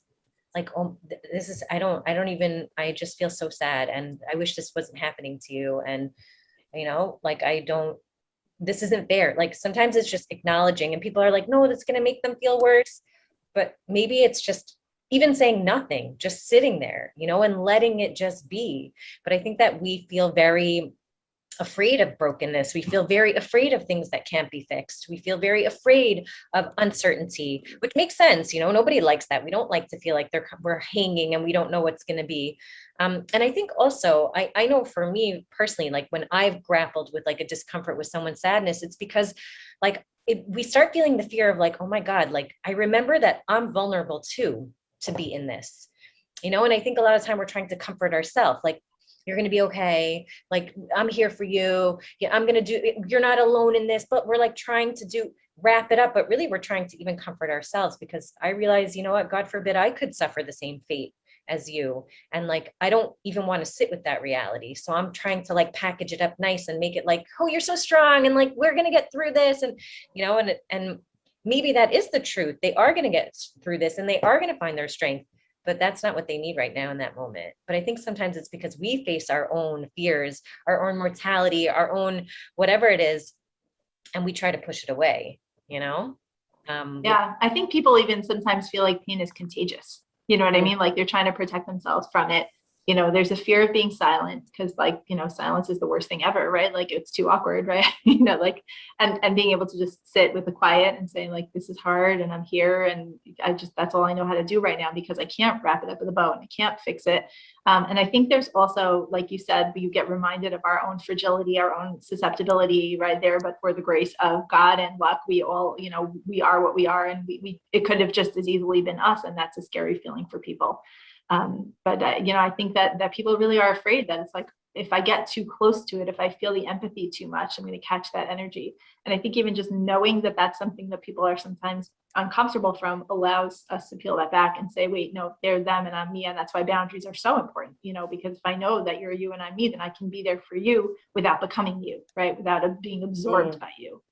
It's such a good point, because what you're saying is what I heard in what you were saying is the sense of dysregulation that happens for us when we hear news or we know about situations that make us feel that fragility of life. And that on a practical level, because we like to give people some practical, examples or applications, is that sometimes people want to reach out to the person to get updates. And the person who's going through the situation is dealing with a million things and may not have the energy to start updating. And by the way, if you're someone who hasn't been close with the person up until that point, and now suddenly you're, texting them all the time, that I think can make people feel uncomfortable too, because it's like, we weren't so close and now all of a sudden you want to be my best friend. Like, I'm not a celebrity because I'm going through something. Like, but, and not everyone necessarily deserves to get an update. Like, not everyone has to get an update, but something for people to ask themselves is, am I asking these questions? Am I asking this question because I care, or because I'm curious for myself and I'm dysregulated and I want to hear that, oh, there was a car accident and they weren't wearing seatbelts, so I could feel relieved and say, okay, I wear seatbelts. I will make sure to wear seatbelts, and therefore I will be safe, right? That dysregulation that you're referring to, and that fragility of life, Rachel, that whole idea that can drive some of the comments and questions that people can ask, that for the person hearing it, it just feels so like, oh my God, how could you ask that? How could you say that? Listen to yourself. But that's the thing. They're totally in their own head, trying to regulate themselves so that they can continue on their day. Yeah. I think people want to know, like, I think that there's this fear that like not all pain is redeemed. And it's like some things we just learn to live with, and the pain doesn't go away. And I love that, like, I'm sure so many of you have seen that, but that visual of the grief ball in the jar, right? 3 different jars. The ball never shrinks in size. The ball stays the same, but the jar gets bigger. So your grief will always be with you. And it doesn't necessarily get better, but you learn to like build life around it.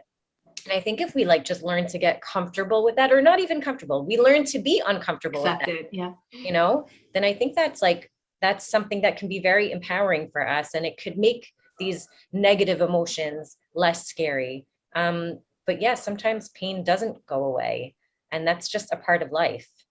There's another piece that I wanted that Rachel Herkman, what you were just saying reminded me of. I wonder if you guys experience this. I know that for myself, sometimes when I go to a funeral or a shiva house, one of the fears that I have is that I'm going to feel something bigger than it's my appropriate right to feel. So let's say like if I'm at a funeral and I feel myself welling up with tears before like the people closer in that circle are crying, I feel like, no, I don't, that's inappropriate. Like I don't want to be crying before they're crying, or, feeling more emotional than the people or expressing more emotion than the people who are more entitled to feel that emotion. And then that sort of very self-conscious feeling of like, I don't want to do the wrong thing. I don't want to make it worse. I don't want to, attract attention. And I think that's another piece that people struggle with. Like, I know I've heard people say this actually, that like, I feel like I don't have the right to be this sad. I didn't even know them so well. And again, I don't know that there's a specific solution to this, but even just sort of like, the concept of if you can name it, you can tame it, just kind of saying these are the different messy, complex reactions and feelings and emotions that we have around other people's pain and stress. Like, I think it's a universal thing when we hear that someone's sick, it's like, well, what do they have? When you hear someone died, it's like, oh, what did they die from? It's like, what, like, we're going to do anything about it at this point? Like there's, but it's just a kind of a universal human curiosity, and it's not always just coming from a place of empathy. I think that's part of it, but also this place of like the dysregulation that it brings to ourselves. And again, just being aware of that and knowing that like the goal is the empathy, feeling the empathy and expressing the empathy and sharing whatever we're going to share and reaching out in that way with empathy. I think that would be like sort of the grounding principle of how we want to show up. And there's something else that I was thinking about hearing both of you speak, which is that I think until now we focused a lot on what we as the supporting party can do, right? Like when I'm the supporting party. But I think also for, in most people at some point in their lives are going to bump up against something where other people are going to have to take care of us. And also to remember that when people show up, they're going to do so imperfectly. They're going to do so imperfectly from their own space. And also just based on like, in that moment, there might actually be nothing that I would be able to receive well, not because that person is insincere or selfish or inappropriate, but just because there is like, vayima'im lehinachem, like there's just nothing that can comfort me, which was said about Yaakov Avinu, a really great person, right? Like everyone tried to make him feel comforted, but there was no comfort to be found. And because I have heard of people who would say this, like at first I was just like not okay to hear anything from anyone and people fell away and then I felt isolated. So to remember that when people show up in imperfect ways, either if they're people that do really care for you and want to show up in the right way, maybe to redirect them and say, thanks for trying, that didn't help, but you can give me a hug, or you can make me coffee, or if it's someone who you think will be receptive to that. And if not, to remind yourself like the difference between like the action and the intention, to say like, they're trying, they meant well. It's the kind of thing that maybe in another mood or in another circumstance I would appreciate hearing. It was tone deaf for me right now. But again, it doesn't have to be that sort of black and white dismissive, like it's all bad, it's all good. It's just people are trying, if that makes sense. Yeah. And I would add on to that, if I may, that I think this is so relevant, especially now during the pandemic, of just, we've been dysregulated for a very long time, a very, very long time. And that relationships change. Our relationship to ourselves changes, and relationships with other people change, and friendships change through struggle also. And that can add, I think, to the grief sometimes when people go through painful times, and they learn more about the people around them and what they are capable of in terms of showing up, or just the space they have. And yeah, making space for the fact that people aren't perfect. But I also think that because these experiences can change us as people, that it is okay for us to feel sad if we notice that it changes other relationships as well. And very often, and we saw this in research of people talking about this thing of getting to the other side of things. People often say like, oh, you're going to get to the other side of it. And it has this very linear before and after, almost like you're driving, you're going to go through this dark tunnel, and then you're just going to like keep driving and you're going to get back to yourself, right? And what I think maybe it would help for us to make more space for as a community is that it's not just that we drive through that dark tunnel and keep driving, but really to give permission for people to honor the fact that we might drive through that dark tunnel and lose a part of ourselves, maybe gain a new part of ourselves, or get to know a new part of ourselves, but we might lose parts of ourselves that we're not going to get back, we're not going to get back to ourselves in this, like you are exactly the same way you were before this thing happened to you. And I think when we lower the bar of kind of what it's supposed to look like when you've been through something and now you're not on the other side of it, it just takes up a different amount of space. Like I often say, like something can happen to me or something becomes me, right? When we're in that thing we're going through, it doesn't just happen to you, it like becomes you. And then hopefully with some healing and with time, which time may not change that, but for some people, for some experiences, they can start to feel like this thing, I don't feel all the time like that became me, so to speak, that I'm still that all the time. And really honoring that in terms of that everyone is so different in how they relate to their experiences. And we're not abnormal if we have, and it's okay to not be okay. It's also okay to be okay. That's something else I think it's helpful to throw out here. I think that I like all of your points, but I even like the idea, and I actually heard this recently about like using this language of like, instead of I'm stressed, I'm sad, I notice I'm feeling sad, I notice I'm feeling stressed. And there was actually like, they had done like brain imaging where people were saying I'm stressed versus I'm feeling stressed, and the impact that it had on the body. And so it really does matter. Like, and clearly it was showing that when you said I'm stressed, there was like more reactivity in your body in terms of stress hormones versus I feel stressed, right? So noticing like that you are not your feeling or emotion, but that you are experiencing it. So I thought that was such a great point. And I think that like a good point for us to kind of wrap up with would be talking about like what's healthy optimism versus toxic positivity. Like, what does it look like when we're just developing more inner resources and coping tools? And what is it when we're being dismissive, when we're shoving things down? You know, like, is there this balance? And the answer is yes, but let's talk about it a little bit, of healthy positivity and optimism and gratitude. There is space for that. And then where is there, you know, when is that maybe not the appropriate response? So the way I like to look at it is I like the metaphor of the horizon, right? If you picture, let's say, like where the sky meets the water or the ground, there's sort of a line, like a horizontal line. The word horizon is in there. And the way kind of I like to help clients and myself actually look at things is that there are 3 general categories that we can find ourselves in as far as responding. There's what I call below the horizon of healthy function, when we know we're in that like dysregulated place and we're feeling this like flood of unwanted, unpleasant emotion, either in response to something that we're thinking or feeling, or into a trigger, you know, a stimulus, something that went on with another person, a life event. And that's when we're sort of below. And the first thing to do there is to not rush out of it, but just to sort of say, whoa, okay, this feels like a lot. This is overwhelming. And again, there's a difference between I am versus this is. But even if you're feeling at the first place, like I'm feeling like a mess, just give yourself permission to say, 1 second, I'm allowed to feel like a mess for, you know, for a moment or so, right? Like we don't always have to be so strong, right? First, acknowledge what is and not try to clean it up right away. Let it be, sit with it, feel it. It's okay, right? Then we want to pull it up onto what I call like the horizon of healthy function, just like to take a step back and detach from it. So if I were telling somebody about this scenario, let's say I didn't know the person so well, and I was just taking more of a dispassionate, more of a clinical approach of this is what's going on right now, right? This is what we're struggling with right now. And just kind of describe it in a more even-keeled narrative way. So that way you create a little space, a little bit of distance. Okay, then the next question, so it's a process, right? We're below that horizon of healthy function, right? There's like a lot going on. We're feeling all the feelings that we don't necessarily want to sit with for a long term. Then there's sort of like acknowledging, narrating what's going on, just it is what it is. The analogy that I use is kind of like a sailboat, just like kind of tracing the horizon, just bobbing along on the waves.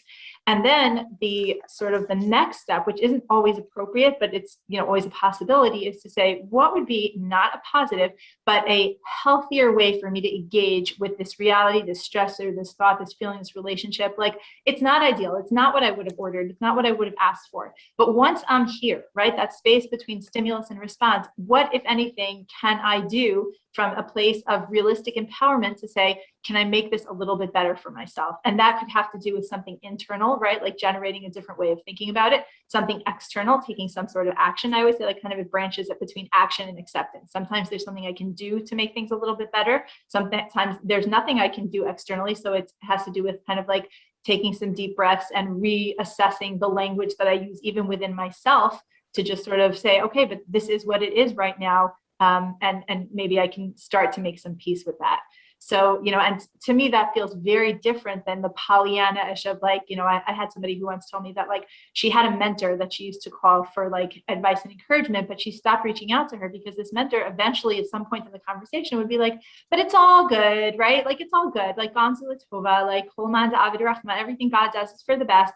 And she was just like, I know that I believe that spiritually and theologically, but that's not like where I am right now. Like, I need like a hug over the phone. Like, I just like, that's, you know, whereas kind of like exploring, going through those stages of like, wow, this is really hard. This really hurts. This is not so easy. And saying all the bad words you need to say in order to like feel those feelings, then kind of getting up above, like lifting your head out of the water and saying, okay, but like I can get some air here and like what's actually going on, like in a more strategic way. And then finally pulling out to the next level and saying, is there anything that I can do differently? Is there anything that's within my locus of control that I can then take action or edit my thoughts to make this hurt less, to make this less damaging, either within myself or within my relationships? And sometimes you come up with something and sometimes not, but then that's the acceptance piece. Like, no, there isn't. So I just have to like, this is what this is, and, you know, and move on, you know, forward. That would be like kind of a short version answer of what I would say. Yeah. Rachel, you have thoughts you want to share?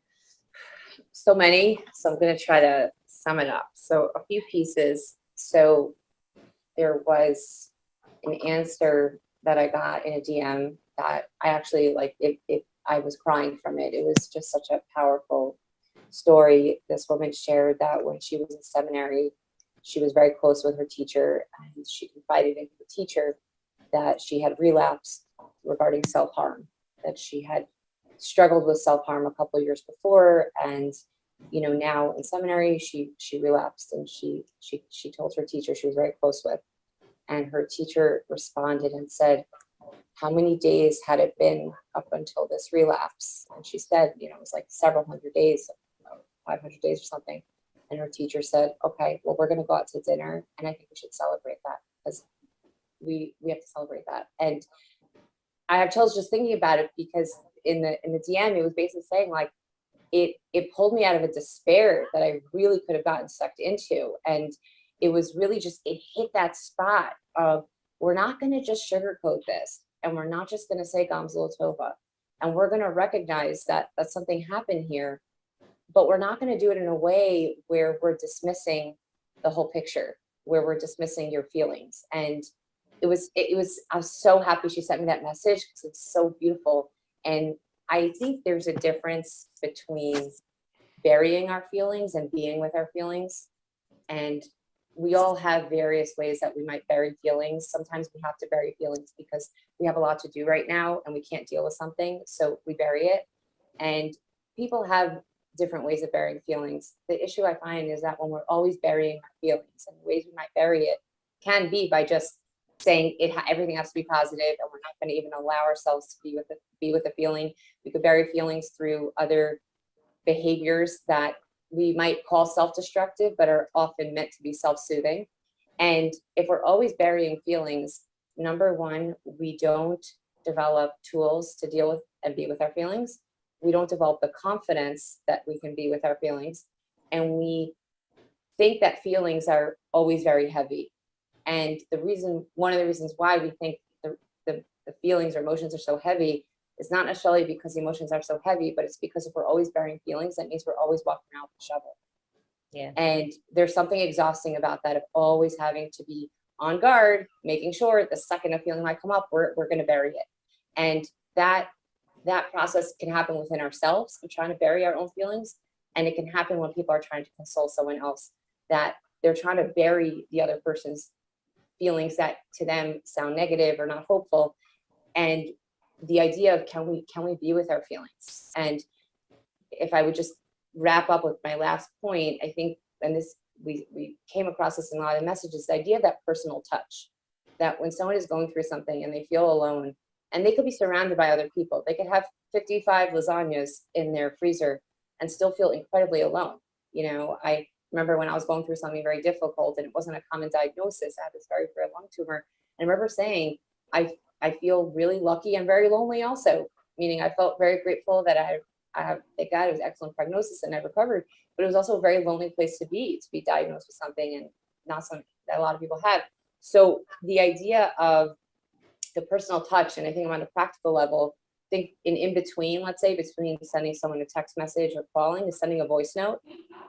Because I think a voice note, at least you can hear what they're saying, and it's not just a copy and paste text message, right? When we hear someone's voice, I'm a big fan of handwriting. I know handwriting is an endangered species, but there's something so powerful when you see a handwritten card versus something typed. I'm not saying that everyone now needs to start mailing letters, although I think it's cool to mail letters, but whatever, that's just me. But even just something like that, of just the idea of showing a personal touch, and can make such a difference in how people feel in those moments, that it's not about what we say necessarily, it's about our ability to be still with them, but also to be aware that, to be aware of the boundaries, even within that context, and to be able to sit with the humility of the powerlessness of these challenges that we go through, and to be able to be with that, and to be able to lean on each other, and also understand that these are things a lot of people deal with. So with that, I'll pass. Love that. So, I mean, I guess to wrap it up, I would just add to, I mean, you guys expressed it so beautifully, but I guess I would just add, like, when we are trying not to bypass our feelings, you just want to make sure also that, like, we're not, we had mentioned in our talk separately, we didn't touch on this here, but like fixating and versus focusing, right? So you don't have to, like, and we had mentioned this earlier, even in this talk, like, if you're not feeling like you need to sit with your feelings right now, you don't have to. So you can decide, like, right now, I don't feel like I want to be in my pain. but maybe just being self-aware to ask like, but am I avoiding it right now? Or is this like an actually healthy coping mechanism right now? Because sometimes that is what we need to do to get through. We need to kind of like not process it, and we need to just keep moving. You can sit with your feelings, but don't obsess with them, and start living in those feelings. And, say like my therapist told me, like, it's okay not to be okay. So I'm not going to be okay. Like, but like you said, Rachel, it's okay to be okay too, and we shouldn't ignore problems, but we also shouldn't pretend that that's all that there is, and I think that there is that balance of optimism. And I think it's important to distinguish even like what are like some optimistic things you can say that are not toxic positivity. And I actually had written a post about this. I called it non-Pollyanna mantras that you can say to yourself, because mantras in general, I think, can be very helpful. And I think saying something like, this is really hard, but like, I'm going to get through it, or I know I'm going to be okay, or I know I have support, or, I know my friends care, things like that. Those can be optimistic without like taking away how you're feeling, or without denying the reality of your situation. And I think in some cases, yes, we do have choice how we want to feel.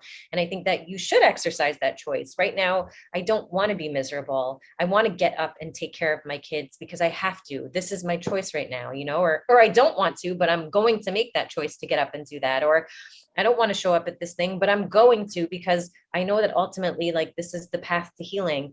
So it's not black and white. It's extremely nuanced. And I love that we did highlight how, we sometimes feel like our community does not have the language, but through all of the Tanakh, I feel like Rabbi Sheva here just gave us all of this wonderful, like, it is so much a part of in terms of the Jewish community, there is that language. It does exist. And I remember, Elisheva, you had a post around Sukkot time about reading Kohelet, and about how this time of joy, we're reading this like really depressing, seems like super, negative, like, I hate my life. I hate life. Literally, that's what it says. Right. And that really stuck with me, how it's like a teenager, like slamming their door, going to their room.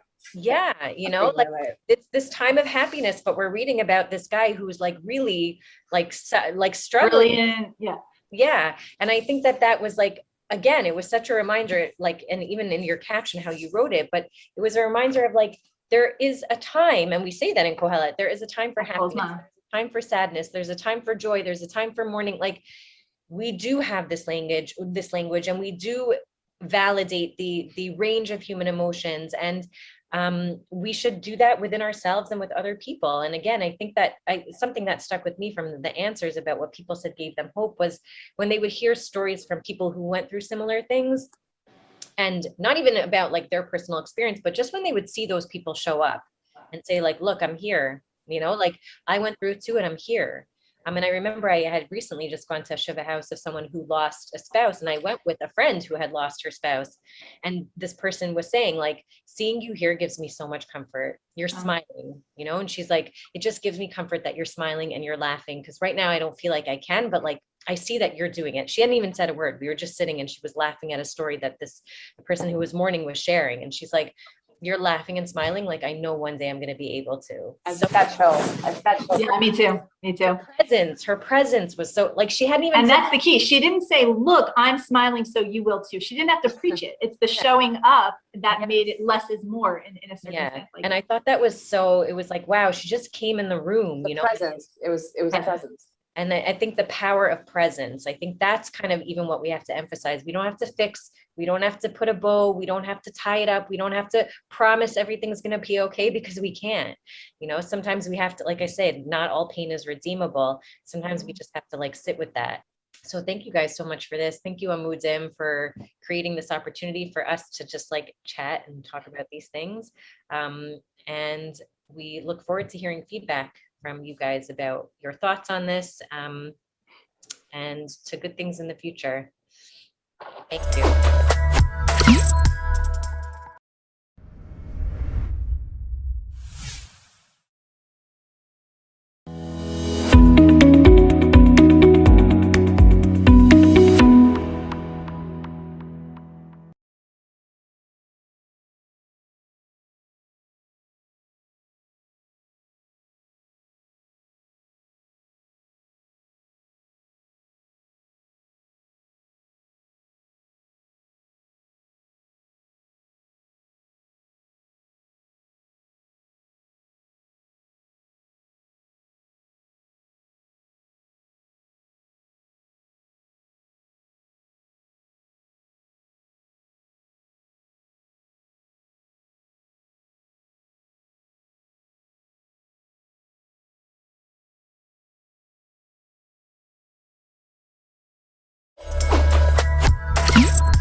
Welcome to another Charity Bids production of Holy Yid Squares in association with SayMazelTov.com, the only place to create and share personalized video messages from your favorite Jewish stars. And we are all here benefiting our dear friends at Amudim.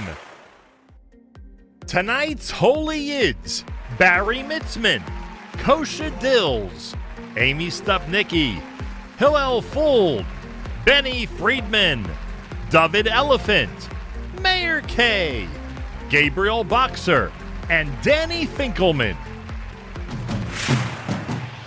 You know the game. It's a simple game of tic-tac-toe. Our stars are ready, and we're all set up here with two great contestants. With us in round number one, Moshe Brandsdorfer, who's executive director of the JCCRP. Moshe, good luck to you. Thank you, Nachman. We also have Sandy Eller, who's a writer with the Amudim staff. Sandy, good luck to you. Sandy won the coin toss backstage. We'll choose first. Where do we start, Sandy? We are going to start with Danny Finkel. After Israel and the United States, this country has the largest Jewish population. Which one? All right, I've never been there, but definitely on my bucket list. Love everything about that culture, from the language to the food and to the scenery, which I've never been to yet, but I would go with Argentina. Sandy, agree or disagree? Kosher cows, maybe. Kosher population. I'm going to disagree, Danny. Sorry. The answer is France. Circle gets the square. And we move on to Moshe. Which celebrity are you choosing? I'm going to go with my friend, Kosher Guru. Kosher Guru, set for your question? All ready. Here we go. This was the first president of the United States who hosted the first White House Seder. Was it A, Donald Trump, B, Bill Clinton, C, George W. Bush, or D, Barack Obama? Okay, I'm going to have to go with the president that I think brought kosher into the White House first for Pesach. It is Bill Clinton. His answer, Bill Clinton. You agree or disagree, Moshe? Well, nobody does more chesed than Kosher Guru, and nobody knows more about Passover programs than Kosher Guru, so I'm gonna agree with him. The answer is Barack Obama, believe it or not. Circle gets the square, and Sandy's off to a pretty quick start. Which celebrity next, Sandy?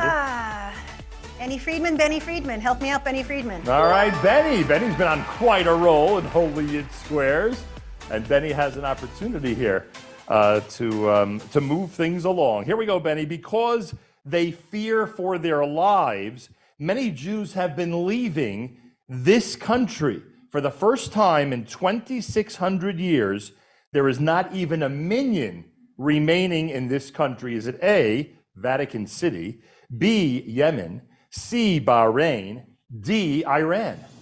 I was going to say California.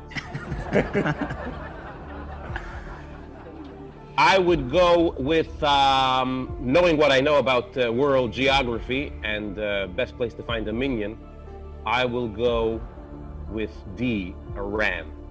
All right, the answer is D, according to Benny. Sandy, what do you think? What are the choices again, please? We have Vatican City, Yemen, Bahrain, and Iran, or Iran.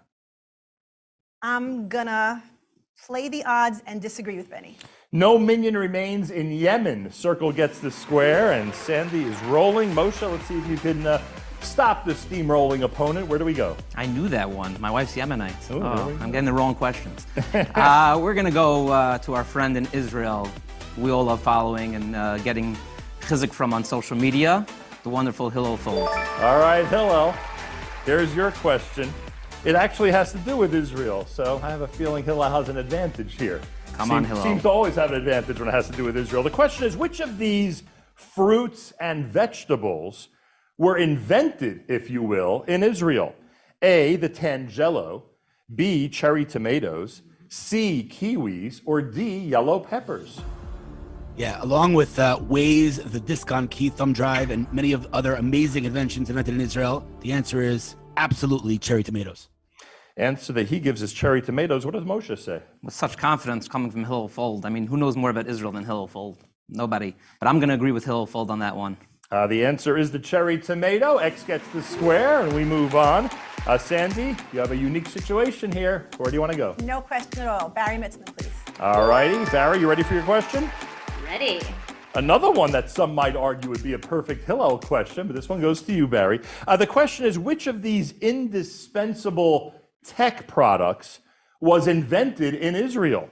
Is it A, the USB flash drive, B, the inkjet printer, C, surround sound, or D, the flat screen display?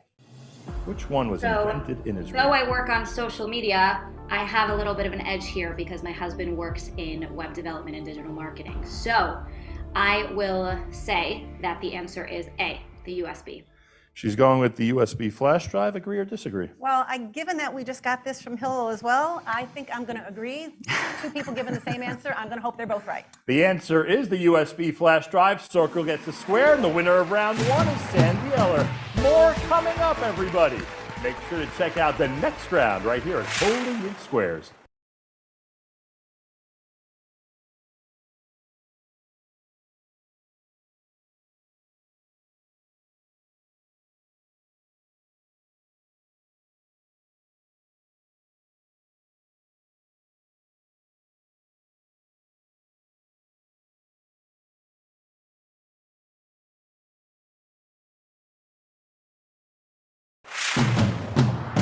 All right, it's time for round two of Holy Yid Squares, created for and benefiting Amudim. And we have two contestants ready for round two. The winner will, of course, move into the final round. We have in the X podium Aviva Gluck, who we are referring to as both Rebbitzin and in her professional capacity as a nurse. Devorah Fishbein is in the circle podium. Devorah is a case manager at Amudim, and she's raring to go in today's game. Good luck to you. All right, Aviva won the coin toss backstage. She'll choose first. Aviva, which celebrity are you picking? I'm going to start with Amy Stapnick because I love to cook. All right, Amy, here we go. Your question's as follows. Why is Brooklyn native Jeffrey Hoffman associated with the term Jews in space? Wow, okay. Well, I happen to know why he's associated with Jews in space, because he's one of the wealthiest Jews in Brooklyn, and he's funded a lot of the space services that have left from the US to do research. All right, Aviva, agree or disagree? I'm going to disagree. All right, X gets the square. In fact, Jeffrey Hoffman is known as a Jew in space because of his 5 space shuttle missions. Time for Devorah to pick a celebrity. Go right ahead. I am going to choose the kosher guru. Kosher guru, you all set? I'm ready. Here we go. Forbes magazine guru says that the top 20 happiest countries in 2021, in terms of Israel and the United States, which country ranked higher? This was actually a very, very tough question to be asking me, traveling to so many countries. But I actually recently got a tip from a good friend of mine, Effie, in a BB WhatsApp group that told me nothing beats the United States. All right, he's saying that the higher country on the happiness scale is the U.S. What does Devorah say? Agree or disagree? I'm going to have to agree because Effie's my dad. There you go. Well, according to Forbes, Israel was at number 11, the U.S. at number 14. X gets the square, and now Aviva is on a roll. Who's your celebrity, Aviva? I'm going to go with the producer that put out the first video for my husband, Danny Finkelman. All right, Danny, here's your question. The Israeli city of Netanya is named after A, Nathan Hale, because the town's first mayor got tremendous chizuk from Hale's role in the Revolutionary War. B, Nathan Handworker, founder of Nathan's Hot Dogs in Coney Island. C, Nathan Strauss, the founder of Macy's. Or D, the prophet Natan, who lived in the time right before the second Beis HaMikdash. What's your answer? Ooh. I have 3 cousins in Netanya. Make a very wild guess on that one. Hope you're not related to the mayor. Founder of Macy's. Doubt that. But you never know. I will go with the prophet Natan.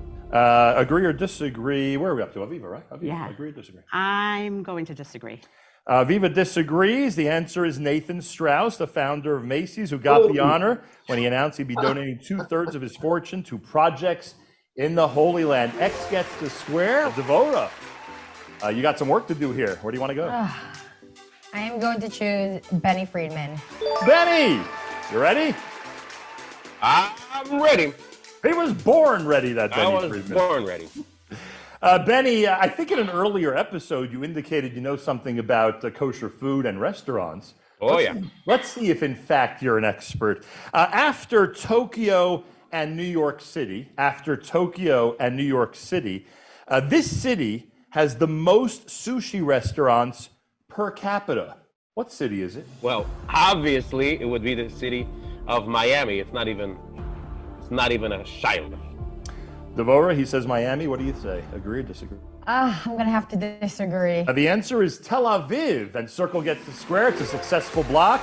And Aviva, I have a clue about where you may want to go with this one. I'm going to have to go with Barry. Come on, Barry. All right, Barry, here we go. You ready? Let's do this. When Neil Armstrong, first man on the moon, when Neil Armstrong, first man to step on the moon, came to this city for a visit, he turned to his guide and said, I am more excited stepping on these stones than stepping on the moon. Which city was he in? Okay, so if I'm thinking of any special, unique streets in the world, stone pathways, I would have to think of Tzfat in Israel. The unique blue and the beauty of it. I don't see anything more unique than that other than walking on the moon. Aviva, the answer is Tzfat. Agree or disagree? I'm going to say that it's probably Jerusalem, so I'm going to disagree on that. Neil Armstrong said, I am more excited stepping on these stones than stepping on the moon in the city of Jerusalem. Congratulations, Aviva. Our final round is coming up right here at Holy Yid Squares. It is a pleasure for me to be able to join in acknowledging the wonderful work of Amudim. During this past year, we had several occasions when there were families in dire need to get to Israel. And because of the bureaucratic restrictions and COVID regulations, they were unable to do so. And despite my contact with government officials and their intervention, it wasn't until Amudim stepped in, they were able to make sure that they were there in Israel to be with their loved ones, often in very serious circumstances with severe time limits. I want to thank him. May you go, Mechayel Ochoyel, and continue your service to the Jewish community.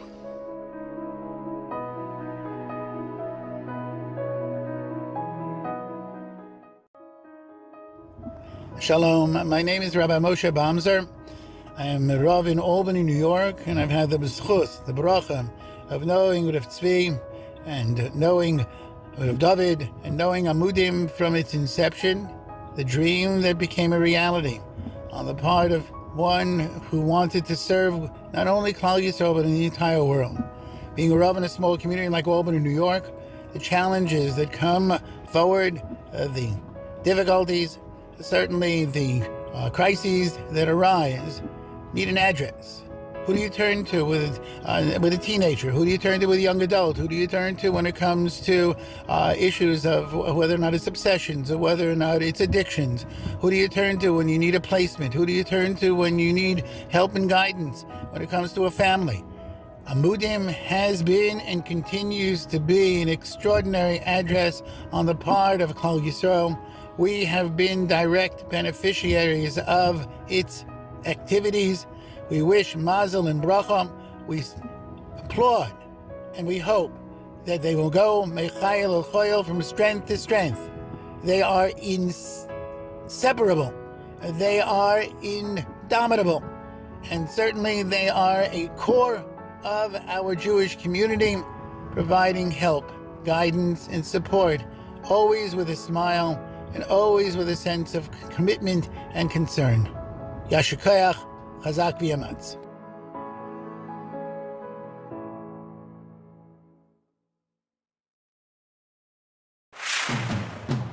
Welcome back for the final round in this edition of Holy Yid Squares, created for and in support of Amudim. And it looks like we've established a trend here of Eller versus Gluck. At the X podium, it's Aviva Gluck, Rebbitzin, and Nurse. And at the Circle podium, we have Sandy Eller, who's back for the final round. Sandy won the coin toss backstage. We'll choose the first celebrity. Sandy, kick things off. I would like to start with Kosher Dills, please. Kosher Dills, you all set? Yes. Here we go. Studies show that Israeli children have 90% fewer peanut allergies than their American counterparts.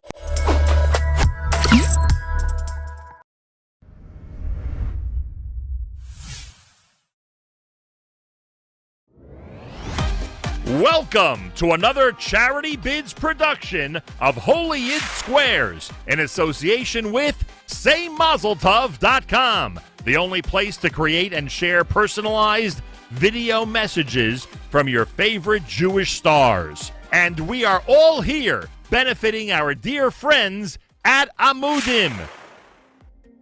Tonight's Holy Yids: Barry Mitzman, Kosher Dills, Amy Stupnicki, Hillel Fuld, Benny Friedman, David Elephant, Mayor K, Gabriel Boxer, and Danny Finkelman.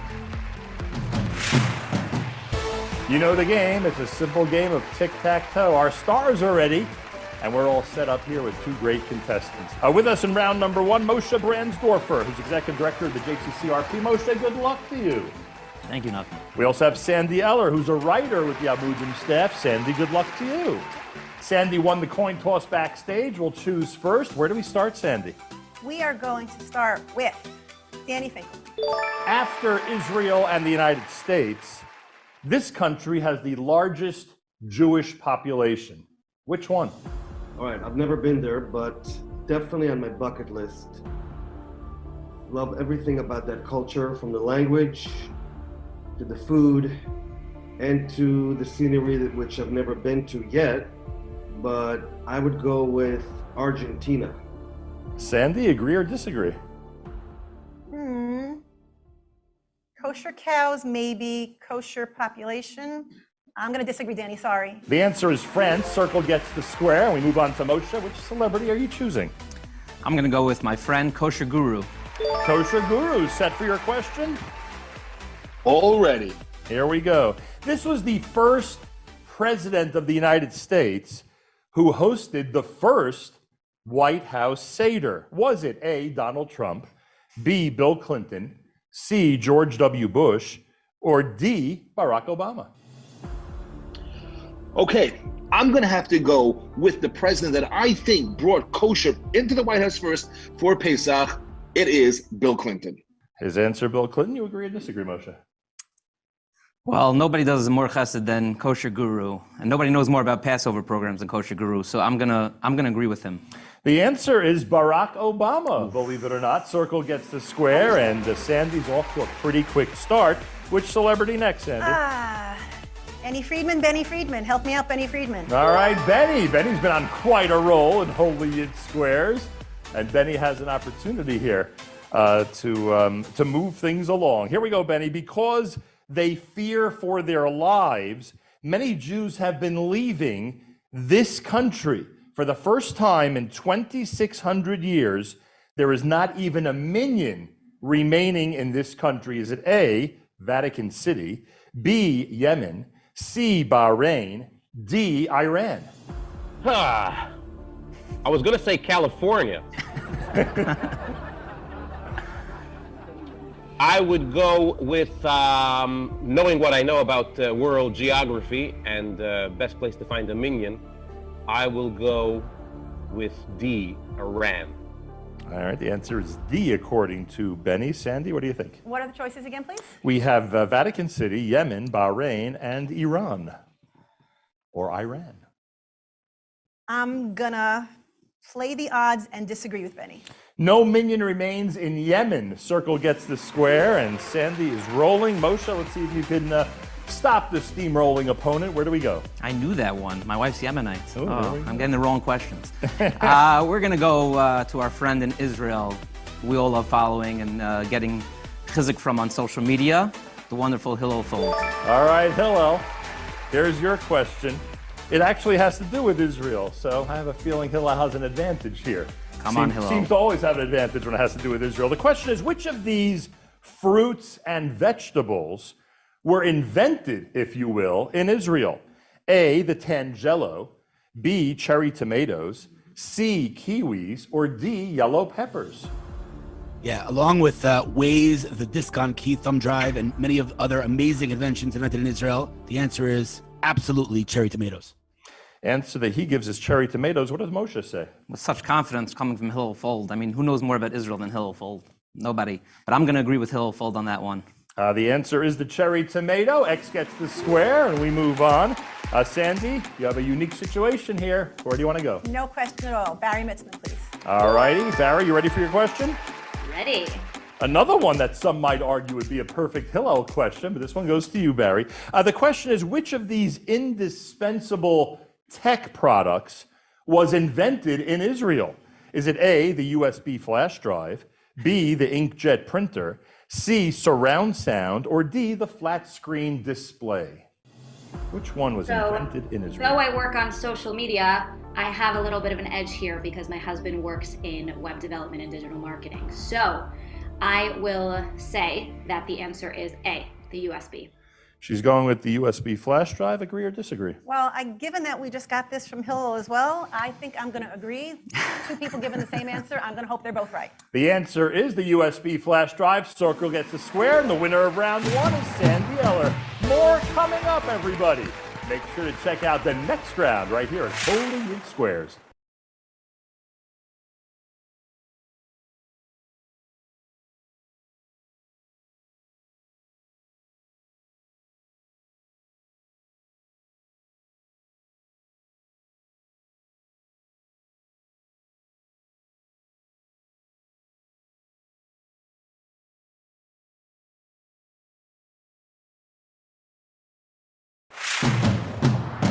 All right, it's time for round two of Holy Yid Squares, created for and benefiting Amudim. And we have two contestants ready for round two. The winner will, of course, move into the final round. We have in the X podium Aviva Gluck, who we are referring to as both Rebbitzin and in her professional capacity as a nurse. Devorah Fishbein is in the circle podium. Devorah is a case manager at Amudim, and she's raring to go in today's game. Good luck to you. All right, Aviva won the coin toss backstage. She'll choose first. Aviva, which celebrity are you picking? I'm going to start with Amy Stopnick because I love to cook. All right, Amy, here we go. Your question's as follows. Why is Brooklyn native Jeffrey Hoffman associated with the term Jews in space? Wow. Okay. Well, I happen to know why he's associated with Jews in space because he's one of the wealthiest Jews in Brooklyn, and he's funded a lot of the space services that have left from the U.S. to do research. All right, Aviva, agree or disagree? I'm going to disagree. All right, X gets the square. In fact, Jeffrey Hoffman is known as a Jew in space because of his 5 space shuttle missions. Time for Devorah to pick a celebrity. Go right ahead. I am going to choose the kosher guru. Kosher guru, you all set? I'm ready. Here we go. Forbes magazine guru says that the top 20 happiest countries in 2021, in terms of Israel and the United States, which country ranked higher? This was actually a very, very tough question to be asking me, traveling to so many countries. But I actually recently got a tip from a good friend of mine, Effie, in a BB WhatsApp group that told me nothing beats the United States. All right, he's saying that the higher country on the happiness scale is the U.S. What does Devorah say? Agree or disagree? I'm going to have to agree because Effie's my dad. There you go. Well, according to Forbes, Israel was at number 11, the U.S. at number 14. X gets the square, and now Aviva is on a roll. Who's your celebrity, Aviva? I'm going to go with the producer that put out the first video for my husband, Danny Finkelman. All right, Danny, here's your question. The Israeli city of Netanya is named after A, Nathan Hale, because the town's first mayor got tremendous chizuk from Hale's role in the Revolutionary War. B, Nathan Handwerker, founder of Nathan's Hot Dogs in Coney Island? C, Nathan Strauss, the founder of Macy's? Or D, the prophet Natan, who lived in the time right before the second Beis HaMikdash? What's your answer? I have 3 cousins in Netanya. Make a very wild guess on that one. Hope you're not related to the mayor. Founder of Macy's. Doubt that. But you never know. I will go with the prophet Natan. Agree or disagree? Where are we up to? Aviva, right? Aviva, Yeah. agree or disagree? I'm going to disagree. Aviva disagrees. The answer is Nathan Strauss, the founder of Macy's, who got the honor when he announced he'd be donating 2/3 of his fortune to projects in the Holy Land. X gets the square. Devora, you got some work to do here. Where do you want to go? I am going to choose Benny Friedman. Benny, you ready? I'm ready. He was born ready, that Benny I was Friedman. born ready. Benny, I think in an earlier episode you indicated you know something about kosher food and restaurants. Oh, yeah. Let's see if in fact you're an expert. After Tokyo and New York City, this city has the most sushi restaurants per capita.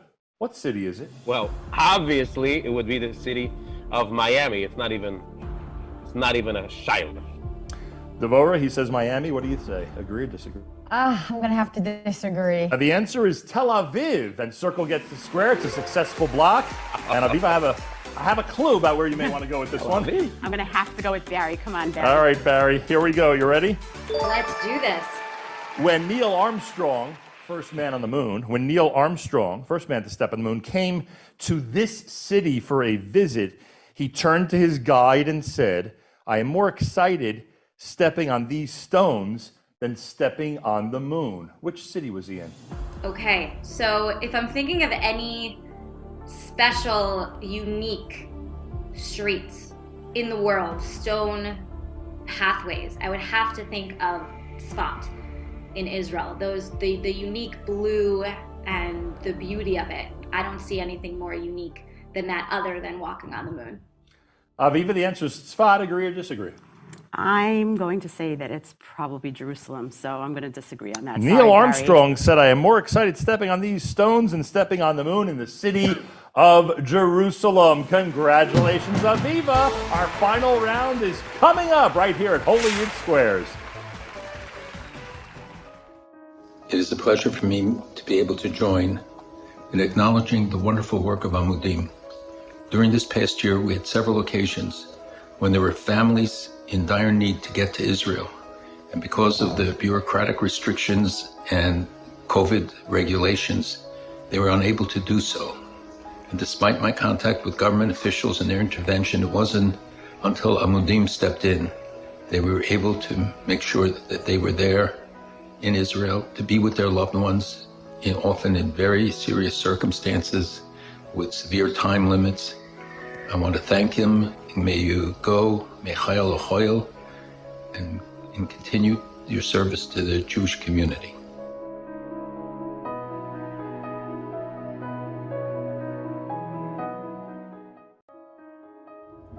Shalom, my name is Rabbi Moshe Bamzer.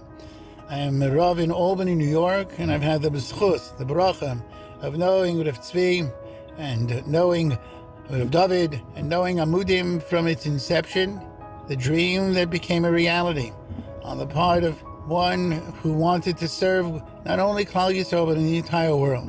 Being a Rav in a small community like Albany, New York, the challenges that come forward, the difficulties, certainly the crises that arise, need an address.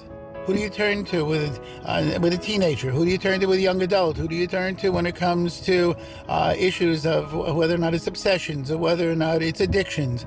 Who do you turn to when you need a placement? Who do you turn to when you need help and guidance when it comes to a family? Amudim has been and continues to be an extraordinary address on the part of Klal Yisrael. We have been direct beneficiaries of its activities. We wish mazel and bracha. We applaud and we hope that they will go mechayel el choyel from strength to strength.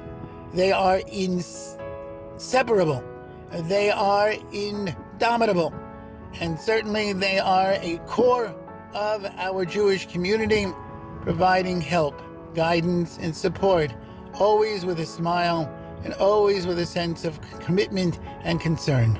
Yasher koach, chazak v'yamatz.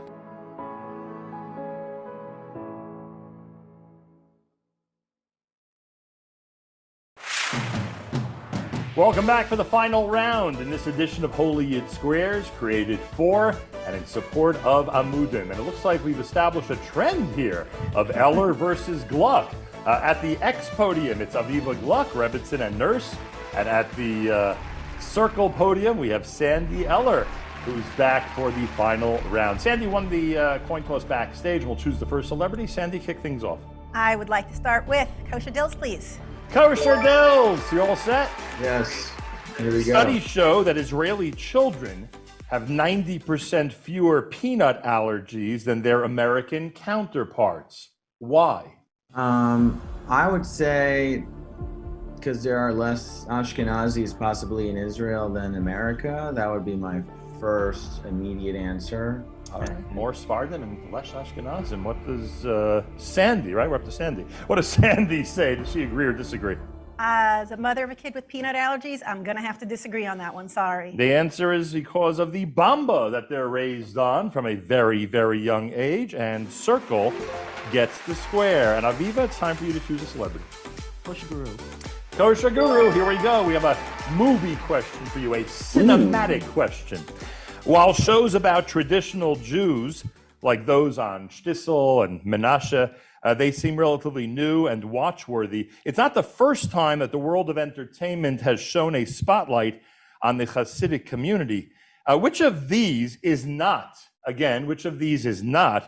name of a full-length movie about Hasidim meeting the real world? A, The Chosen. B, The Mad Adventures of Rabbi Jacob. C, To Dust. D, A Stranger Among Us. Or E, Born to Follow. I think this question was actually written by and for Danny Finkelman to set him up to get it right, because I am so lost over here. But I'm going to have to go with A Stranger Among Us. It was written exactly for the reason that you said it was and was not. That was. But A Stranger Among Us is what I'm going to go with as the answer to this question. Viva, agree or disagree? I'm going to have to disagree with you. I'm sorry, Kosher Guru. I remember A Stranger Among Us very well, filmed on 47th Street. The answer is Born to Follow. That's the one, that would be the fictitious one. X gets the square, and Sandy, it's time for you to choose. I'd like Amy, please. Amy, your question's as follows. Which of the following is not a reason why the six-sided Magen David, the Star of David, is synonymous with our people and our homeland? Again, we're asking which is not one of the reasons. A, the star was found in an archaeological dig of an Israeli synagogue that dates to about the 6th century BCE. B, the web that the spider spun to save David HaMelech from Shaul finding him in the cave was in the shape of a six-sided star and then became known as a shield. C, to remind us that when we're saying Shema, we should think about how Hashem's there with us in all 6 dimensions, up, down, right, left, etc., etc. Or D, during the days of the Arizal, people wore jewelry and amulets depicting a Magen David. Wearing it was also recommended to pregnant women as a skula for easy childbirth. One of those 4 would be false. Which one? So I actually follow a man named Simcha Yakubovich very well, and he does a lot of research on the findings of what we've found and dug up from previous biblical times. And I would say that it has to be A. We have not found a Magen David anywhere that I'm aware of. Where are we? Sandy, right? Sandy, agree or disagree with her answer? I'm going to disagree. The answer is the web that the spider spun to save David HaMelech. No evidence that it was in fact 6-sided, and Circle gets the square. We move on to Aviva. I'm going to have to go with Barry from Block. All right, Barry, here's your question. While it was founded in 1948 or thereabout, El Al, the official airline of Israel, did not turn a profit until this year. A, 1968, the year after the Six-Day War, B, 1977, the year after the Entebbe raid, or C, 1960, the year it switched to using Boeing jets? What's the answer about when El Al turned a profit? I love answering a question about the airline that's הכי בבית בעולם. So I have to say that the answer is after the, I'm sorry, can you say the options again? I want to say the exact year. A was 68, the year after the Six-Day War. Yes. B was 77 after I would Entebbe. say that it was 68 after the Six-Day War. Her answer is 1968. Aviva, what do you think? I'm going to have to say that my family went in 1968, so I'm going to agree with Barry. El Al turned a profit for the first time in 1960 after it switched to Boeing. Circle can't get the square. That winning circle or winning square has to be earned. Can't just be given to one of our contestants, but you're this close. You're this close, Sandy, Who should to I go with? Let's Holy see. Squares championship. I think Barry again. Amazingly, she chooses Barry. Wow. Here is the question. As a people, we have more chesed and gemachs than, of course, any others, and great support-related organizations. Big shout-out to Amudim for all the great work they do for the community. Which of the following is not an actual gemach? Which of the following is not an actual gemach? A, an antique silver napkin ring gemach. B, a wedding shtick gemach. C, a parking space gemach. Or D, a noise-reducing headphone gemach, which is not a real gemach. We're asking Barry, right? Yeah. So the beautiful thing about our people is that I feel like we have all of those, because why wouldn't we have all of those? But between all of those options, I would have to say the silver napkin ring gemach. All right. I'd love a parking space gemach, though. So you're saying that the silver napkin ring gemach is the one that does not exist. We go to Sandy in this very tense and climactic moment to see if she can become champion of Holy Squares. Agree or disagree, Sandy? Does Amudim have, like, is that a case management thing for the napkin rings? I don't have napkin rings. We need someone to call it. I don't know, but I would get Rabbi Gluck on this immediately, frankly. See? Okay, I'm agreeing, A. She agrees the answer is, of course, the parking space gemach. No, napkin ring was A. Right, but the answer is parking space gemach. The napkin ring gemach doesn't exist.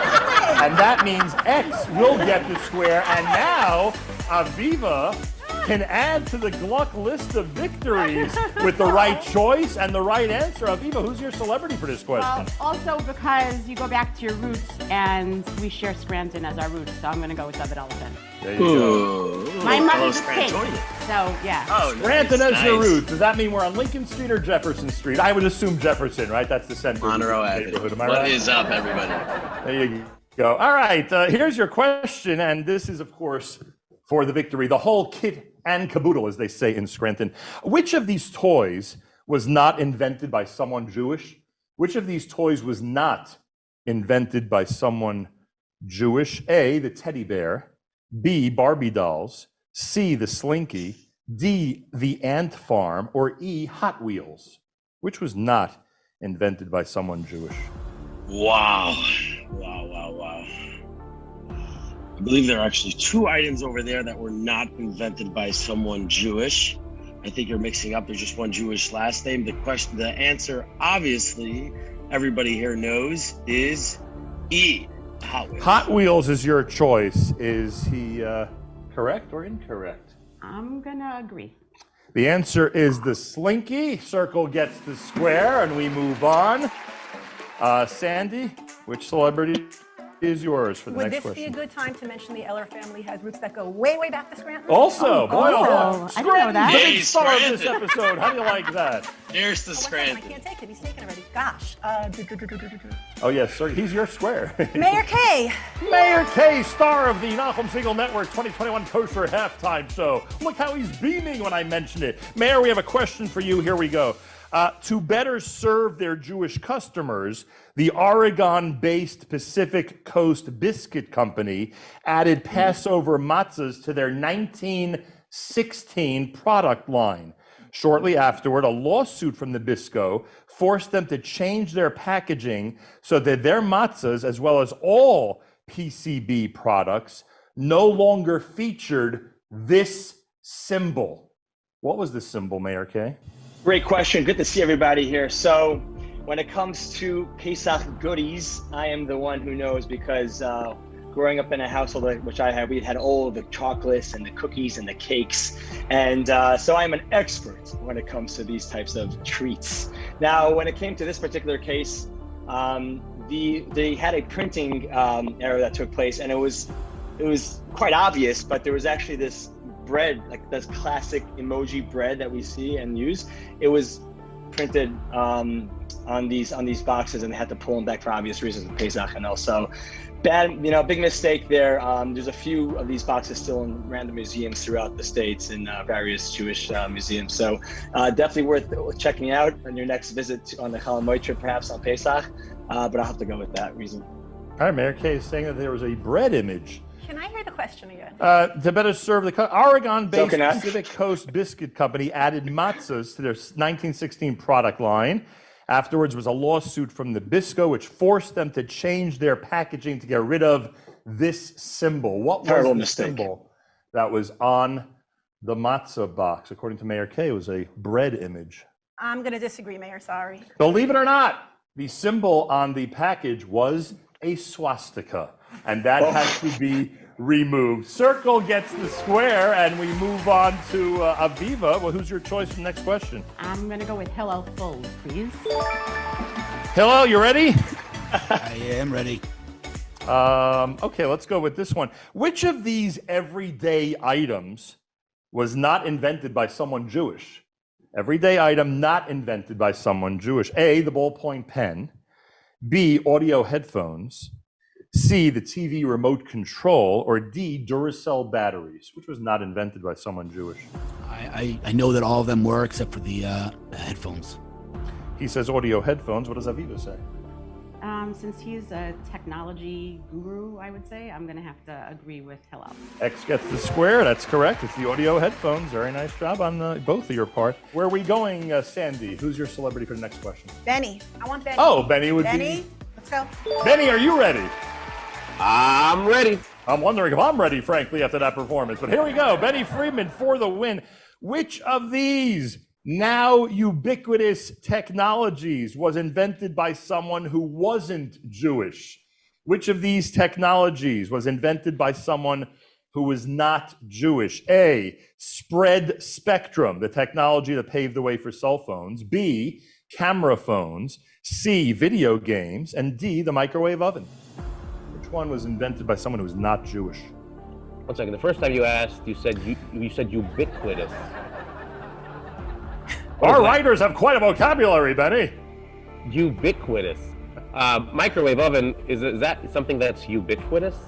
I can say with total confidence that I don't know what ubiquitous means. Nevertheless, I will say that the microwave oven is not a Jewish invention. Sandy, for the win, do you agree or disagree? Let me hear the choices again, please. Spread spectrum, camera phones, video games, and microwave ovens. Let's go with the microwaves. I'm going to agree with Benny.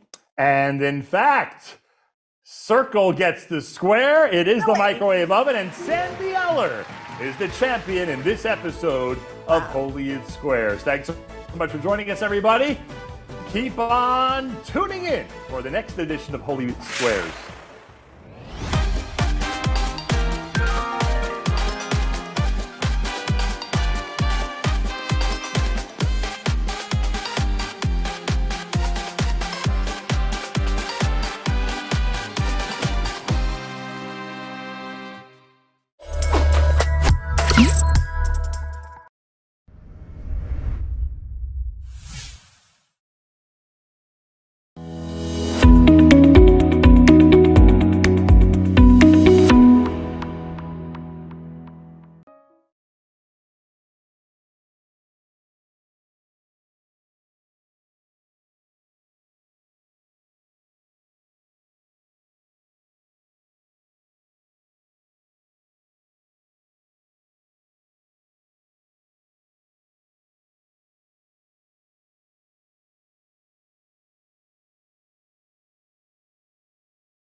Kosher Guru here in the hot seat with Zvi Gluck of Amudim here at Wall Street Grill, where we're about to taste some spicy deliciousness and learn all about Amudim. Let's get fired up and roll. I know Zvi eats here a lot, but I don't know if he's coming back after today.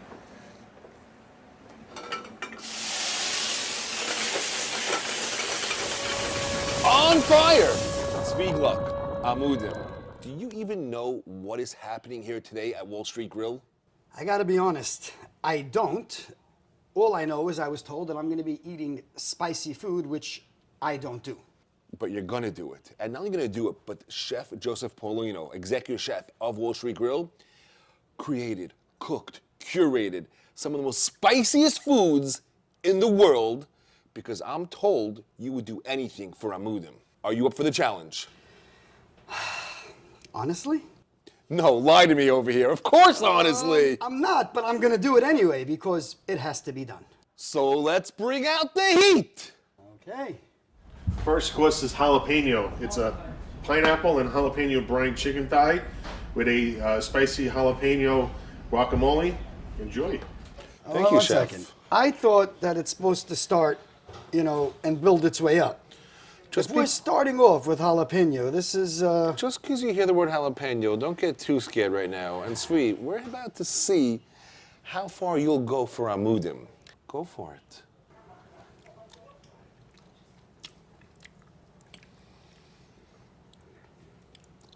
You know what, I was actually moving this closer to you. I'm gonna move the water closer to me just in case you need extra, you can't get to it. How you doing there, Zvi? I survived it, so far. Still more to go. Still have a lot more to go. Let's get down to why we're here today. Growing up, you learned so much from your father in your household, watching, observing, seeing what he did for Yidden around the world. But a lot of us don't know exactly who your father was and what he did for you to learn and grow from that.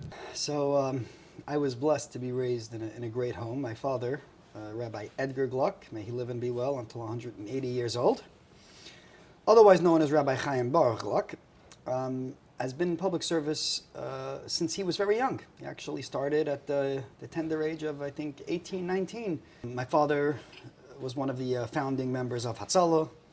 He was, very involved in drafting the autopsy law in New York State, prohibiting autopsies for religious reasons unless it was a homicide or public health emergency. A real game changer.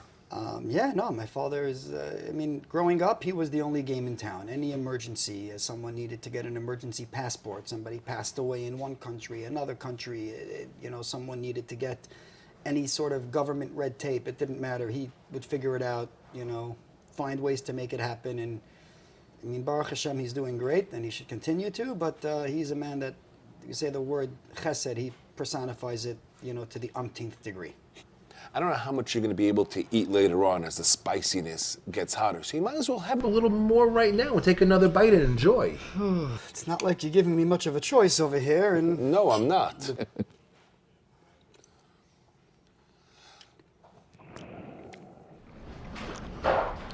And? Being a real Ashkenazi Jew from German descent, we don't do spicy very well. So hearing about the house you grew up in just now and your father, is there any one story that comes to mind that you'd love to share with us? When I was about 13 years old, I'll never forget, my father got a phone call from the superintendent of the New York State Police.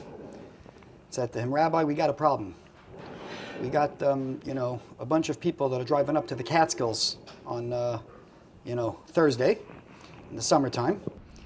And for some spicy food?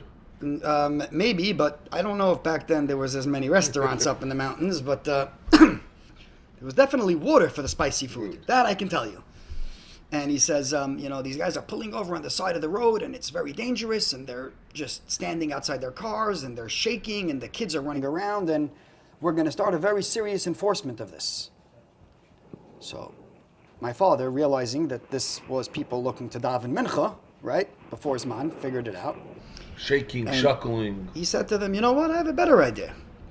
Why don't we take a spot on the side of the road and designate it as a mincha area so that people can pull over, they'll be safe, and they'll not have these issues of kids running into the highway or anything of that nature. And that was actually the creation of the Mincha area, which for the first few years was actually on the side of the highway before now it's actually part of the Sloatsburg service area. But then came the interesting part. The New York Civil Liberties Union sued my father and the state for separation of church and state. Because how can you make an area called Mincha area that's only for one group, regardless of the safety factors, and that was the only group that needed it. And they ended up having to change the name to meeting area because that was the way it is. So that to me, Sloatsburg meeting area. So now if you go there, the sign says meeting area. But this is something that now every time I go up to the Catskills and I daven and I see literally thousands of people on a Thursday there, and I'm saying to myself, wow, this could have either just been warning to everybody, don't pull over on the side of the road, the police are going to enforce it, or millions of Amen Yehi Shmei Rabbis that have been answered, all in the schus of my father, should he live and be well, and all because it's outside the box thinking. Really just like you presented something, you think of a solution, and you make sure that that solution is taken care of. And the only difference was this one was a lot cheaper. I still have to raise the money for the solutions that we come up with at Amudim. But yes, that's where I learned that skill set from. So you still have your senses, you know, Amudim. You know what's going on. The food hasn't gotten to you yet. Not yet, but just to humor you, before you force me to take another bite, I'm going to do this one on my own. Because we're about to get into round 2, and it's only going to get hotter.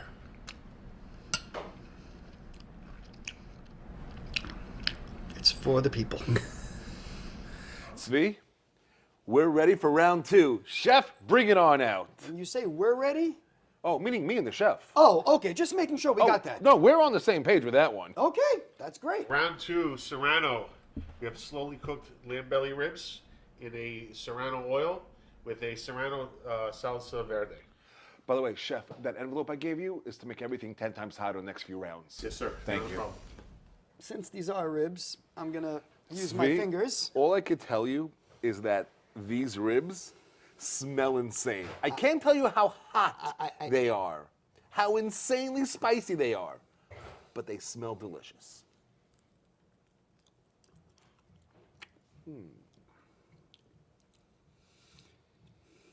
Wow.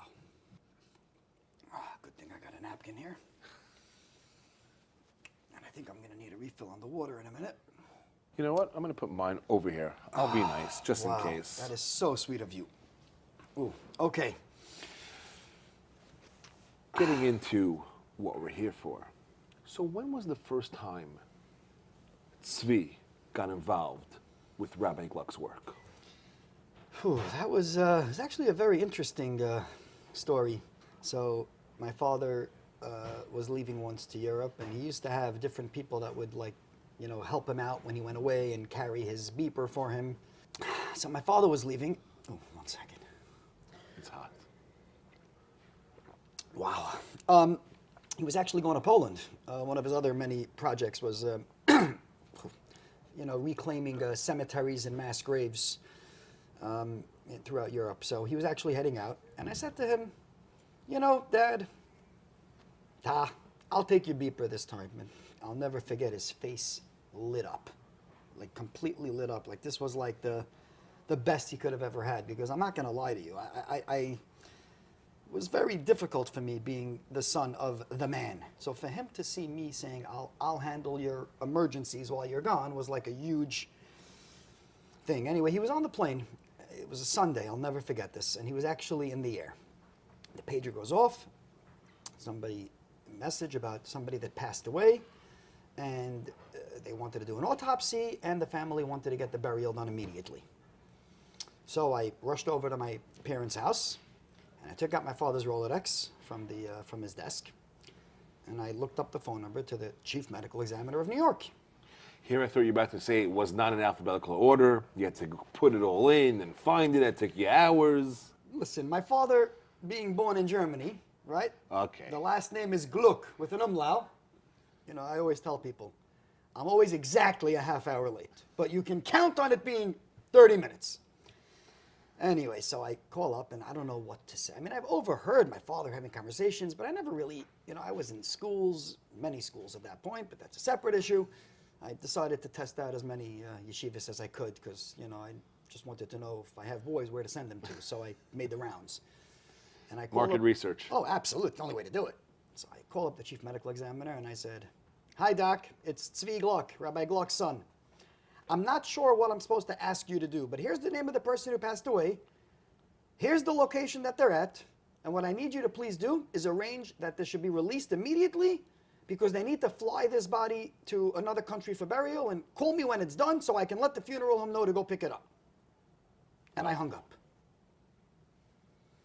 About 30 minutes later, and again, at this point, I'm stuck sitting in my parents' house waiting for a return call because there was no cell phones.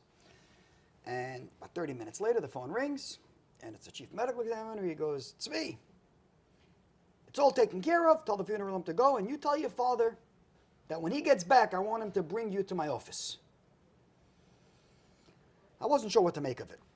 Now, over the next few days, I had a couple of other emergencies. This one got arrested, needed fill-in in central booking. This one needed kosher food, different issues. And you couldn't send them to Wall Street Hill back in the day for the kosher food. Well, I couldn't send them anywhere because they were in handcuffs, you know what I'm saying? But, I couldn't call Wall Street Hill to deliver the food. Maybe that would be nice, considering how great the food is. And it really is good, even if I'm, loving it. Just going to incentivize you a little bit, incentivize you. You're talking about how good the food is. Do I say l'shem yichud? Like, I have to, have this in mind that we're doing this for a cause? Or I'm doing this for a cause? You're doing this for a cause. Watching? I'm just sitting and watching, enjoying the facial expressions, seeing how you're enjoying the spicy food, seeing how far you will go for Amudim. I don't do spicy, and you're telling me that this is going up and up. This is... Everyone told me you would go very far for Amudim, and I see that they were right. Anyway, when my father comes back home, I tell him the story, and he gets a little nervous. He's like, "Whoa, did you say something wrong? Did you insult him? I mean, the chief medical examiner is who we deal with regularly. You gotta..."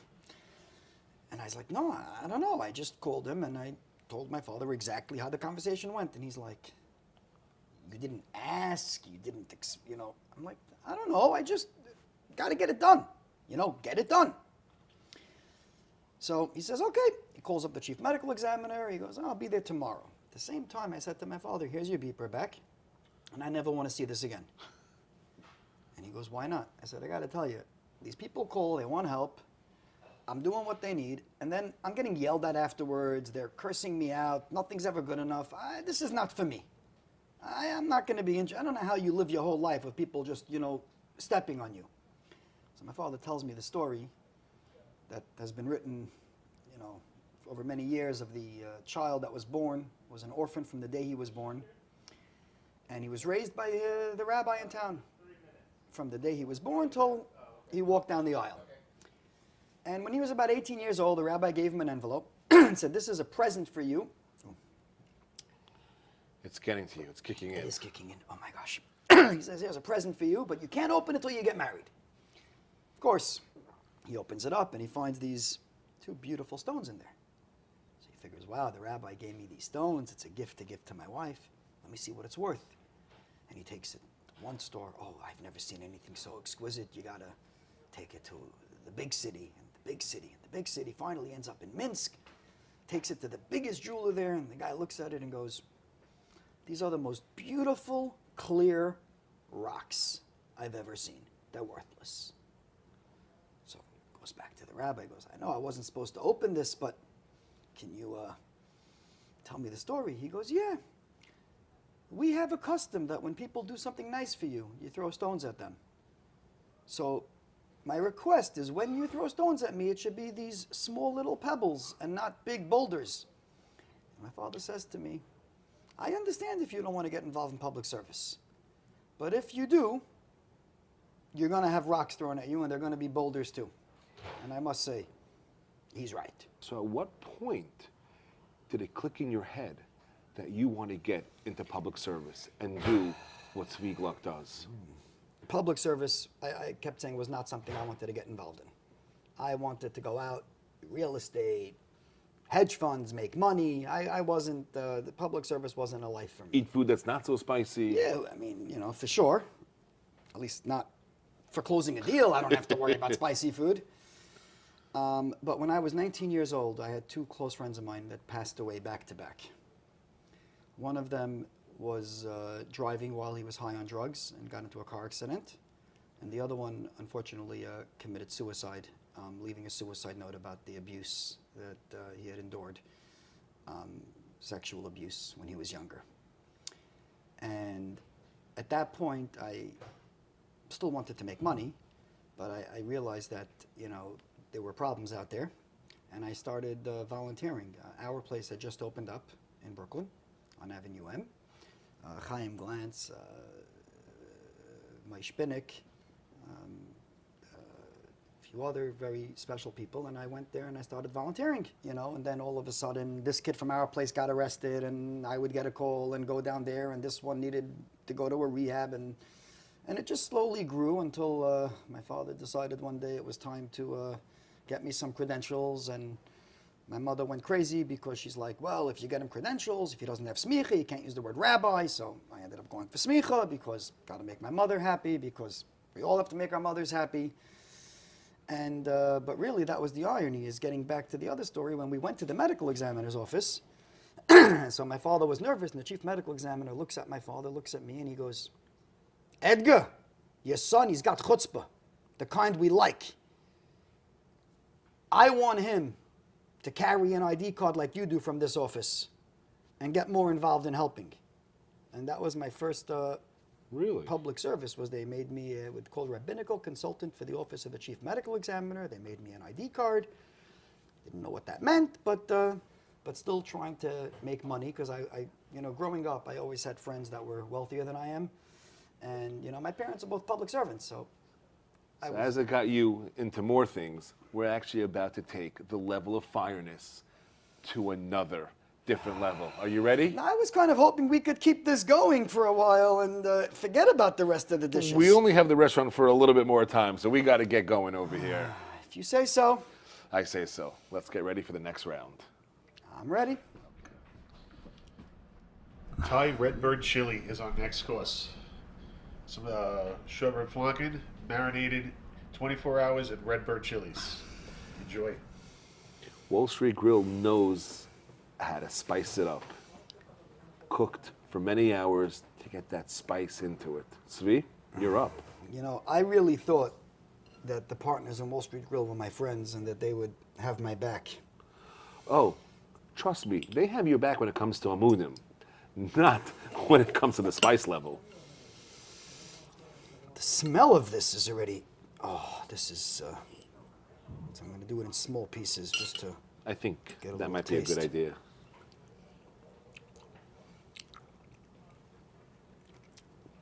Oh my gosh. How much do I, this is. Okay. How much do you have to eat? I'll finish that question for you. A lot. Oh my gosh. You're saying the bread is supposed to help with the... That's what they say.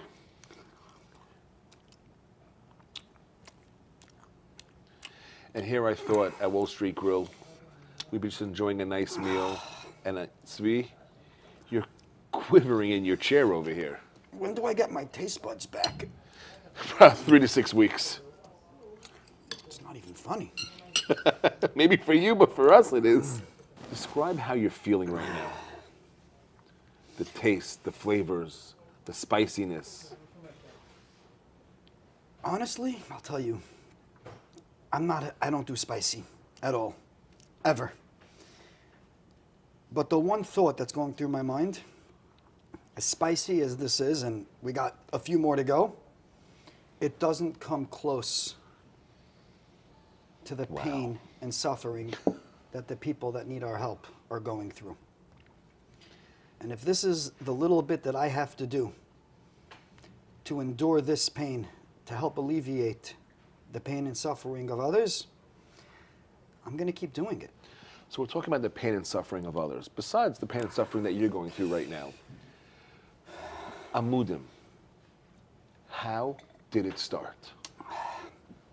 So I have a very close friend of mine from when I was growing up. Actually, his father, Skulener Rebbe, and my father, Zazain Gesund and Stark, learned in yeshiva together. And his name is Laser Shiner. And we were friends for many years. And, you know, like I said, growing up, I had a lot of wealthy friends, and I was always jealous, and I wanted to make money, and it wasn't in my cards. And at one point, he had said to me, Tzvi, stop trying to make a living. You're good at what you do in helping people. Just focus on that. And he basically helped me out for a number of years. And I was a lone soldier, just helping people when I could. And he kept always pushing me, saying, Tzvi, you got to take this to the next level. You got to do an organization. And I kept saying, listen, then you got to worry about money and finance. I don't want the headaches. I don't need it. You know, I can help whoever I can help. But he kept pushing me. He wouldn't take no for an answer. And I said, you know, when the time is right, maybe. And I just kept trying to, like, push it off. Moshe Wolfson, a very, very dear friend of mine, made a bris a week after his father, Reb Zev, the noted philanthropist who, you know, changed the world of charity and giving in this generation, made a bris about a week after his father's patira. And this was going to be the first Zev to be named. And I was at the bris. And after the bris, Moshe says to me, you know, come to my house. So, go to his house. You know, the benefit of not working for anything is I have the free time. And I'm sitting in his house, and we're schmoozing, and all of a sudden somebody pulls up. The guy gets out of a car wearing a cowboy hat. Very interesting. Moshe opens the door, gives him a hug. He goes, I'm so sorry, my flight was delayed. I missed the bris, but I'm still coming to say Mazel Tov.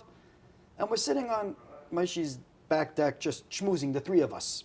I don't tell this person my name. He doesn't tell me his name. And we're starting to talk about different situations. And then I get an emergency call in the middle about somebody who, there was a bail issue and this. And I don't remember exactly what the story was. Anyway, and I start answering the questions. And I hang up. And the guy looks at me and goes, who's that about? I said, I can't tell you. It's privacy. He goes, well, what's the story? Don't give me a name. I say, oh, some guy got arrested. And there's an extradition. And I don't know, some rich guy put down $500,000 bail, so they're bringing him in, and he's going to be released right away, and I'm just trying to orchestrate that it should happen in a timely manner. And he turns to me and he goes, this is so-and-so? And I'm like, yeah, how do you know? He's like, I mean, it's very nice that you refer to people as some rich guy, but I'm the guy that put down that bail money. I know this case very well, and I don't know who the guy is either, but somebody called me for help. So Moshe Wolfson looks at this fellow, looks at me, and he goes, you guys don't know each other? And, no, what's your name? He goes, Mendy Klein. What's your name? Tzvi Glock. Looks at me, he goes, you're Tzvi Glock? I was expecting somebody much older. And he gives me a hug, and he goes, I'm trying to reach you for 2 years already. Why are you ignoring me? I said, ignoring you? When did you try to reach me? He goes, check your emails. Look at emails, nothing, I don't see anything from a Mendy Klein. He goes, type in Robert Klein. Okay, so I go through my emails. It says, I have an email from a Karen O'Rourke from RIK Enterprises in Cleveland, Ohio that says, hi, Mr. Gluck, my boss Robert would like to know when he can meet with you. Thank you, Karen. I put it into spam. I don't know what that is. I don't know who you are. That's like the prince in Nairobi trying to give someone their country's riches. Exactly, and I never heard of this. Anyway, we end up continuing to talk, and then he makes a comment about something, and Moshe says to him, oh, you don't know what Tzvi does. This one rehabs and detoxes and abuse victims, and he's just a one-man show, like an army. So Mendy says, you should come move to Cleveland. Yeah, we don't have problems. And I was literally drinking a Coke, and I'll never forget this. I spit it out through my nose and my mouth, and it went all over him. It was spicy? Not like this, for sure not. It might have burnt my nose a little bit, but not like this. That's for sure not. And he's like, what's that about? I'm like, you know how many people I've helped in Cleveland? What, are you kidding me? And he goes, tell me who. I said, I can't tell you who. I just told you, privacy. And he's like, tell me who you've worked with in Cleveland, on the rabbinic side or the community. So I give him 2 names. He calls both of them up. And they both back-to-back say, Mendy, are you living under a rock? Of course these things are happening. What are you talking about? We call Tzvi Glock all the time. He helps us with this, that. And he ends up calling his assistant and he goes, make an emergency meeting with all the rabbis in town tonight, I'm coming home. Anyway, that was the beginning. And then over the next few months, the relationship built up until Mendy and Maishi finally sat me down one day and said, that's it, making an organization, we're going to do this right. And I reached out to Laser and I said, okay, it happened, except there was one statement that Mendy made. Skulener Rebbe. I still miss him every day, by the way. And he says to me, and I said, I can't be busy, money, fundraising. He goes, Tzvi, as long as I'm alive, I promise you, you'll never have a problem raising money. Now, that sort of was true. I did have to raise money, but I always knew that there was that security blanket. If there was a problem, Mendy would be there. And I, Baruch Hashem, learned how to do it. But he passed away untimely, and at a time that Amudim was in the middle of a growth spurt. And raising money is probably the hardest part of my job. I got to say, dealing with the most difficult situations I can get through, but not being able to help pay for those who need it or be able to hire additional staff to be able to help more people, that's painful. When we first founded Amudim, it was really designed to destigmatize sexual abuse from within the community, to give people a voice. They should have where to reach out to. Our goals were, if we can break that barrier of silence and let people feel comfortable to talk, it'll change the tide and people will be able to get the help that they need. We ended up starting to hire case managers, and I realized early on that we needed mental health professionals to be these case managers so they would understand better about what's going on. And we started with a few, and I had sent Mendy an email. We need more staff. We're opening up like 4 to 6 new cases a week, and it's just too much to handle. And I was like looking at it now saying we're like at 140 cases a week now that we're opening up, and compared to where we were back then, I would have never dreamt in a million years that we'd be where we are today, or that we'd be doing all of this case management, which is really what we in essence do. We just become the quarterback for people during their most difficult time and help with every piece of the puzzle. The Amudim today the answer is yes. Destigmatization is still our mission statement because the goal is to be able to start minimizing the amount of problems out there. But in addition to that, and by the way, we've put out a bunch of PSA videos, we've had millions of views, we've received hundreds of industry awards. I mean, it's amazing, and all for destigmatization and to get the word out there. But now it's a lot more than that. It's also ensuring that we have the best relationships with treatment centers, clinicians, advocating for people's insurance, that they should cover a lot of these expenses, because a lot of the times that we're dealing with people, they just can't afford the treatment that they need. You know, going from a 4-person office to over 35 employees in the US and 14 in Eretz Yisrael, you know, having an entire financial back-end office when we started with a part-time bookkeeper, and I'm just like, you know, it has evolved into, I mean, really a mammoth of an organization. I complained once to Rabbi Pam, we were schmoozing, and I said, oh, it's so ridiculous, thousands of cases that we opened up, and it's so painful. And he looks at me and he goes, no. You have to look at it a different way. It's not that thousands of more people needed help this year. It's that thousands of more people felt comfortable to reach out for help. And have the place where to go for it. Exactly. We're hearing all about Amudim. We know that the budget has grown because the mission, the vision, what you do has grown. On that level, the spiciness is growing as well for you to show everybody how far you're going to go for Amudim. So I think we're just about up to the next course over here of spiciness. Chef, we're ready. Speak for yourself. I am You're ready. not the one eating it. We're about to really heat things up. Oh boy. Orange habanero, duck drumettes, yuzu habanero glaze. And I brought you a little extra ice because it's a little extra hot for you. Oh no. I'm smelling it and I'm scared to touch it. I need some encouragement here. Gabe, you got to help me out. I can't. Holy cow, this smells so delicious. Yeah, it smells delicious. It smells spicy. So sweet. So not spicy. And I'm not one to steer you in the wrong direction, or maybe I am.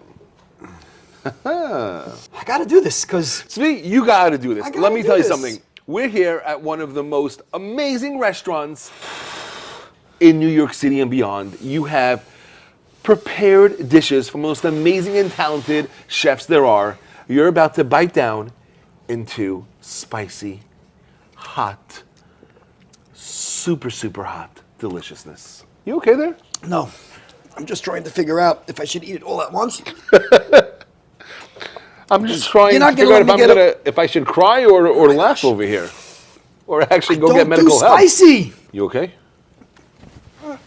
Am I okay? This isn't about me. Is this about me? No, it's actually about Amudim. But Good. for this 1 second, we're going to look into your health and make sure you're okay. Yeah. Yeah, I'll give you okay. Oh, wow. Who convinced me to do this? Your good friends and family and people that care about Amudim and getting the word out there. Well, I have to reevaluate my friends. Are you okay? You ready to go? I'm not. If you My didn't take a mouth is second, on- take a my mouth breather. is on fire. My head is. But let's go. Because, No, I got nowhere to go. I'm here all day, Svi. I got nowhere to go. I want to make sure you're good to go. I'm going to be as good as I am. What am I going to do? It's just getting hotter. We just learned about Amudim, how it started, the organization. But let's get into like the nitty gritty just to really get a feel of the history of Amudim. It all began a long, long time ago in a far, far away land In a castle on a mountain. where there was no spicy food anywhere and life was good. So when Amudim first started, we somebody donated space to us in a building in Lower Manhattan. And it was four of us actually. First year, our budget was just under about $400,000. I think we helped about 600 people, I think, if I get my numbers wow. correct. In Four total. people, a minuscule budget, helping hundreds of people in the Right. beginning. And then realizing that we needed more because we were helping by doing, oh my gosh, wow. Just remember, you're doing this for Amudim.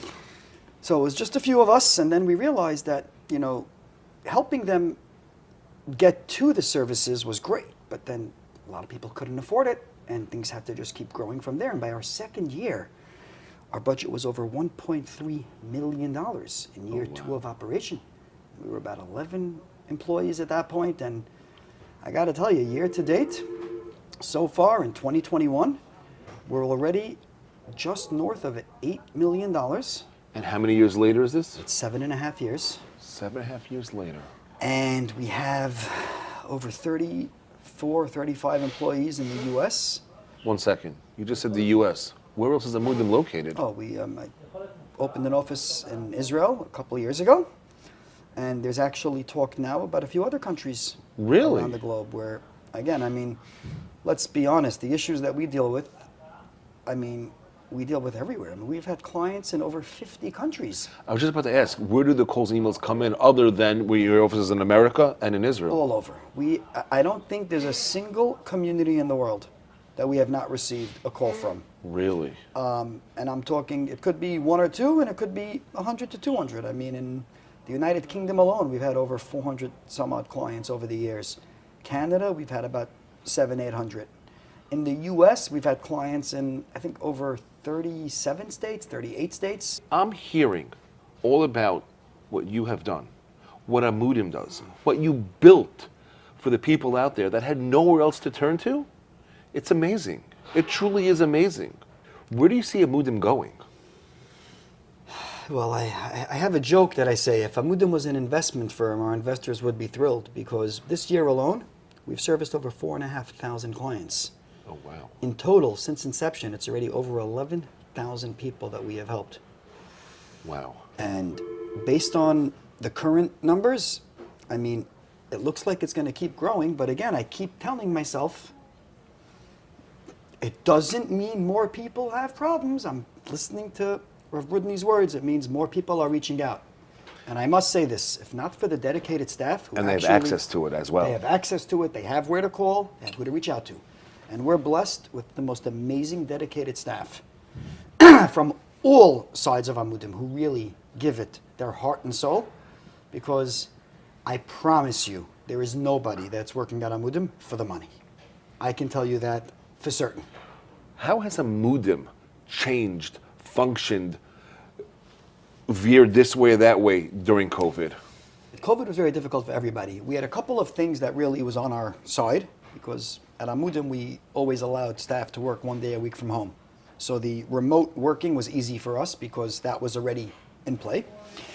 But at the same time, there were a lot of different things that started happening, and our call volume started jumping through the roof. But it wasn't Amudim, quote unquote, related issues. It was anxiety, parenting, all these other, and it was just one after another.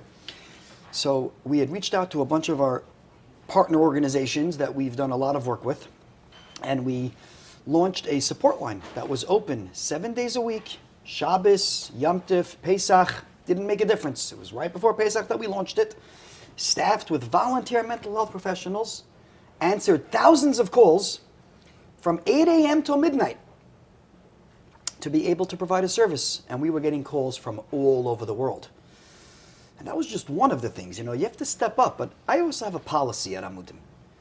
We don't do things unless it's necessary. You know, sometimes, you know, you get an idea, maybe it'll be good for fundraising. I don't believe in that. Is this idea good for fundraising? Well, this we'll find out. This we'll find out. I don't know. But as soon as the call volume started slowing down and the mental health professionals were getting back to work, and so we shut down the support line because it served its purpose, but we, you know, now it's time to go back to the regular scheduled programming. Right before Pesach, we got tremendous amount of influx of calls from victims of domestic violence. People were, you know, quarantined with their abusers and children and didn't have where to go, and there were no Pesach programs or people weren't taking people into their homes. What do you do? So we ended up, you know, with the help of the UJA and a few other foundations that they put us in touch with, we took out rooms in a bunch of different hotels, and we arranged for meals because New York State allowed for food in hotels to be served to rooms as part of room service, but you couldn't have the restaurant part open. And we ended up creating a safe haven for over 100 people in need that were able to be someplace for Pesach. COVID. Smack in the middle of COVID and during Pesach. So before we hear more about how Amudim has transitioned and helped so many during COVID, we're going to take it up another notch with another dish. This is good. This is some good. Spiciness. We're good. We're good. No, sweet, we're not good. We need to be amazing. We need to be the best, because that's what Amudim is. And we're about to get ready for the next spicy course over here at Wall Street Grill. Oh, I can't wait. You're not ready, but we will be. Don't have a choice. Oh my gosh. We have some sweet chili ghost pepper wings. Ghost? And if you think it wasn't hot enough, oh no, I'm gonna just put a little extra You did not just do that. Yes, I did. Chef, First of all, I'm looking at this. I want to smell this. Okay, my nostrils just flared up. I was able to keep a straight face in the other rounds and tell you it was sweet and mess around with you. Svi, I can't mess around or lie to you. This is loaded hotness. Are you ready? Breathe in. Svi, this is your time right now to enjoy spicy food for once in your life. How's it taste? I don't know. You don't know? I don't know. I don't know how it tastes. Are your taste buds all burnt off? Whatever was left of them. Oh my gosh. You were telling us some amazing things that Amudim was able to actually do during the pandemic. Let's get a little bit more into it. I will say, I do have to give a very big thank you. Right before the pandemic started, I was in a program that was actually sponsored by the UJA, a Jewish Executive Leadership program at Columbia University. And a lot of the skills and the classes that I was taught during that program actually helped me, as the CEO of Amudim, be able to function, because we lost a tremendous amount of donor base because of people not knowing, you know, the uncertainty of what tomorrow will bring. Our caseload increased, you know, multiple fold. And really, I have to say that that program actually helped me be able to maintain what I needed to keep together in order for Amudim to be able to survive. Another area that we got very involved in and are still very involved in, which again was not the Amudim hat before COVID, might have been the Tzvi Glock being my father's son hat and dealing with public service in other areas, was dealing with a lot of travel related issues. And it started in April of 2020. There was a family that lost a loved one and there were no commercial flights and they wanted to bury their loved one in Israel. And they were flying out of Westchester Airport. And for those that don't know, Westchester was ground zero for COVID in New York. I forgot about that. You're right. I remember now. And they were welcomed with a very large police presence surrounding the plane and the Chevra Kadisha and the Undertaker. And I got a phone call late at night saying, you know, Tzvi, you're a chaplain with the Port Authority Police. Can you possibly help us deal with Westchester Airport? And I was like, listen, Westchester Airport is not under the Port Authority. No, you don't understand. They're not letting us go. They're threatening to arrest us. You got to help us out. And I literally, with my assistant, we went down to the airport and I tried reasoning with the police and I got copies of all the documentation that everything was done as far as the COVID requirements for transporting, remains, but nobody really seemed to know what was going on. And I ended up reaching out to the governor's office. And this was in the beginning of COVID. This was April 5th, 2020. I'll never forget that day. And then we reached out. I spoke to the county commissioner in Westchester County of Department of Health. And it took a few hours, and they ended up squaring everything away and allowing this nifter to be flown. So I wouldn't say Amudim transition. You more or less took we on. added on another piece, and then that ended up resulting in over, I think it's like 17,000 people that we have helped get into Israel since COVID started, whether it's for tragedies, whether it's for simachot, when they kept changing the rules. And then we did something else that I'm so proud of. We developed a website, amudim.org/travel, and as the rules were changing in Israel, we were always updating the website, but most importantly, full tutorials on how to apply for the permits and how to get in and what categories are accepted. Because if you just go to the Israeli government website, you can't figure out what you're supposed to do. We ended up developing, our webmaster, she was great, she developed a form filler, because a lot of the forms they wanted them digitally filled out. No one knew what to do. How many people can open up Adobe and figure out how to fill out a form? But I'm going to keep this going so you don't ask me to eat any more food. I'm just letting you know. I see you struggling. This is going to go for a little bit. We see you struggling. Anyway, we had over 10,000 people that used our form fillers alone just for their permits to be able to get into Israel that did not go through our office per se, didn't contact us for emergency help, that were able to be helped by this. All online. And I was also very strict, and even now, the rules just changed again recently. We don't publish anything on the website based on the media, based on the WhatsApp chats, based on Twitter. No rumors, just facts. Once we know the facts, we update the site, and we update it every couple of days. But I also have to say that this is not something that's just Amudim. We've had some great partners.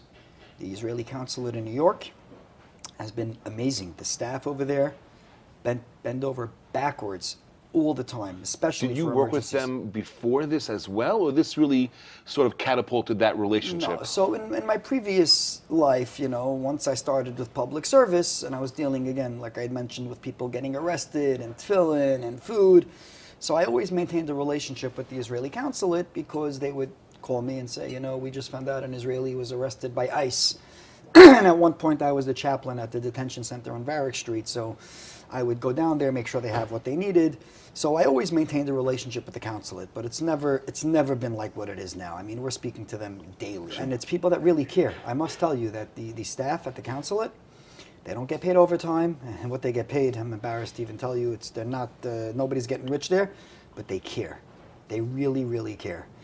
So that was something else that we're still dealing with. And then, going back to the Amudim component, we also set up Zoom meetings for AA, NA. I want to tell you, one of the biggest accomplishments we had during COVID, and I'm very proud of this. I'm a big believer. People need to be able to, mental health is just like anything else. If somebody, God forbid, has a heart attack, right? they'll go on Shabbos to a hospital, right? I'm an Hatzalah 20 plus years, right? When I first became a paramedic, I would go out for a questionable life and death emergency. You leave on Yom Kippur night. Mental health, substance abuse, these issues are all just as important, but people didn't really realize it. There was a lot of stigma. And when we realized that we had to launch the support line, plus we had a lot of people who couldn't make it to their meetings, their 12-step meetings, their AA, NA, GA, Al-Anon, Gan-Anon, it didn't matter, or even support groups, we realized there's going to be issues. And especially with Pesach coming up, that year was a 3-day Yom Tif. So you have people that are boxed in their house, whether they're struggling with, staying sober, or whether they're having issues of abuse or whatever it is, and they need help. And they need help on Yom Tif too. And I reached out to Reb David Cohn, and I asked him for a video where he actually put out on video a very public statement that if people need to join a Zoom meeting on Yom Tif, on Shabbos, it doesn't matter what it is. It's the same thing like dealing with Pikuach Nefesh, saving a life. And if that's what people need, they need to do it. And that video, I am told now, more than a year and a half later, that the amount of people that reach out, especially on Shabbos, Yom Tif, other times, because it's been okay. If you have a problem, you can get help.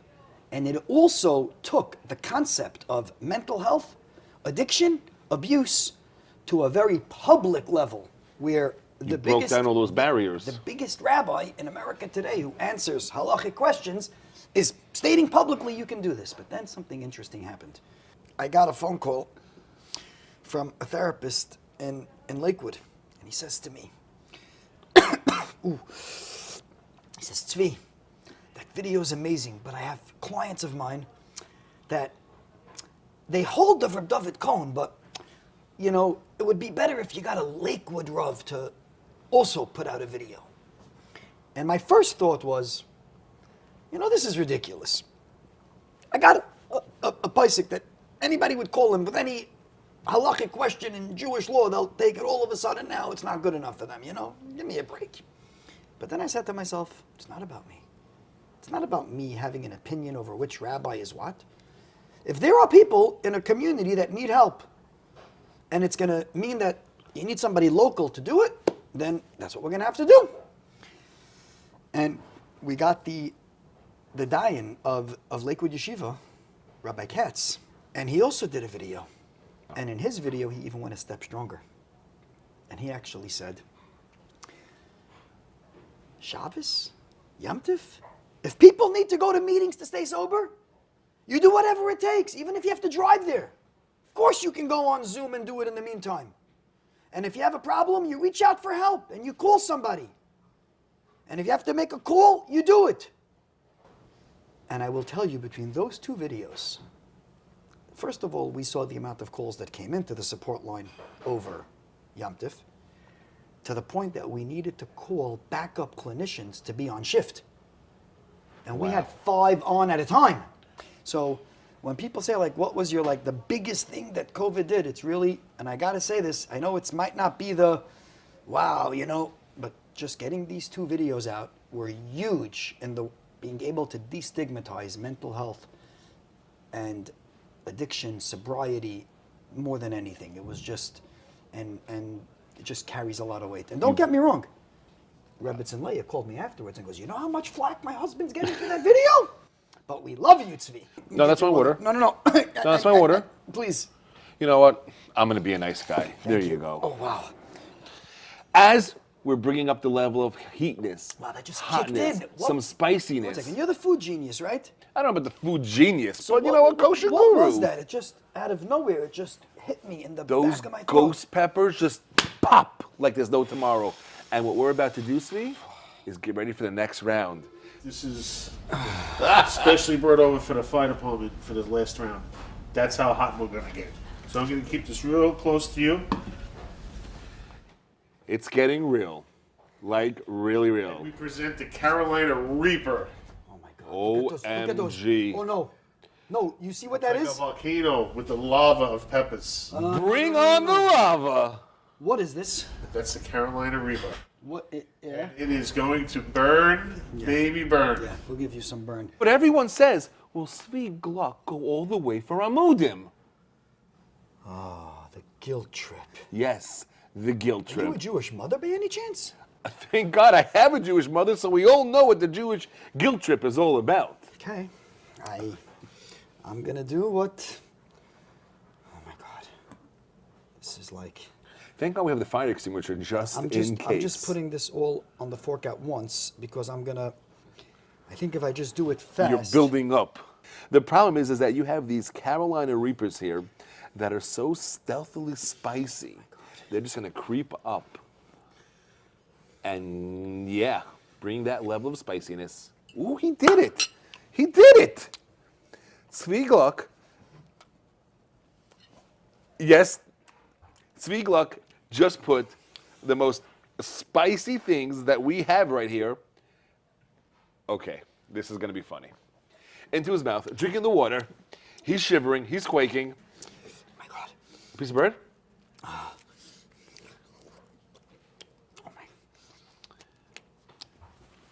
Do I call it Salah from outside? Do I not? Do we warn your wife and family you might be getting home a little bit later tonight? Oh my gosh, wow. I'm gonna need more water. Your eyes are watery. Yeah. Yeah, I don't even know where to go with this. You're enjoying it, I see you are. Oh my God, it's still in my mouth. I can't get rid of it. The future of Amudim.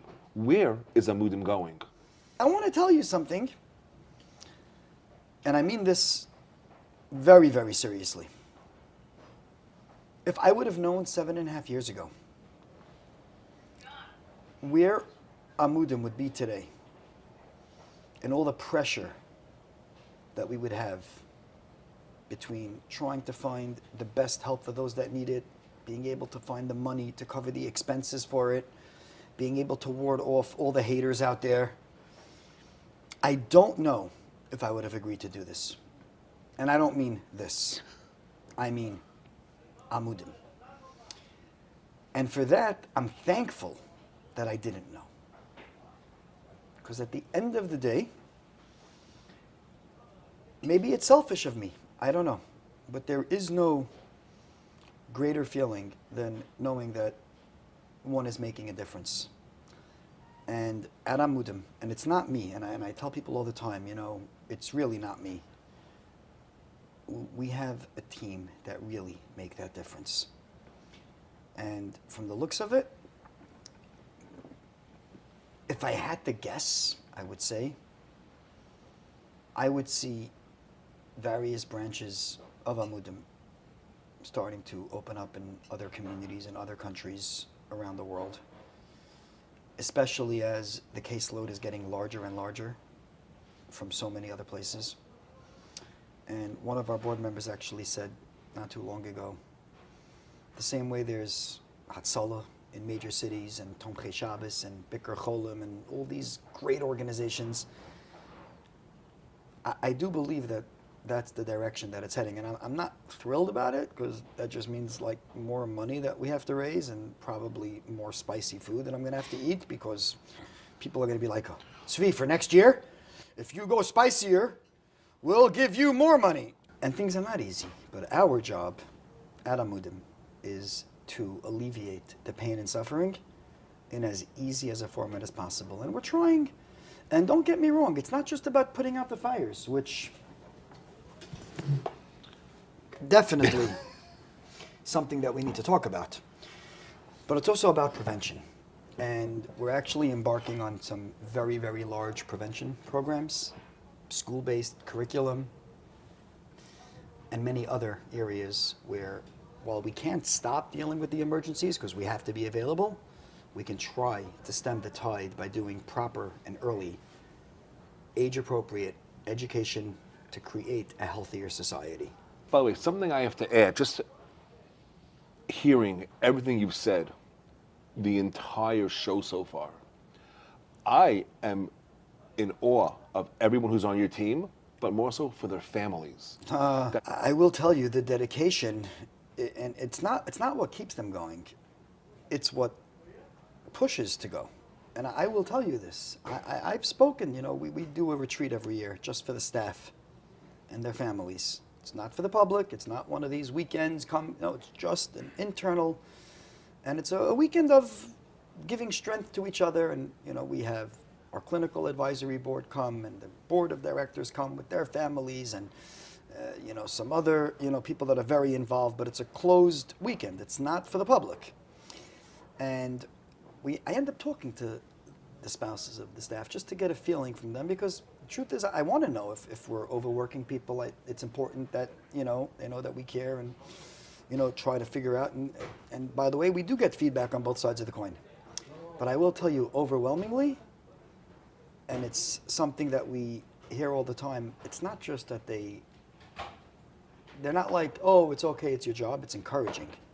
And I could tell you that. I could say that for myself, and I could say that for anybody else. Because, like I said, nobody's working at Amudim for the money, and certainly not for the fame or glory. So do you think there's a way to stem the tide, reduce the number of people that actually need Amudim out there? The end goal is yes, and I will tell you that we're already noticing a huge change, and while we still have so much more to go.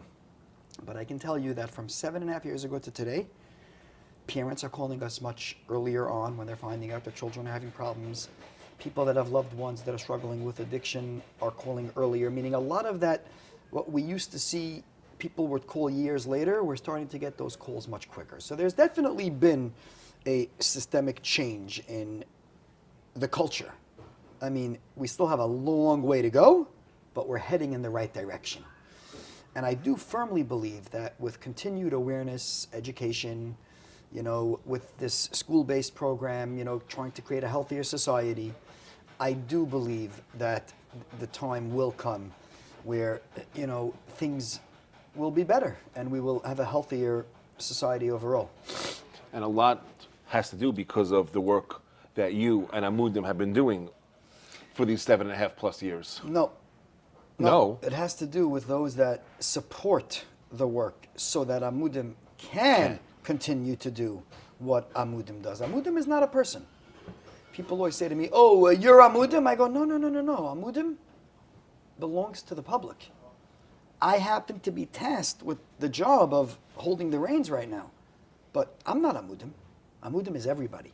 But I do want to say a big thank you to the owners of Wall Street Grill, who are known for their, open hearts. Yoel Zagelbaum, Shalom Veg, Steve Traub, Tariq, and of course, Chef Joseph Polino, who managed to burn my taste buds that I won't be able to eat anything for a month. Maybe he did you a favor. No, you got to see the food in my house was good before today, but it's a special thank you. Tzvi, and everyone who's part of Amudim, I just want to say thank you. You put yourself out there today. Not only you, but your goof, your whole body and everything you've been eating. And my insides. And that's why I said the whole goof. Oh my gosh. You guys, your team are just amazing. To learn and understand where Amudim came from, how Amudim started, where you're going in the future, what you do on a daily basis, it truly is amazing. And for me to learn and to be here and to feel and be part of it, I'm truly honored and blessed. And I want to say thank you for everything that you do. We want to say thank you to all of the donors, the sponsors, everyone out there that's making this a reality, to hit our goal and above our goal. Every single dollar, every single donation counts and helps to make what you do, to make what Amudim does, a reality. I also want to thank everybody, and I urge everybody, Amudim cannot do this alone. We can't. Our budget is already over $8 million this year. It's already more than $2 million more than last year. It is growing. There are problems out there. There are solutions out there. We can't do it alone. We need everybody to just do whatever they can. And please continue, keep the money flowing in, keep donating whatever you can. Every dollar, every penny, everything counts.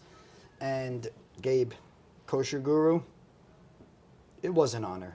Woo-wee! I want to thank everyone for tuning in to an amazing episode of In the Hot Seat here at Wall Street Grill with Tzvi Gluck of Amudim. Kosher Guru here. Everybody, thank you so much. Have a great day and enjoy.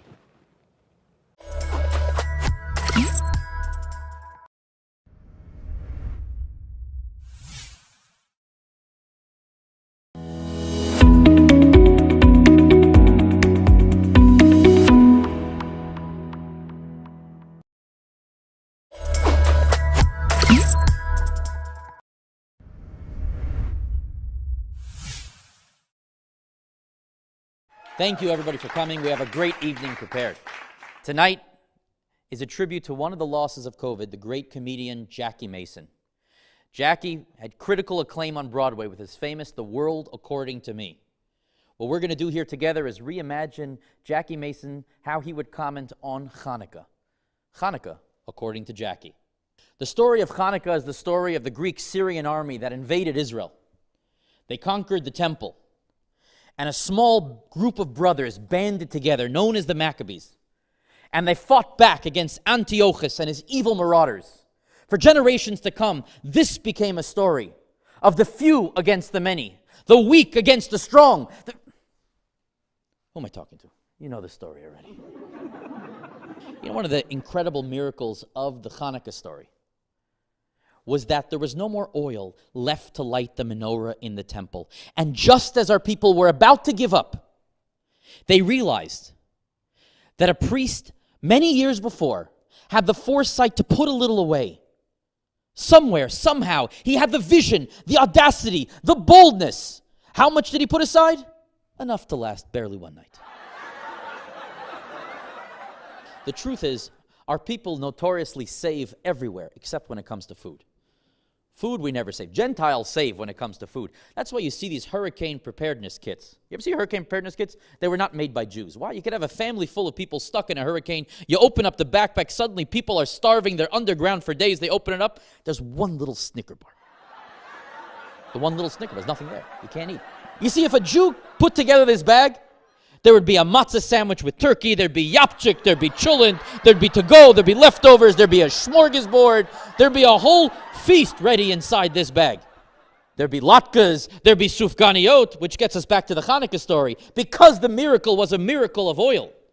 Our people celebrate that by eating these oily foods. Donuts, latkes. Which brings us to one of the greatest contributions of the Jewish people here in America. They brought something to this country that they never had before at this amount. Heart attacks. Judaism seems to celebrate all of its great miracles, and every miracle that Judaism celebrates is clearly a miracle of survival. For example, Abraham in the fiery furnace. Without that miracle, our people don't exist. The Jews in Egypt, without the miracle of the salvation from Egypt, our people don't exist. The splitting of the sea, without the sea splitting, we don't exist. The question is why we make a big deal about the cruse of oil that was found so we could light in the temple. Without the lighting in the temple, we would have been okay. We would have been fine, right? We have a concept in Judaism, onus rachmana patre, that the Torah exempts someone who can't fulfill the mitzvah for whatever reason. We would have been fine. But answers the great rabbi, the Sfat Emes. He says that the miracle of not giving up on that little bit of oil is a miracle that celebrates the passion of our people. Because passion for our people is a question of survival. Without something to fight for, without something to give our lives for, without something to long for and anticipate, our people don't move on. You understand this? Who am I talking to? So we commemorate these miracles. We have the oily foods, the sufganiot and the latkes. We remember the menorah by lighting in our own homes. And then we bring our families together, mother-in-laws and cousins and uncles we haven't seen in years, all to commemorate the fighting. Now, of course, Jews can't just have a party. It has to be a party with rules. Lots of rules. One of the rules is ad shetichle regel min hashuk. What that means is you can keep lighting until the last person has walked home from the farm or from the marketplace. Till the last person has walked. Now, when this law was created, never did they anticipate a time in history where none of the Jews would work in a marketplace. All the Jews are managing the business from their home office. They're all sitting at home, managing the whole company. No Jew has gone to a farm or to a marketplace in years. It's an ingenious concept to have a home office. Brilliant concept of home office. Everyone came around to it now with Zoom, but Jews been doing it for years. They figured out you could have a tax write-off because your home is your office. It's a business, there's a bed there. The bed is if there's a meeting, we'll sit and talk, you'll take a nap, we'll talk again, we'll have another meeting, but it's an office. Then another rule with lighting the menorah is you don't just light regular menorah. There's something called mahadrin mina mahadrin. There's one way to light the menorah, and there's an even fancier level of the mitzvah. Mahadrin mina mahadrin. Jews have turned the whole menorah lighting into a status symbol. Now everyone shows off what kind of menorah. My menorah, you see my menorah? It's a silver menorah. Not just silver. They have menorahs now that are hybrid menorahs. Hybrid. They light themselves. You don't have to be, they light themselves. Now you could light a menorah without even having a menorah. You give out these Oculus goggles. You have grandmothers schlepping around with Oculus goggles there like they're standing there in the temple itself. You understand this? Oculus, augmented reality. This is the reality. The reality is the kids now get gifts for Chanukah. We never had this. Now the kids all get gifts for Chanukah. And everybody's gift is bigger than the next child's gift. And if you notice at a good Chanukah party, Jews are playing dreidel. Where did this come from? When the Greeks invaded Israel, they wanted to make sure that the Jewish people were not studying Torah. So while they had their Bible books under the table, on top, they pretended they were playing a game where they're spinning a dreidel. And eventually it became such a big game that people would bet money over how the dreidel would land. This became the first offshore casino in history. Eventually they brought this game of dreidel to America, where the Jewish entrepreneurship and ingenuity in the world of gambling and betting went to its fullest phase, and that's when they started managing and controlling the banks.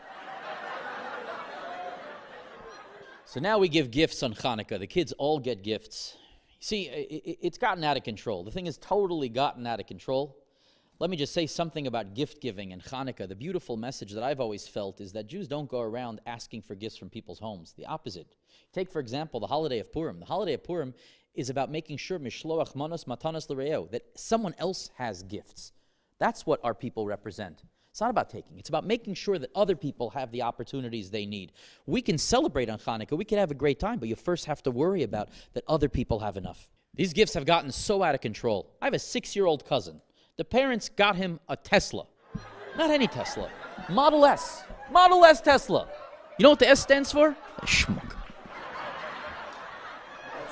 Chanukah should be a time of Hallel and Hodah, praise and gratitude to the Almighty for all the gifts in our lives. Instead, we're raising a generation of takers, of chazers, of people who are being ungrateful and unappreciative for what they had, who want more and more, and everything in their life is never enough, and they need the next thing, the next thing, the next thing. I shouldn't be talking like this here. I shouldn't be so negative, but it's true. That's not my issue. By us, by our children, you know what we gave them for Chanukah? Brussels sprouts. So the tradition is we light the menorah in the window. We do this for something called Persume Nisa, publicizing the miracle. People think the miracle we're publicizing was that we found that little jar of oil or other miracles we mention here. But the truth is it's really to celebrate the biggest miracle of all. That 2,000 years ago, for the only time in history, a Jew won a fight. After that, we decided fighting's not for us. Leave it to the Italians. Truth is, I shouldn't say it. It's not true. It's not the case. We still win fights to this day. We never lose. In court. The truth is, Chanukah carries with it a beautiful message. There's a law that if somebody cannot afford enough for a Chanukah candle, they actually go door to door knocking to raise money so they could afford to light the Chanukah menorah. We never do that when it comes to a mitzvah. There's something very unique about the Chanukah candles because it represents that light in the darkness. A person can never give up hope. They must always hold out for the chance and the opportunity that there is a light waiting for them up ahead. It's to that end that we're all here tonight, recognizing what Amudim does.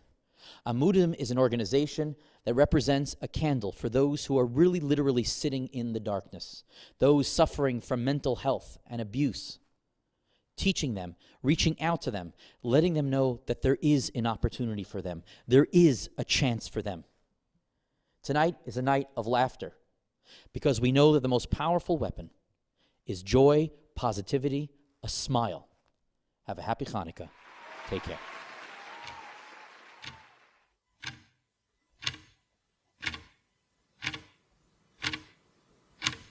Imagine being stuck at home.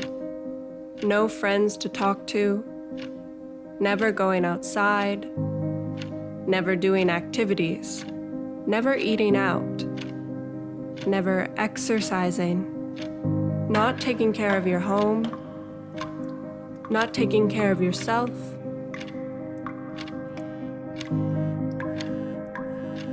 not taking care of your family.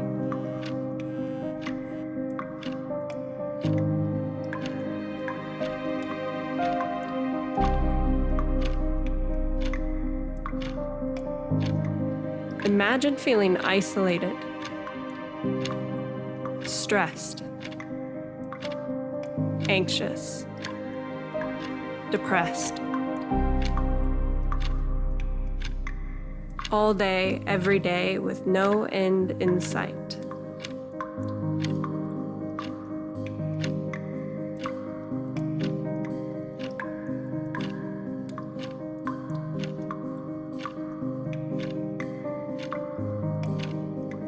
Imagine wanting to go outside, see other people, connect with them, talk to them, laugh with them. Imagine wanting so badly to break free of the heavy weight holding you down and not being able to because it doesn't feel safe. Now imagine feeling this way long before the pandemic, long before the lockdown. This is how people who have suffered trauma feel every day. Amudim knows that many people have for years felt the isolation and loneliness many of us feel these days. Not because of a virus, but because they feel broken by trauma, depression, anxiety, or other mental health issues. And we want you to know that we are here for you, with whatever you need. Amudim is a lifeline for anyone who feels alone and helpless. At Amudim, we change lives and build futures.